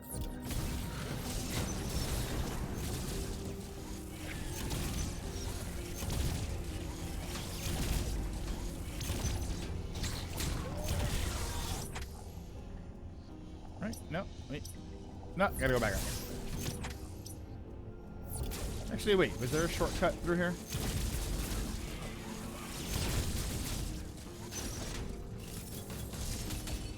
No, okay. An unknown resource, you say? Whoop.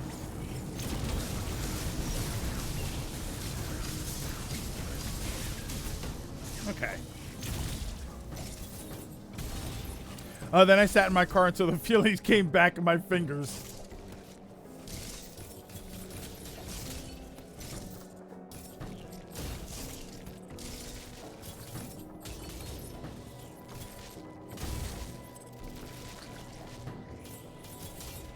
Oh, wait, hold on. Oh, sorry. I want to binge some evening YouTube uploads before I go to bed. Later, Flash, have a good one. And Flash, if you haven't seen it yet, there's a video about a Gunpla build on my channel that you might want to watch. Just saying. Oh, wait. I knew I had something I wanted to talk to you guys about. So, they announced another Nintendo Direct. And, okay. Oh, I gotta go out. They announced another Nintendo Direct. It's gonna be Thursday, and it's for Tamagotchi Life. I guess it's the new Tamagotchi game that's coming out. We probably won't watch it because I am not really a Tomodachi person. And that's a skip. They also announced, not Nintendo, a new Dragon Ball. Kind of randomly, but they announced a new Dragon Ball series. I think it is a Dragon Ball, not Z or After. I think it's actually a Dragon Ball show. So there's 8 Dragon Balls now? They announced a few new the only thing I saw was the trailer. Galactic Patrol, that was what I saw. Beerus is something else. I can know who those 20 characters are in Sparking Zero now. There was a whole event. All I saw was the trailer for the one show. Well, no, it was let me see if I can find it again. It was the trailer that had like the history of Dragon Ball, so it shows you it was really good animation too. It's like the history of Dragon Ball, and then it goes through Z, and it made me laugh because I'm sitting there thinking, wow, we're just not giving any love to Super and Daima, huh? But then they kind of like quick mentioned a lot of the other Dragon Ball stuff. They didn't mention any of the movies other than Resurrection F, but they showed some stuff, and then it was the Galactic Patrol thing at the end. I didn't know there was something else. Galactic Patrol is the Morrow arc in Super manga. It's getting animated. Okay. Maybe animated really well for a TV series this time around. DBS is getting another arc. A Battle of Gods is getting a remake, and there's an unknown game. Okay. Could be a continuation of the Daima continuity. Oh, wait. So I'm leaving here, right? Because I think some of these items I can't get until I get power bombs, so... Battle of Gods remake is a remake of the arc in Super specifically. Okay. Wasn't Battle of Gods something else? Isn't that an old thing? Galactic Patrol is after Super, and Beerus is a remaster of the first Super arc. It's 8 episodes. Oh, so that's going to be the arc with the Super Saiyan God that they do? The red-haired one? Yeah, Battle of Gods is a 2013 movie. Are they redoing that?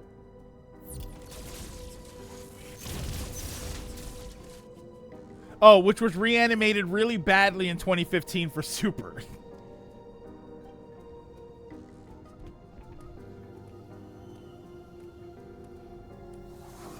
Oh, so Beerus is going to be 8 episodes and not a movie? Yeah, you're right. If Samus never comes here, Ravenbeak could possibly win. And they're also planning to remake Resurrection F arc from Super specifically. Wait, again? Wait. So hold on. So Resurrection F is some of the events from the show turned into a movie, and then there were the events in the movie, and then they're making Resurrection F again?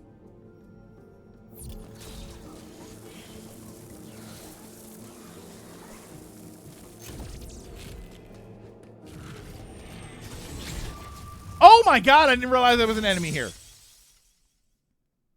Where the hell did he come from? How far back are we? Oh, we're not too bad. We're not too far back. Oh, this actually saves some time. Oh, wait. Up here.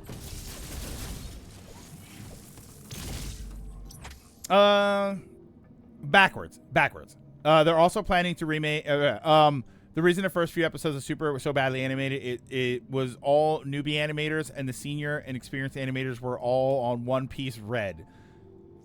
Film first, Super later. They're fixing what they did in Dragon Ball Z Super on the movie arcs in the show to just cut out the unneeded filler. Okay. Resurrection F was a movie that got an arc into. Oh, so it was a movie first, and they're remaking the arc from Super. Okay. Battle of Gods was a movie that got turned into an arc for Super. Same thing for Resurrection F. Okay. Oh, Film Gold.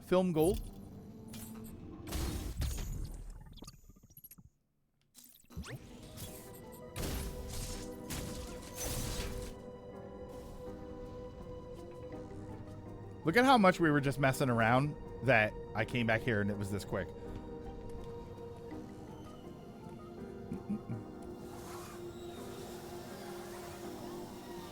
Oh, and then I guess they can work on Dragon Ball more now since One Piece Season 1 finally ended. Maybe. Oh, wait, hold on. Don't do it again.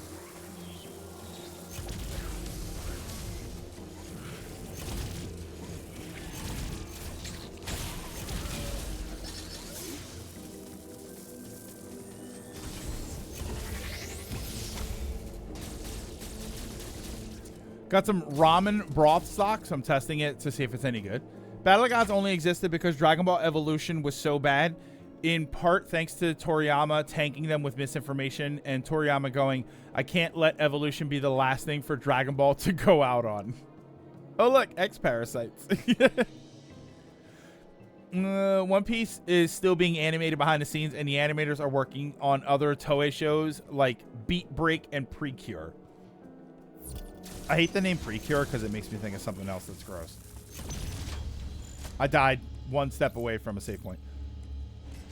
The X-Parasites look cute in this game. Funny on Crunchyroll, you look at the arcs on One Piece and it says season 6, 114 episodes. When really it should say season 1, 1,100 episodes.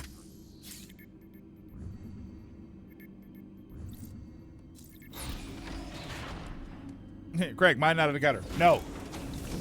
I'm like Isildur in Lord of the Rings. No. I want X-Parasite and Metroid Jello. Crunchyroll still divided the show into different Oh, I know. I know. That's the gag. The joke with One Piece right now is that now that they're going to yearly seasons, the joke has been that this has all been season 1.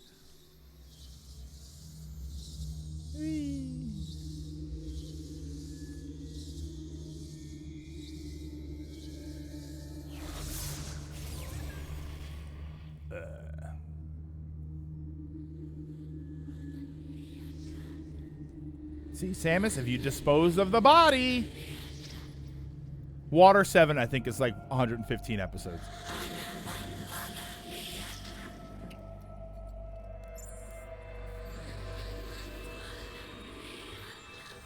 Yeah, they're only airing One Piece for 26 episodes a year, which is around 6 months of airtime. Whoa.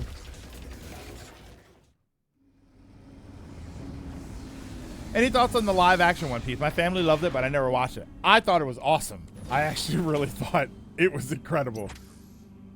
I was actually really happy with that show. And mind you, I am someone who never really cared about One Piece. It was a very long show, so I never really cared about it.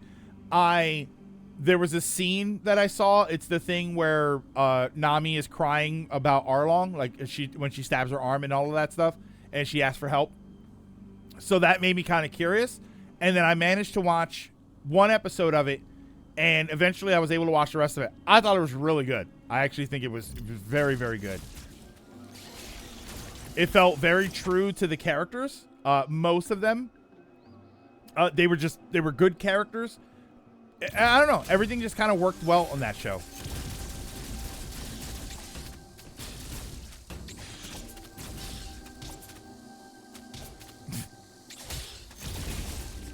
Oh.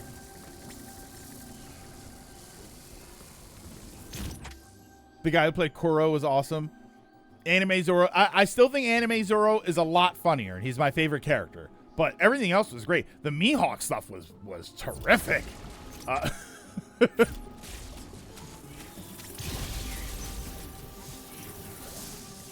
I always like killing these things here. Because look at the tiny little X-Parasites. Aren't they adorable here?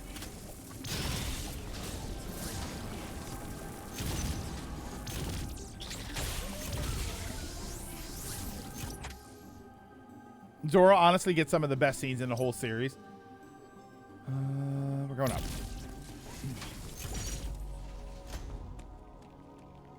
Oh, I flat out did not like how Mihawk made his entrance in the LA in Barate. So wait, so you didn't like the intro of Mihawk? They have now scattered across the planet. This is no doubt the work. I did like Mihawk on the little boat thing, and we didn't really get to see that. His motives are still a mystery. Oh, he just shows up in Barate and talks to them. Immunity to the X-Parasites. You can even absorb them. The arc after Water 7 is Zoro's best moments in the whole series. But I thought that was kind of like what they did in the show. Doesn't he just randomly show up in the anime also? It's one of the few complaints I hear people have for LA. They feel Zoro isn't getting the level of attention and scenes he got in the show. I just like that he was funnier in the show, in the anime. Oh, in the anime he just shows up in the heat of the battle, in a tiny boat. But I kind of like that. They also saw him before. That was my big issue with that. Is that in the anime they see him at Barate and then right? Don't they see him twice, or is it the first time that they see him that he fights them? I could have sworn they saw him before, and then the fight next time was like the Zoro fight.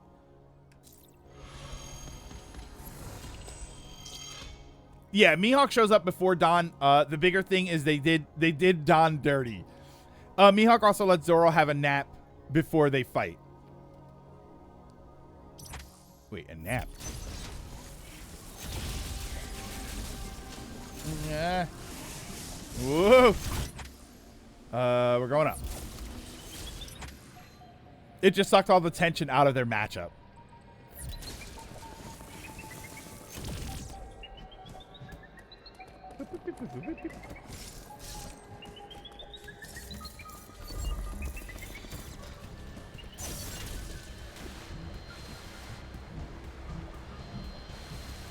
Go. Oof. Oh, he waits until daytime before they fight is what I mean. Okay. Does have one of the best lines though. Whoa.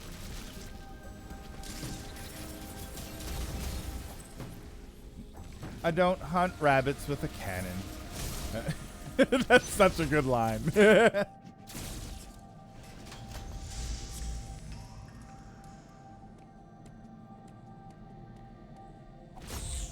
I wonder if they sell the cross knife. I mean, I'm sure they do, but really interested to do it. Helmeppo's arc in live action.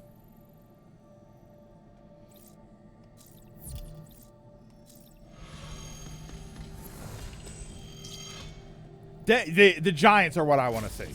The Giants are what I want to see.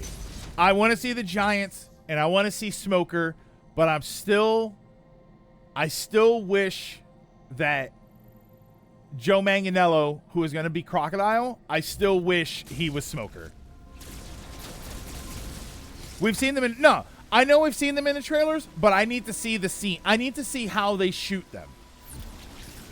I need to see how it looks on screen when they fight, because the fighting with the giant stuff was probably one of my favorite arcs at this point, right? It was like 4 episodes or something.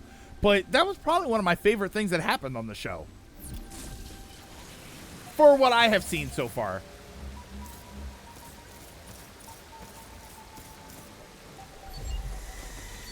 Oh, what?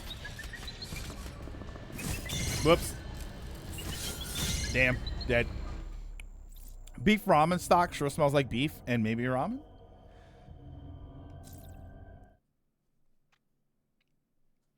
Yeah, see, I want to see all of that stuff, but I'll be honest. Every time I go to Crunchyroll, because you know how Crunchyroll does the like watch the next episode, One Piece is still there. It's still one of the next things that I can watch, but I'm not ready to go back to it yet.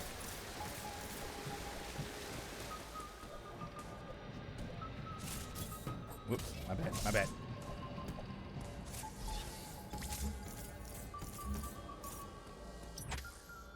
People tend to forget the little garden is when Zoro and Sanji really started fighting each other.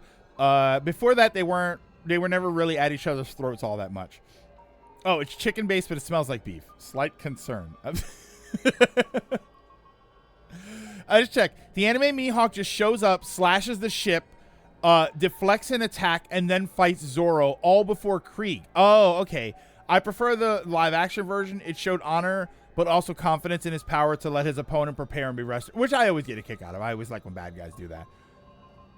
Yeah, like that's my problem is that I just think it's funny when Zoro is yelling. I think when he gets the big mouth with the sharp teeth in it, I just think that's hilarious.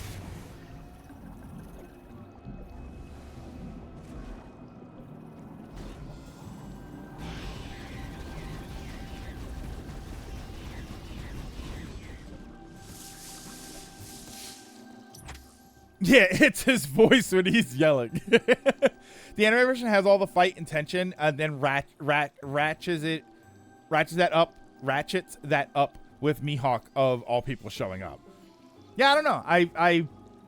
It's interesting. I watched the anime one, but I have to. Maybe I need to watch it again.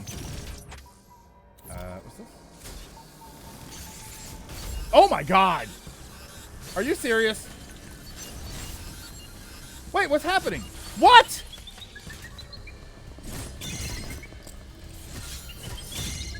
What was that all about? Zoro really wasn't that injured anyway. What was that?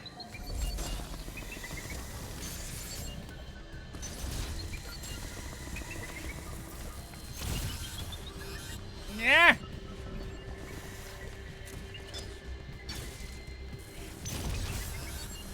Wait, what? What?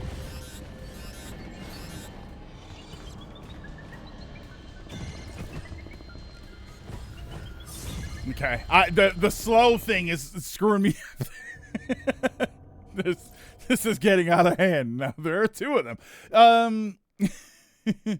Skypiea has a lot of Zoro moments, which is where I am. I think I'm at like episode 162. 162 or 164.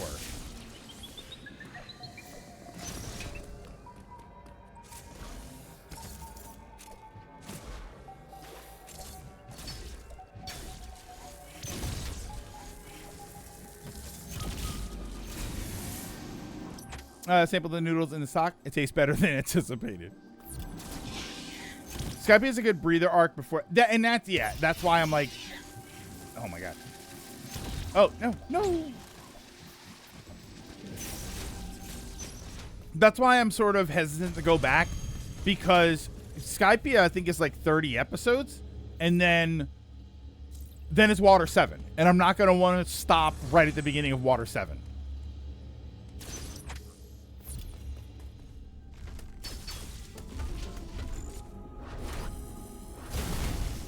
Okay.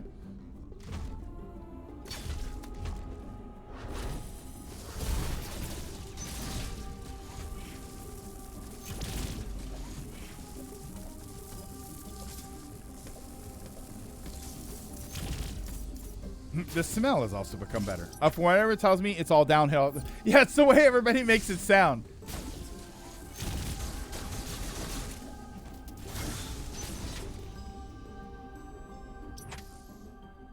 Wait, that's just wrong. No, it's the wrong way to put it. That's being obnoxious for the sake of being obnoxious. It gets better and better. See, now here's the thing, Gold.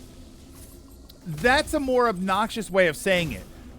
But What I do often hear is that a lot of people think Water 7 is the best. So technically, it's all downhill after that. I don't know how true that is.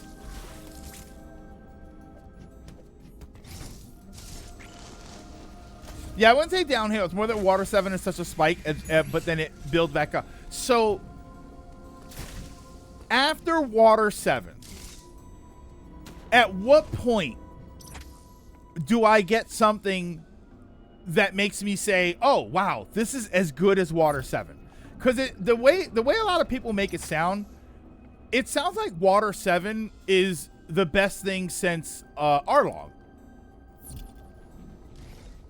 Marineford? How long is that? Mind you, I'm new. I don't know all of this stuff off the top of my head. So, Marineford.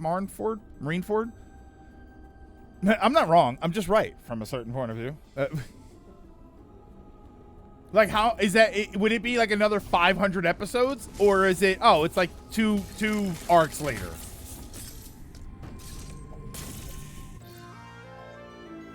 It's about 3 to 4 arcs away. Okay, which kind of works. $4.99. Yeah, 3 to 4 arcs later could be it could be 500 episodes. And I still think this is the weirdest thing they've ever given Samus. As common as a power-up that this is, I still think one of the weirdest things they've ever given Samus is a double jump.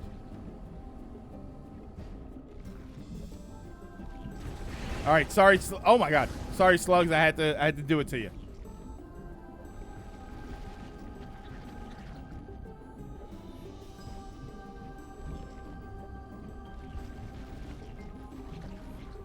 It's not quite 500 episodes, but I think it's close. I know most of the big hype moments as One Piece fans on Twitter don't know what not spoiling within 30 minutes of something means. But Lilac, if you were a fan and you cared, you would have read it. Yeah.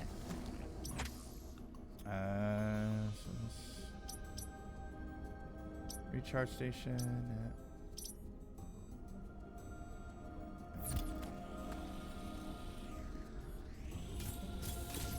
Around Ennie's lobby and post Ennie's lobby is when the anime stops animating 2 chapters per episode. Okay.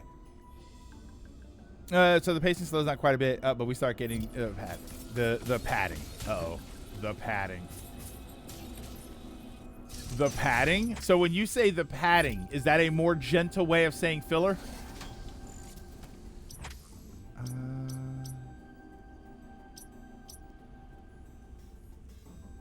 Did I get that? Oh, no, I can't get that.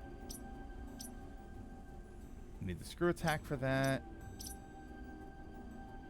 Oh, wait. I think we can go down there. The snow is melting. Ramen update. It's not bad. Not at a ramen place good. There's certainly better than just using water with the powder and regular. Yeah, I mean, you should always use a little bit of soy sauce too, because I love me some soy sauce. You get those 6-second slowdowns. Oh, 6-second slowdowns. Flashbacks in general in canon. Oh, okay. It's just padding out the arcs. Oh, also 2 minutes and 30-second opening, no ending, and 3 to 4 minutes of recap. Oh, okay. Whoa. I see what you mean.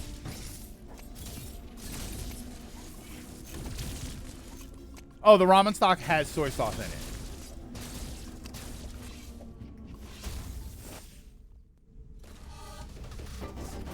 Okay.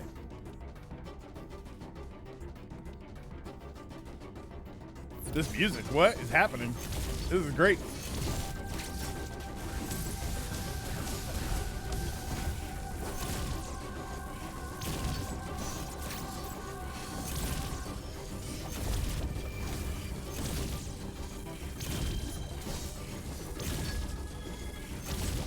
No, this doesn't seem to work better. I think missile still might be the way to go here.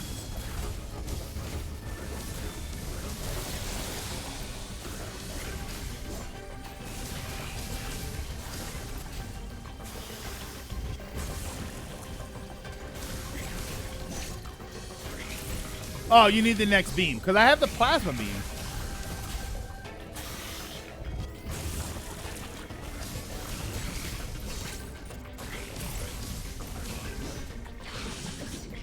Whoops, I missed.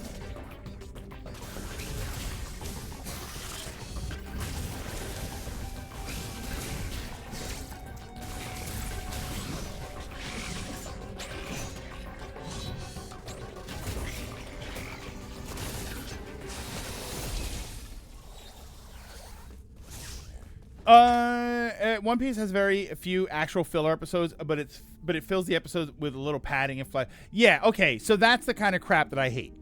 That's one of the reasons I stayed away from One Piece, and I stay away from a lot of longer shows, is because not only are there usually a lot of like filler arcs and stuff, or just filler episodes, but the episodes themselves have filler, and that's my biggest problem. It's when it's time to fight the bad guy because we're really pumped up to do it, but we're going to get there and we're going to talk for 10 minutes. We're going to talk about how tough each of us are. And it's like, could we just kind of fight here? Speaking of manga, I recently found my library had a Code Geass manga adaptation, so I decided to borrow it and was stunned. If you're going to adapt a mecha anime, why would you remove the mecha? Wait. Code Geass, the anime, doesn't have the mecha in it? Yeah, it's not filler per se, but the anime adds scenes for that essentially happens in between the panel. Oh, for what essentially happens in between the panel. Yeah, I hate that. I don't like that. That's so annoying. Just get to it. The episode should be shorter. And I know everybody always says, well, they were animating because they had to make a bunch of episodes, blah, blah, blah. I don't care. Because the bottom line is I have a show where 5 minutes of things happen stretched out over 22 minutes. And I don't want that. So I stayed away from it. Now, One Piece is one of the lowest amounts of filler for any shonen, only at only 10%, around 102 episodes. Context: Dragon Ball Z has around 50%, which is about 150 episodes. Naruto is 41% filler. Bleach is about 45% filler. Like, that's a lot. That's a ton of content for thousands of hours or hundreds and hundreds of hours to find out that half of them are important. And that doesn't mean that a filler material can't be fun or interesting, but when you're watching a show that's 1,100 episodes, I feel like getting to the point is going to be a problem. More often than not, the anime original scenes flesh out the story a lot more. We get more fight scenes, more character interactions, and more explanations that are not in the manga. The funny thing is, you say more fight scenes, and it's probably and I'll admit that this is where I'm a bit hypocritical. Tacked on fight scenes tend to be really fun to watch, but they are filler. So like, I acknowledge it. When they tack on a fight scene or like an action movie with a chase scene or something, I know that it's filler. I know that it's nonsense that doesn't mean anything and it's just meant to look cool. But I don't mind that. But it's when they stand there and they just blah blah blah forever. I'm like, you were so hyped up to fight 5 minutes ago. So I got that. There's a spin boost. Okay, so I think I can use the spin boost here. Is it filler or expanding on stuff? If it's expanding on stuff, we're fine. But Arlong Park, for instance, Nami asks for help. The guys get together, right? Let's go. And they get the thing, and you get to walk to Arlong Park. And they get there, and they bust down the wall, or they bust down the door. And then they start talking about how I'm going to beat you up, Arlong. How dare you? Oh, you can't come in here.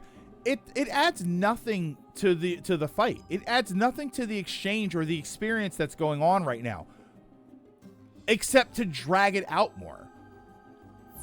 It was like, oh, okay. Like the last 2 or 3 episodes of Arlong Park, I skimmed through.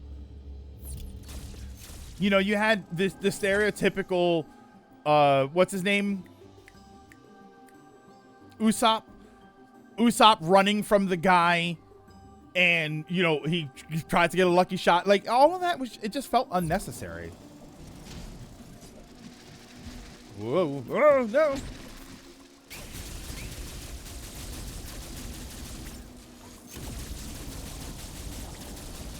I didn't like Arlong. Interesting. Depends on if you're talking filler by its negative meaning or filler by its actual meaning. Because filler just means anything not in the manga, regardless of if it's good or fleshes out. But most of it just I use it as padding. I use filler to say padding, to fill in the gaps where there might not be anything normally happening. Whoa, whoa, yeah, gold. I'm surprised that let you through. It adds to the interaction. To be fair, it makes it more digestible, rather than immodestly jumping in. The problem is, jumping in feels like the point. For Luffy to be so mad, and for the guys to be so mad that they want to just kick the crap out of Arlong, and then to show up. If they showed up and went right into the fight, that to me makes more sense. That to me adds to the experience, because now we're watching it. Like, imagine that sequence and they bust down the door and Arlong starts talking and Luffy and the gang just jump right in. Now it feels like, oh, they are pissed. They're angry and they're getting right to it. I would not have a conversation. I wouldn't have a 5-minute conversation where every once in a while I decide to throw a punch. I would get in it and I would be in the mix. And I think from a storytelling standpoint, that makes more sense. Ow.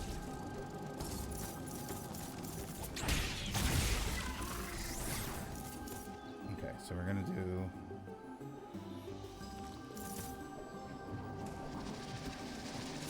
Oh, wait, because you can't do that yet. Okay. Water 7 is when it seems like they figure out how to animate fights in One Piece. I like the main fight in that arc. I liked the fighting in Arlong when they got to the fighting. I liked when they got to the fighting. But there was a lot of time where they were just standing there and talk, and it drove me crazy. Whoa. Hold on. I'm doing something wrong here. That's kind of the thing. In the manga, they do the same thing. The talking is does during the fight. Talking is done during the fight. The anime usually tries to give the chat space rather than shoving it in as much. All right, let's do this. So where am I going here? Am I going down or over?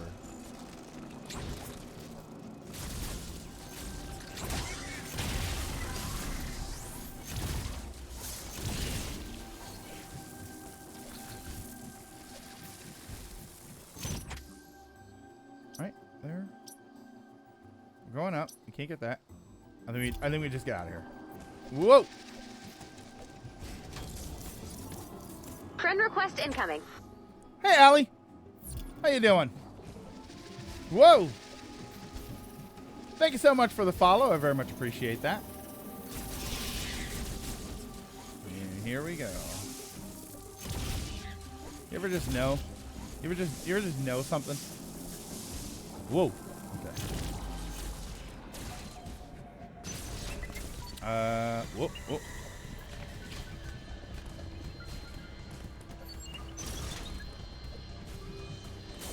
Whoop! Ah! It's weird because it's a pain in the ass trying to animate talking while fighting. Couple with sound balance, it's easier to have them standing, walking, or running and talking. Well, you're saying I don't like them stopping mid-fight to chat, which is fair. But that basically the One Piece manga. They stop mid-fight to chat or monologue all the time. Yeah, I don't think it... You know what I wonder? I wonder if I would mind less. So Greg would hate reading any fighting-based manga. So I was going to say, I wonder if I would like it more if I'm reading a manga... Because here's my problem. When I'm watching a fight scene, everything is moving at a pace. You know, they're fighting, they're doing stuff. It's great. Then it feels like everything stops while they talk. But if I'm reading a manga, I'm moving at my own pace. So I might not feel like the pace is broken. I had no problem reading when I read comic books. Whenever I would read a comic book and they were fighting and then they would stop and talk, I had no problem with it because the pacing was pretty consistent since I'm reading. But When I'm watching something, I'm watching it and it goes really fast and then it stops. And it feels like everything just stops while they're talking. And it's like, okay, I get it from an animation standpoint, you don't want them fighting and talking. But from a viewing standpoint, things are happening and then things are not happening.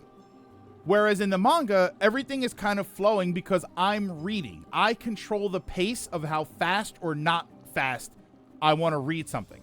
If I want to, like a fight sequence, for instance, I could blast through a fight sequence in a manga, or I can stare at it because I like the artwork and I want to see what's going on and I want to break down what's actually happening. You know, when they throw a punch in a manga, there's a lot to process. When they throw a punch in an anime, by the time you process how cool the punch is, they're on to the next fight.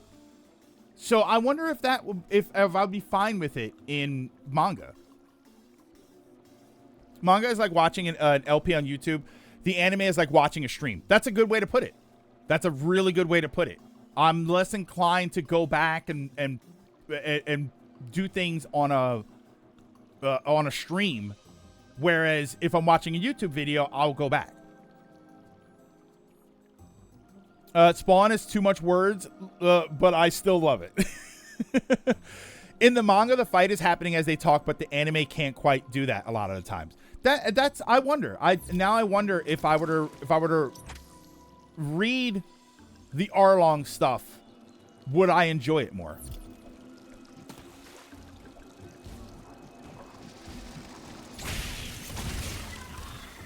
Oh my god, good sequence right there.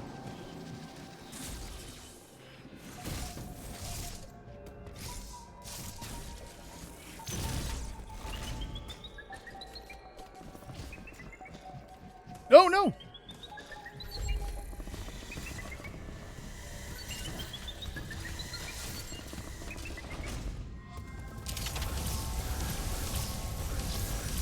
I really hate that this slows down the stupid speed of the missiles. I'd say yes because I don't think the fights really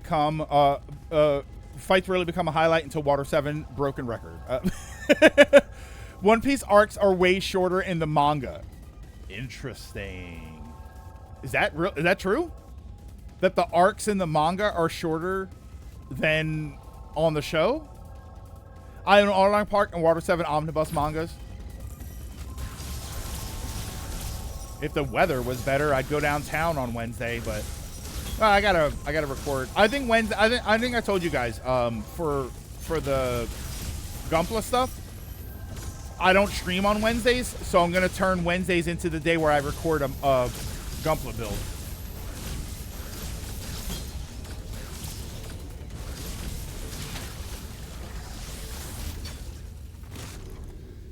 If you read it one word per minute, the manga is longer.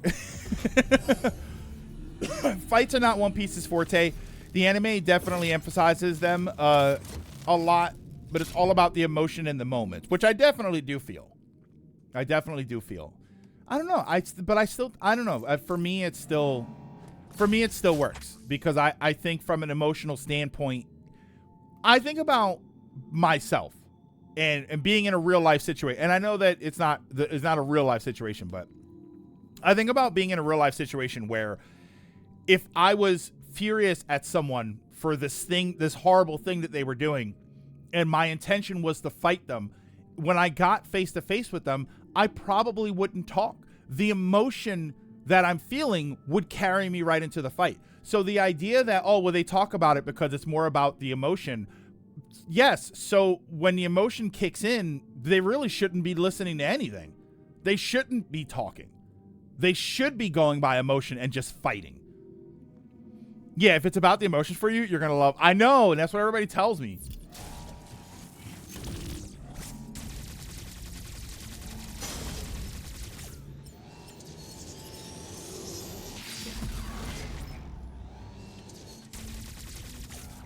I wonder if it's possible to get... Is it possible? Oh, no, it's not, because the door closes right after. No, turn around.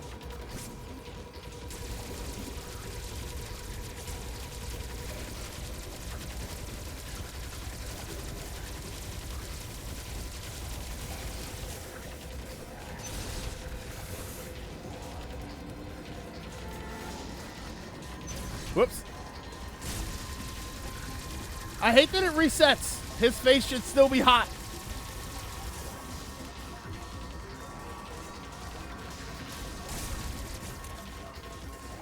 Where is he? Okay, there we go.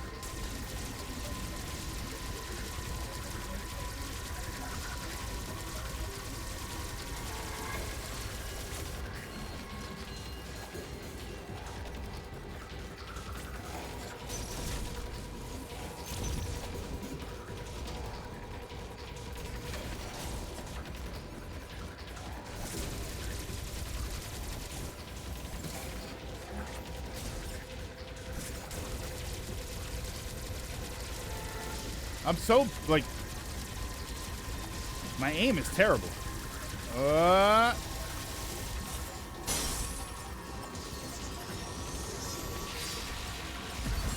Haha! Favorite Metroidvania was Spider-Man Shattered Dimensions DS port. Rather the perfect time to see you take down Emmy. I hate them most. Despite how little we encounter it, this and the purple killed me so many times when I first go. This one's tricky because you're not entirely sure. You might not be entirely sure where you're supposed to shoot it, like a long stretch. Haha. Thank you, General. All right. So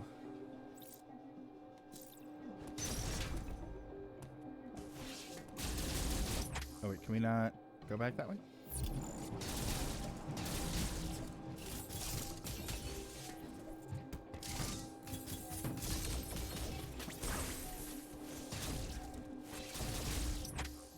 Oh, there's nothing hidden here. How to build Gunpla without these holders? It's so much. Isn't it so much easier? The fights are a pillar of the series, but that pillar gets smaller as the series goes on. So we go that way, that way. Oh, so over there.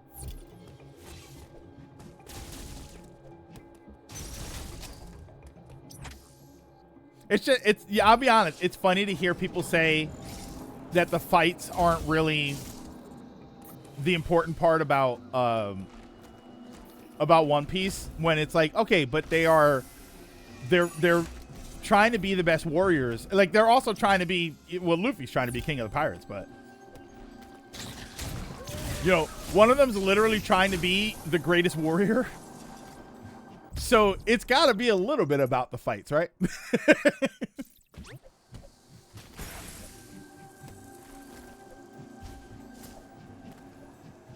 Come on, I can do it. I can do it.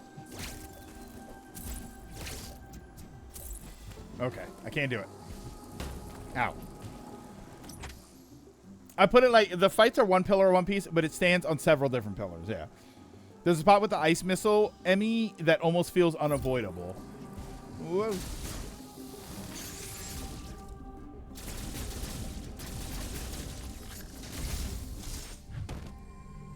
Every time we turn around, there's a dramatic screen.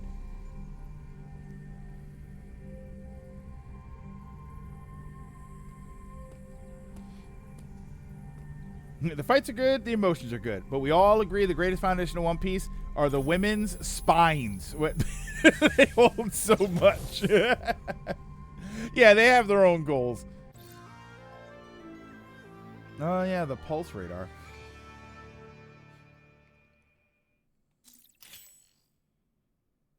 Speaking of that, Griffin, I do actually appreciate that. And I know that that's like I feel like that's a weird thing to say.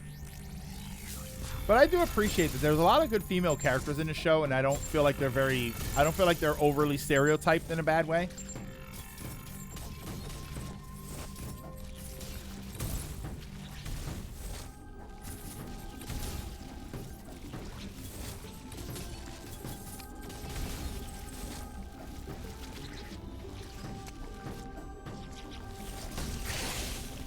Sorry.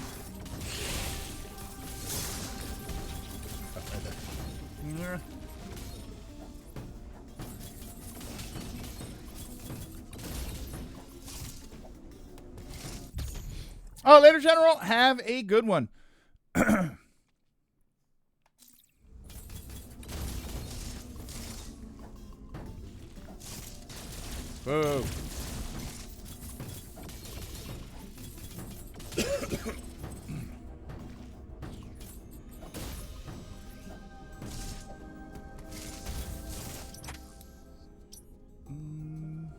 back down, or should I? I think I'm supposed to go back down.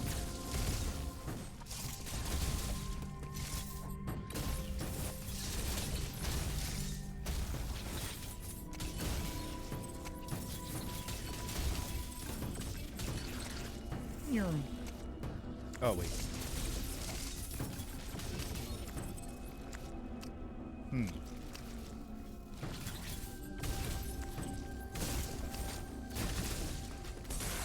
One Piece handles female characters well. Naruto, not so much. Uh-oh.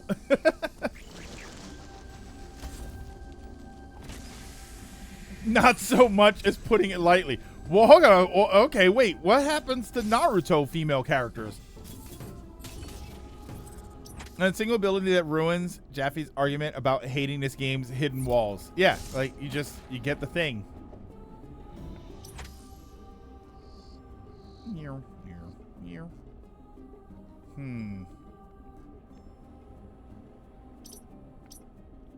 Oh, that one. Oh, they just mostly suck at fighting. Okay. Oh, chat, remember when Uncle was given an ability so he didn't have to guess where breakable blocks were? Yes, and then he proceeded to constantly question if there's a breakable block here all the time. I'm not even Lilac. I'm not even pretending to deny that that's true.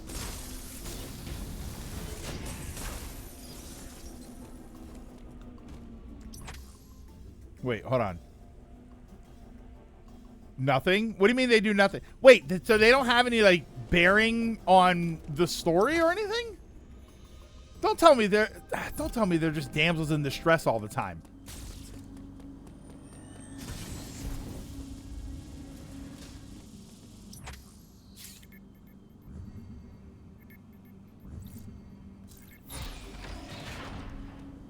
Are they damsels in distress, or do they just not help?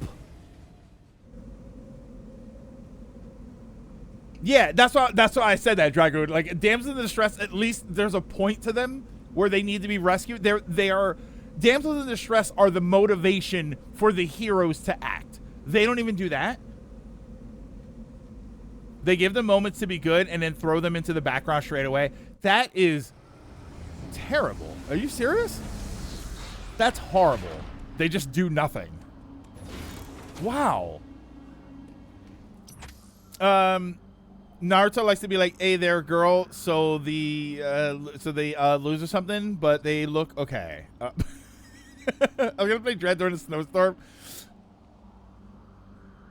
But then got sidetracked by playing the sequel to The World Ends With You. Most of them are damsels. Sakura got a single fight. Hinata gets killed for a wait, Hinata. Okay. Oh, brother. That's disappointing.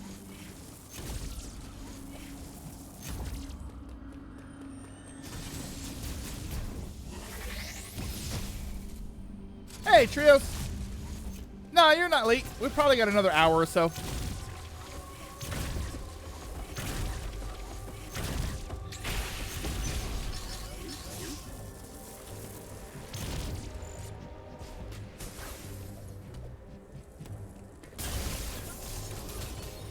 Oh, wait. I remember this one. Hold on. Oh.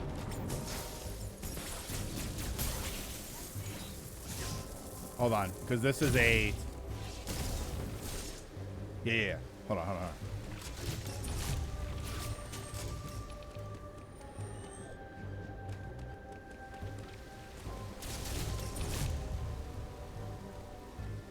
Long one today? This is about what we've been streaming. Okay.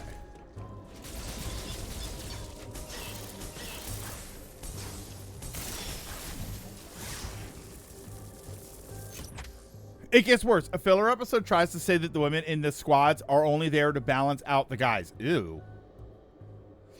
Sakura is useless for 3 arcs. Then her hair cuts scene and starts being her own person. And 2 episodes later, she never does a thing ever again until Shippuden, where she What? Oh, that's awful. Boruto's, not only does the old cast suck compared to all the new better heroes, but all female leads are now home wives ish, unless we need someone to show how much the old cast sucks compared to Boruto. Boruto.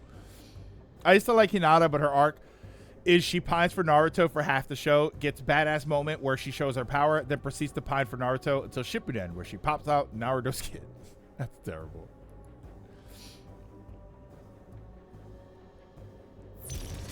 God, that's so...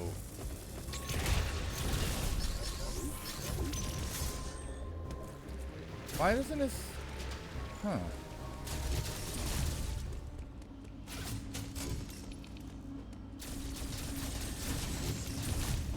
Oh, I hate that.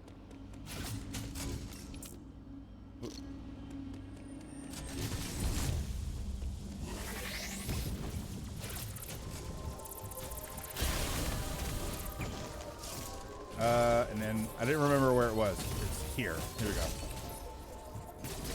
Okay.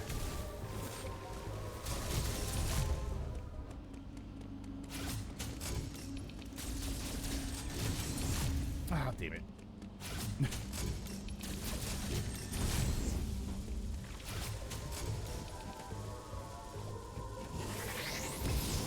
Nope. Hold on. Oh, you can. Okay.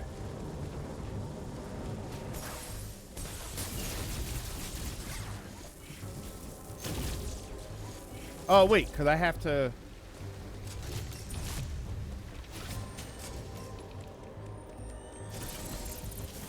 Ah, damn it. Okay, so I can do this inside this room. Okay. Hmm.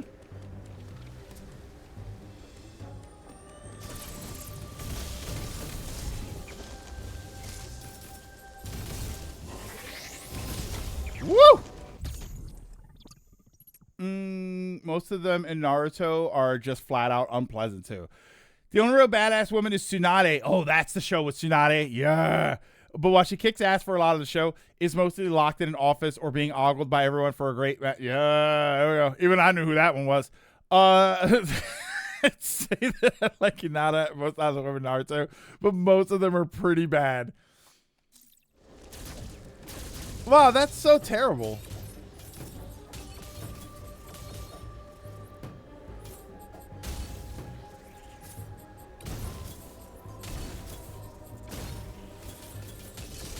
You can poke it. You can poke at how the One Piece artist likes to draw women with exaggerated features, but at least they got to do things and have emotional moments. Not to mention, everybody's drawn kind of wild in One Piece. It doesn't feel like it stands out at all because they all are weird, right? Luffy's super skinny. They all have exaggerated features. I mean, don't even start with the bad guys. The bad guys are all over the place. It's not a bad thing. It's just, it's interesting that that's how it is. Yeah, like everybody's drawn weird in One Piece.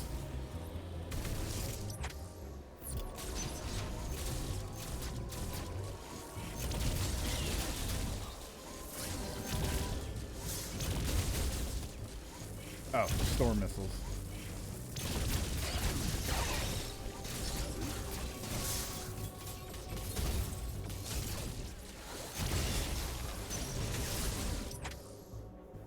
Was this? They ruined my goat. Speaking of poorly written characters, Neji, poor Neji, gets told his views on inheriting power is stupid, and he gets murdered later, saving the one who proved him wrong, only for his viewpoint to be right by that very person. Really?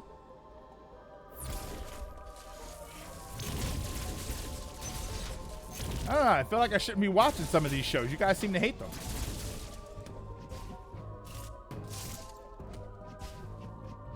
Okay. There we go.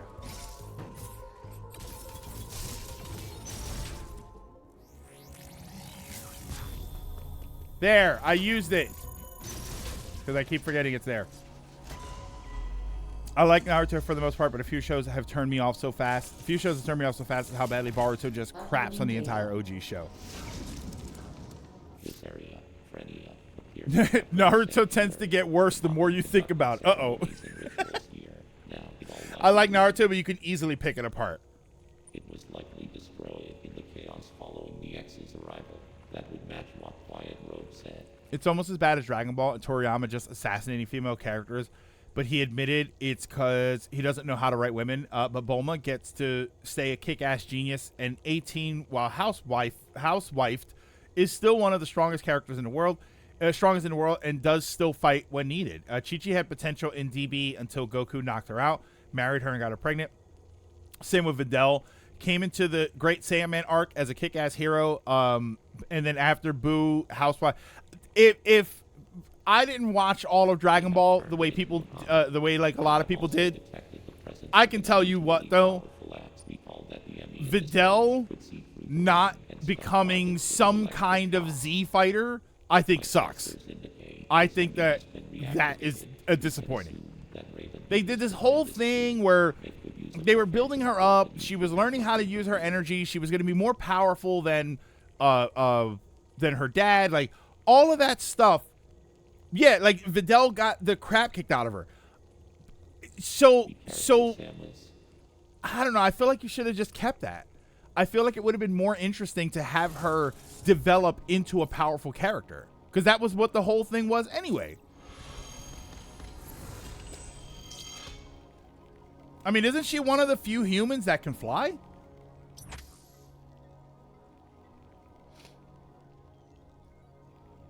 Imagine if Batman Beyond kept stopping to be like, Bruce was such a loser. Look how much better Terry is by default. Don't believe me? Then I'll bring back Dick Grayson. We can point and laugh as a new villain and kicks his butt and breaks his leg. But Terry beats him in one shot. That's Baruto. Yikes. Chi-Chi was introduced as will be Goku's wife, the character. That explains so much. She also gave him a run for his money in the tournament. They could have gotten married and still had her fight. Like, I don't know. What a waste of characters to do that with. You were talking about Chi-Chi, but it's still like there was so much you could have done.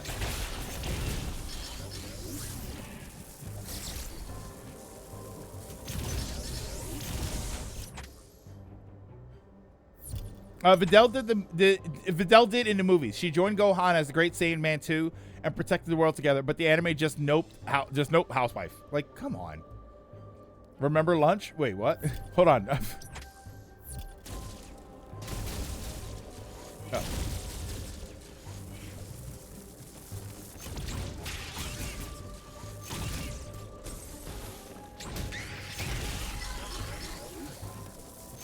Launch. Oh wait, launch. Launch. Is that supposed to trios? Is that supposed to be launch? I'll give you Videl, but not Chi-Chi. Toriyama couldn't make Gohan the lead. It was over for everybody, not Goku or Vegeta. The lady who changed personalities when she sneezed in DB. Launch, right? The blonde. Wasn't that the blonde lady?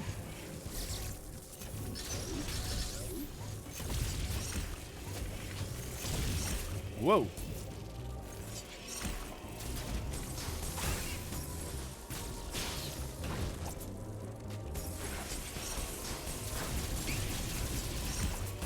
Ow. I loved Launch, but then she got a lady boner for Tien and went on a drink bender and became a trucker in the retconned Boo episodes. It's so disappointing when characters you think are going to be awesome, they just kind of screw them up.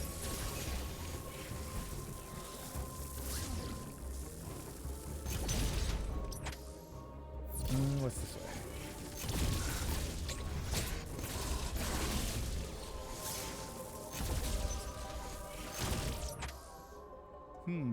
One way or the other.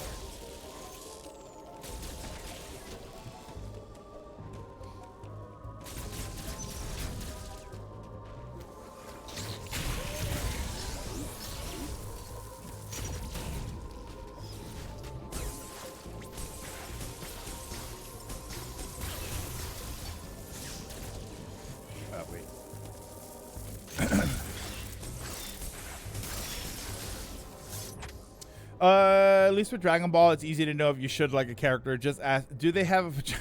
If yes, don't get attached. Housewife them. How to write a female character in a show and anime. Step 1. Say she is a strong fighter. Make her do something cool, or make the capable one, or one or two times. Step 2. Step 3. Step 4. Turn her into a housewife. Profit. To your fair to launch, Toriyama apparently just legit forgot he wrote her. And pointed out, at one point, I was like, "Who? Oh crap!" That's such a shame. Yeah, exactly. This was like, at least One Piece seemed to get it right.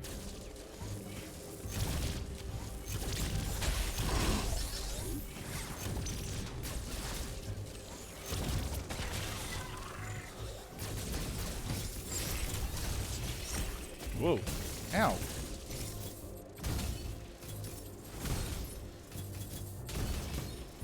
Ow. Ow. Oh my god, I'm almost dead. Oh, I'm dead.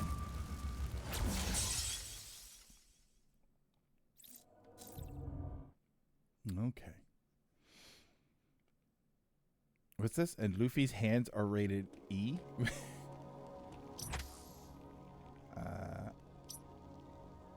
I don't wait.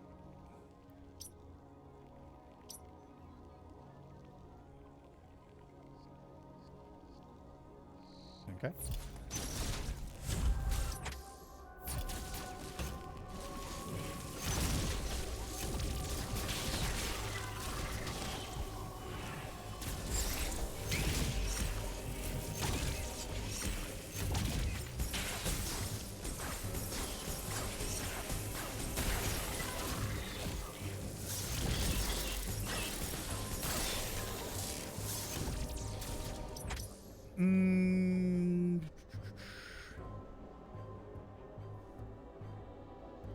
Hang on. Also, to be fair to Super, they introduced 2 new female Saiyans that got more push than the new male one. Wait, oh, you're talking about Khalifa, right? Khalifa, was that their name? According to an interviewer, Toriyama seemed legit floored when he finally remembered who Launch was and was like, "Oh yeah, my defense, I had to write a lot of characters for Dragon Ball Z." So write them down. Oh, Luffy's brain is rated E. Those women are stripped down to absolutely nothing multiple times, and Luffy's like, eh. I can even hear him doing it. That's a lot to use color. Yeah, I don't know. It's such a, like, oh my god. Haha.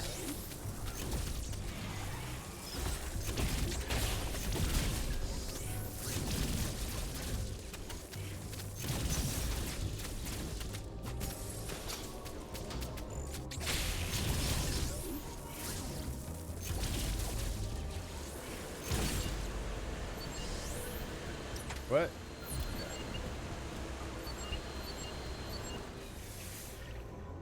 A Khalifa got annoying to me. And you had the girls that were like, "Oh, we're gonna be the cute power squad or something." They were adorable. I mean, they lost, but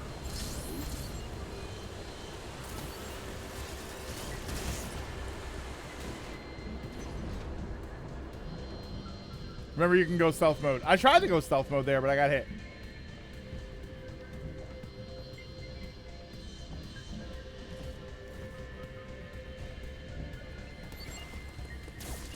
Woo!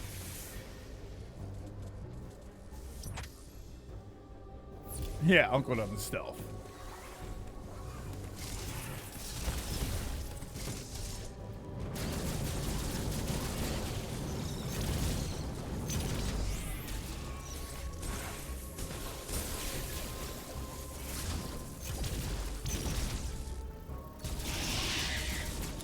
Oh yeah, storm missile.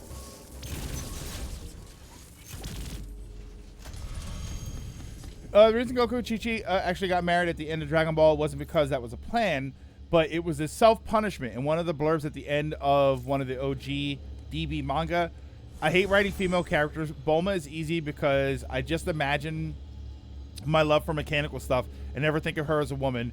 But for Chi-Chi, I wanted to just leave her behind, but force myself to keep her in by marrying her to Goku, which is in part why she's a little bitchy, why she was a little bitchy, and a little.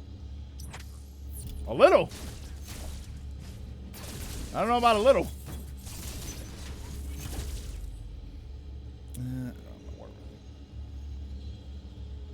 Yeah, I don't know. That's such a weird. I wonder if it's cultural. Like, I guess they just never really had a lot of female characters in Japanese media. That doesn't seem correct, but.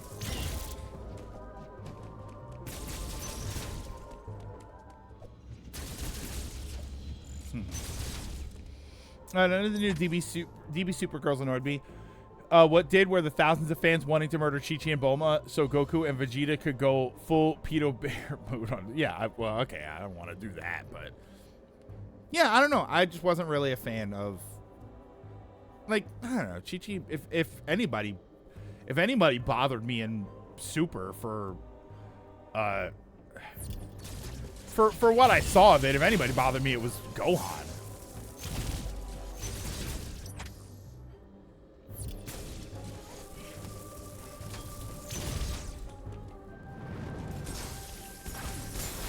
Khalifa got annoying, but I think that was her point. Oh my god, what the heck was that? Yeah, I thought Gohan was the most annoying thing. Her son's immediately kidnapped. Her husband almost dies, then dies. She has to raise 2 superhumans. Yeah, he bothered me so much. Like, oh, I'm not going to learn how to fight anymore because my wife doesn't. I think that was my problem with that. And again, I say this as somebody who, like, casually watched it. I don't feel like Videl would have wanted, I don't want you to fight. Like, that's Chi-Chi's thing. Like, I don't want you to fight. I don't want you to be this. I feel like Videl would have been like, no, you got to keep up your skills because who knows when the next Boo or somebody shows up.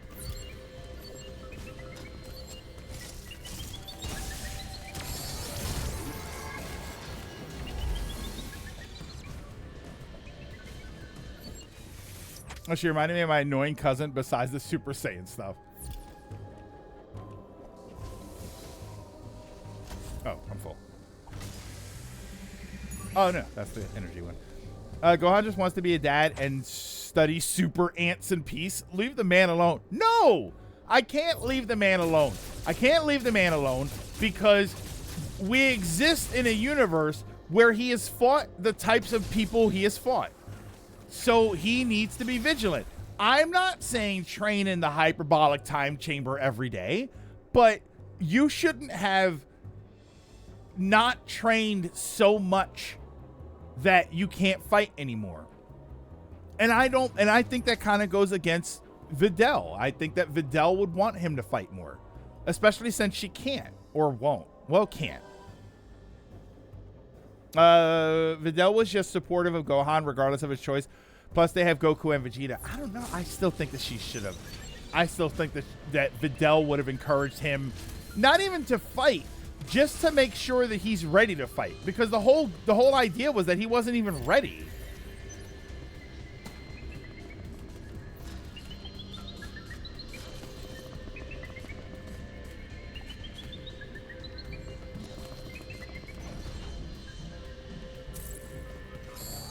Oh, did you see me from the other room there?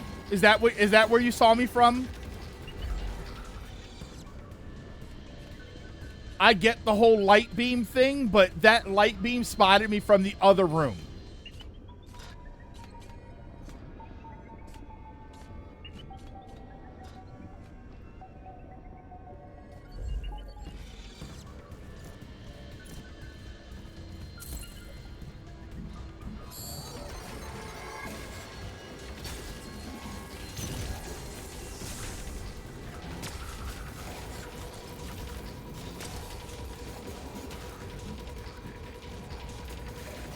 Leave me alone. All right.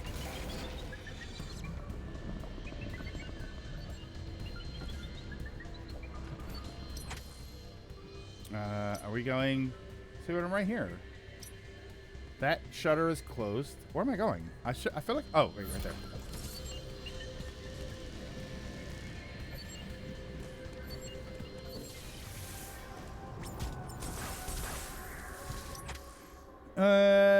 Gohan, what have they done to you? Yeah, original Videl. I like your muscles. Super Videl. Brains make me swoon. I must. Okay, Griffin, wait. That actually makes more sense to me now. Yeah, all of that is on Gohan. There's like 3 episodes of Super where he goes back to being Great Saiyaman and Videl loves it. Like, I feel like that makes more sense. I feel like that works better. Yeah, Gohan canonically doesn't like to fight. He only fights and trains because he has to. Or had to. Gohan is in that mode now. After DBS Superheroes, when Pan got kidnapped, Gohan realized he needed to keep up on training and even unlock the whole new cheat transformation. Even Goku didn't find a Gohan Beast. It's not traditional Saiyan form, but a manifestation of his inner beast and personal potential. It's considered exceptionally strong, potentially rivaling or surpassing Ultra Instinct Goku. I hate purple? What's this? Why do you hate me? Why do you want me to hate my favorite color so much? Videl is super for Pan. Is super for Pan training. It's more by super. Gohan is what his mother raised him to be. Ow.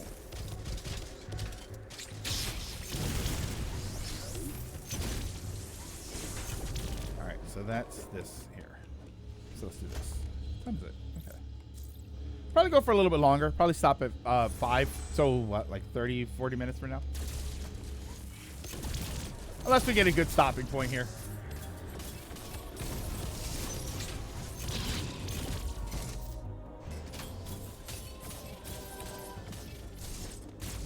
Oh, okay. Oh, yeah, you're referring to the purple Emmy. Whoa. Oh my god, look how much health they're taking from me.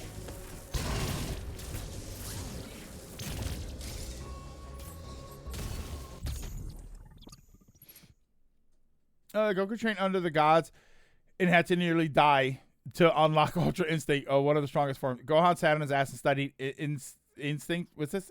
Insects for 8 years. Got angry once when Piccolo and Pan schemed to pretend to hurt Pan and unlock a form beyond Goku's max. Nah.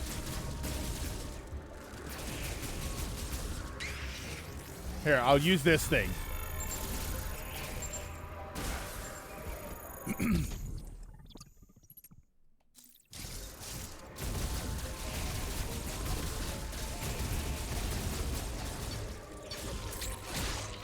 Haha!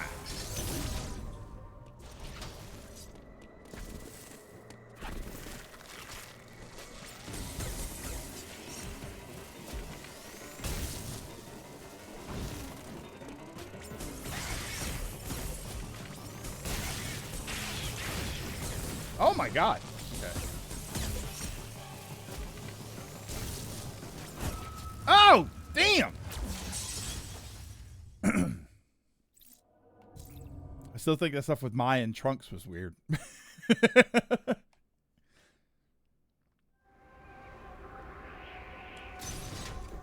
All right, let me lock in here.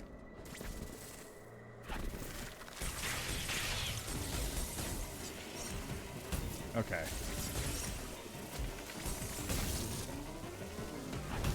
Oh, wait. Oh my god, that takes so much energy. All right, let me actually lock in here instead of just trying to see how much health everything takes. DBS logic training works sometimes. BS works better.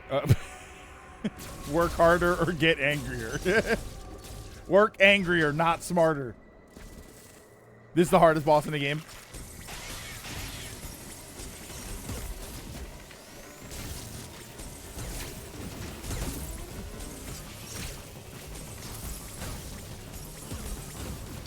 Can I shoot those things?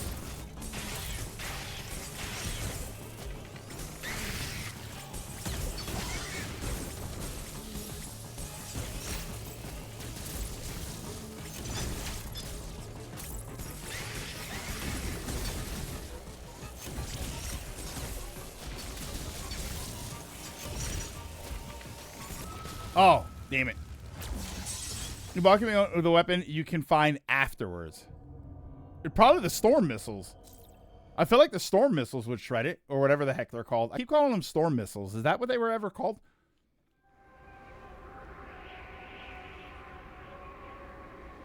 Oh, you can shine spark it to kill it?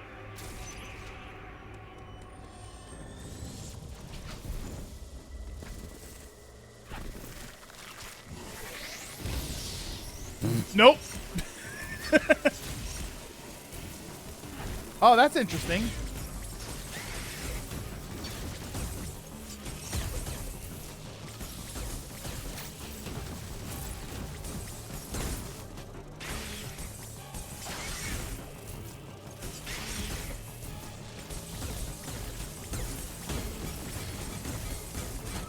Yeah, I don't know what I'm supposed to... I guess I'm just supposed to run from the little ones. It's just so fast.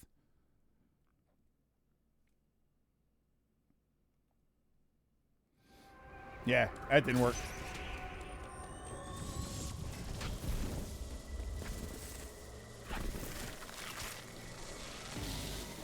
Ah, damn it.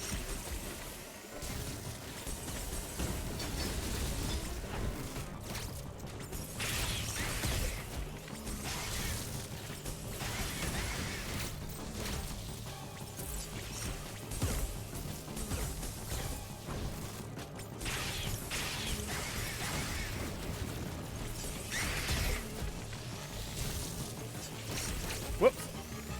Ow. Damn.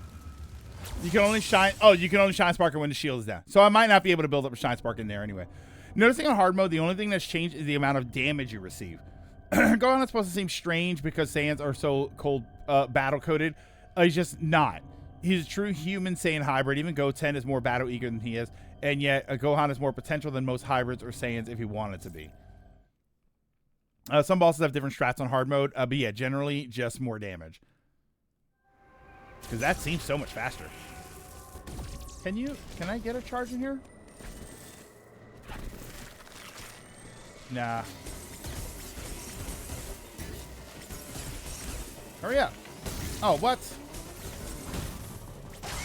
Alright, I'm trying to, like... I don't know. I gotta...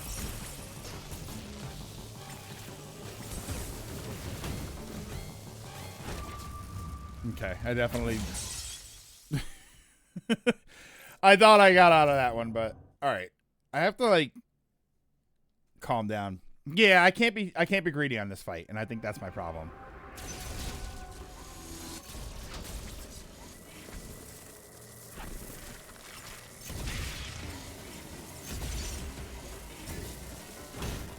Okay.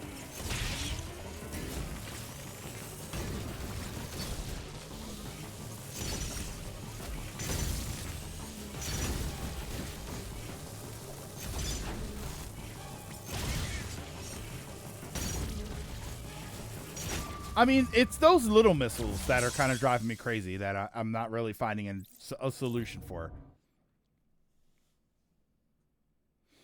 I also think I'm just running out of steam. I think we found... I think around 6 hours of stream, that's usually where I start to like, all right, I'm having trouble focusing on the fight here.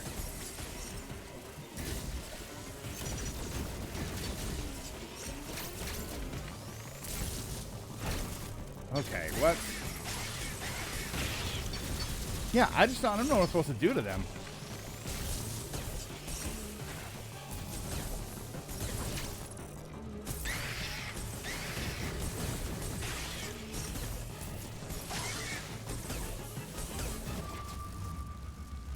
I'm running out of steam. Mercury steam. This will be the thing where I'm not calling it the way I should be, and I'm beating my head against the wall, and then tomorrow we'll come back and I'll do it in one try or two.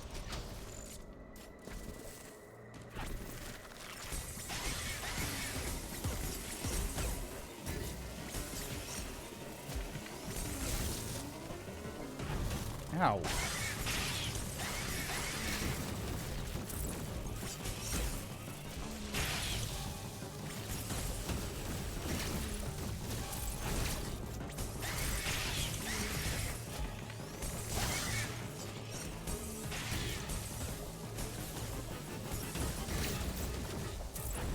Ah, come on.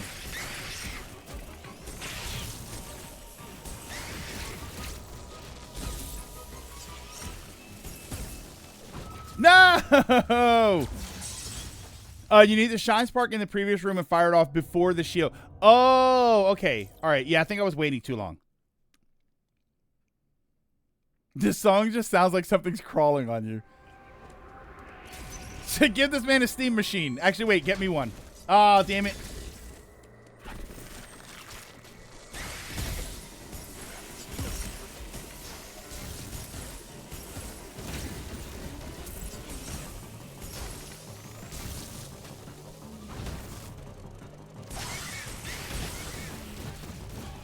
Here, hold on. Just kill me.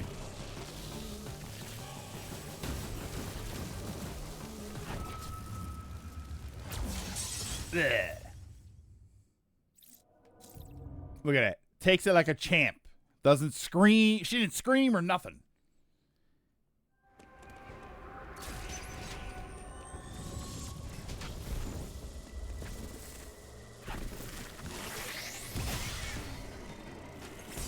Oh, wait, that worked.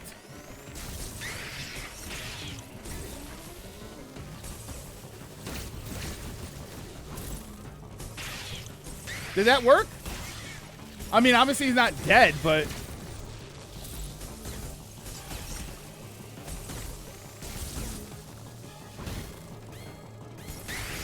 Oh, wait!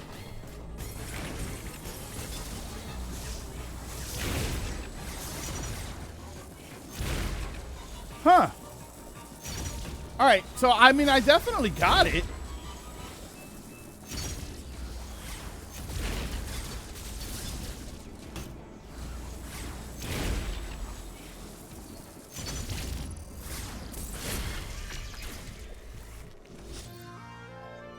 Oh, because it is called Storm Missile. Then you have less than a second before the shield goes up. Yeah, that's your opening. Yeah, you dealt massive damage to it, just a bit longer after. I thought it was going to instantly kill it. All right, so there was a reason I was calling them Storm Missiles, and it was because of that. So they were actually called Storm Missiles.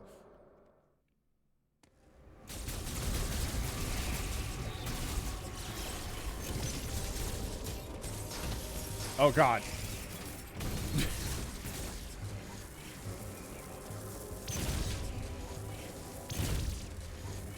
So back to Gohan sucking. I'm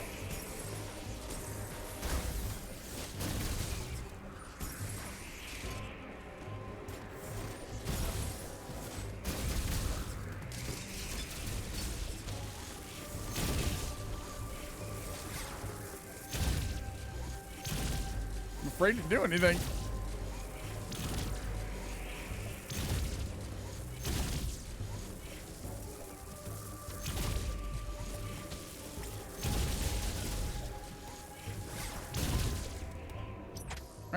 Yeah, we're not back.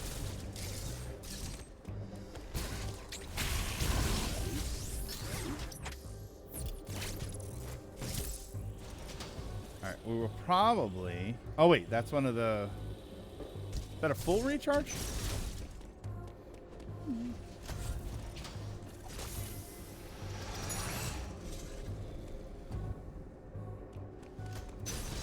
Whew.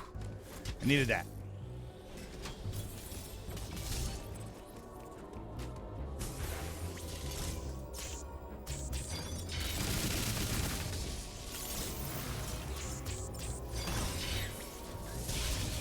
Jerks. Down. Or... Let's go... I'll tell you what. Let's go up.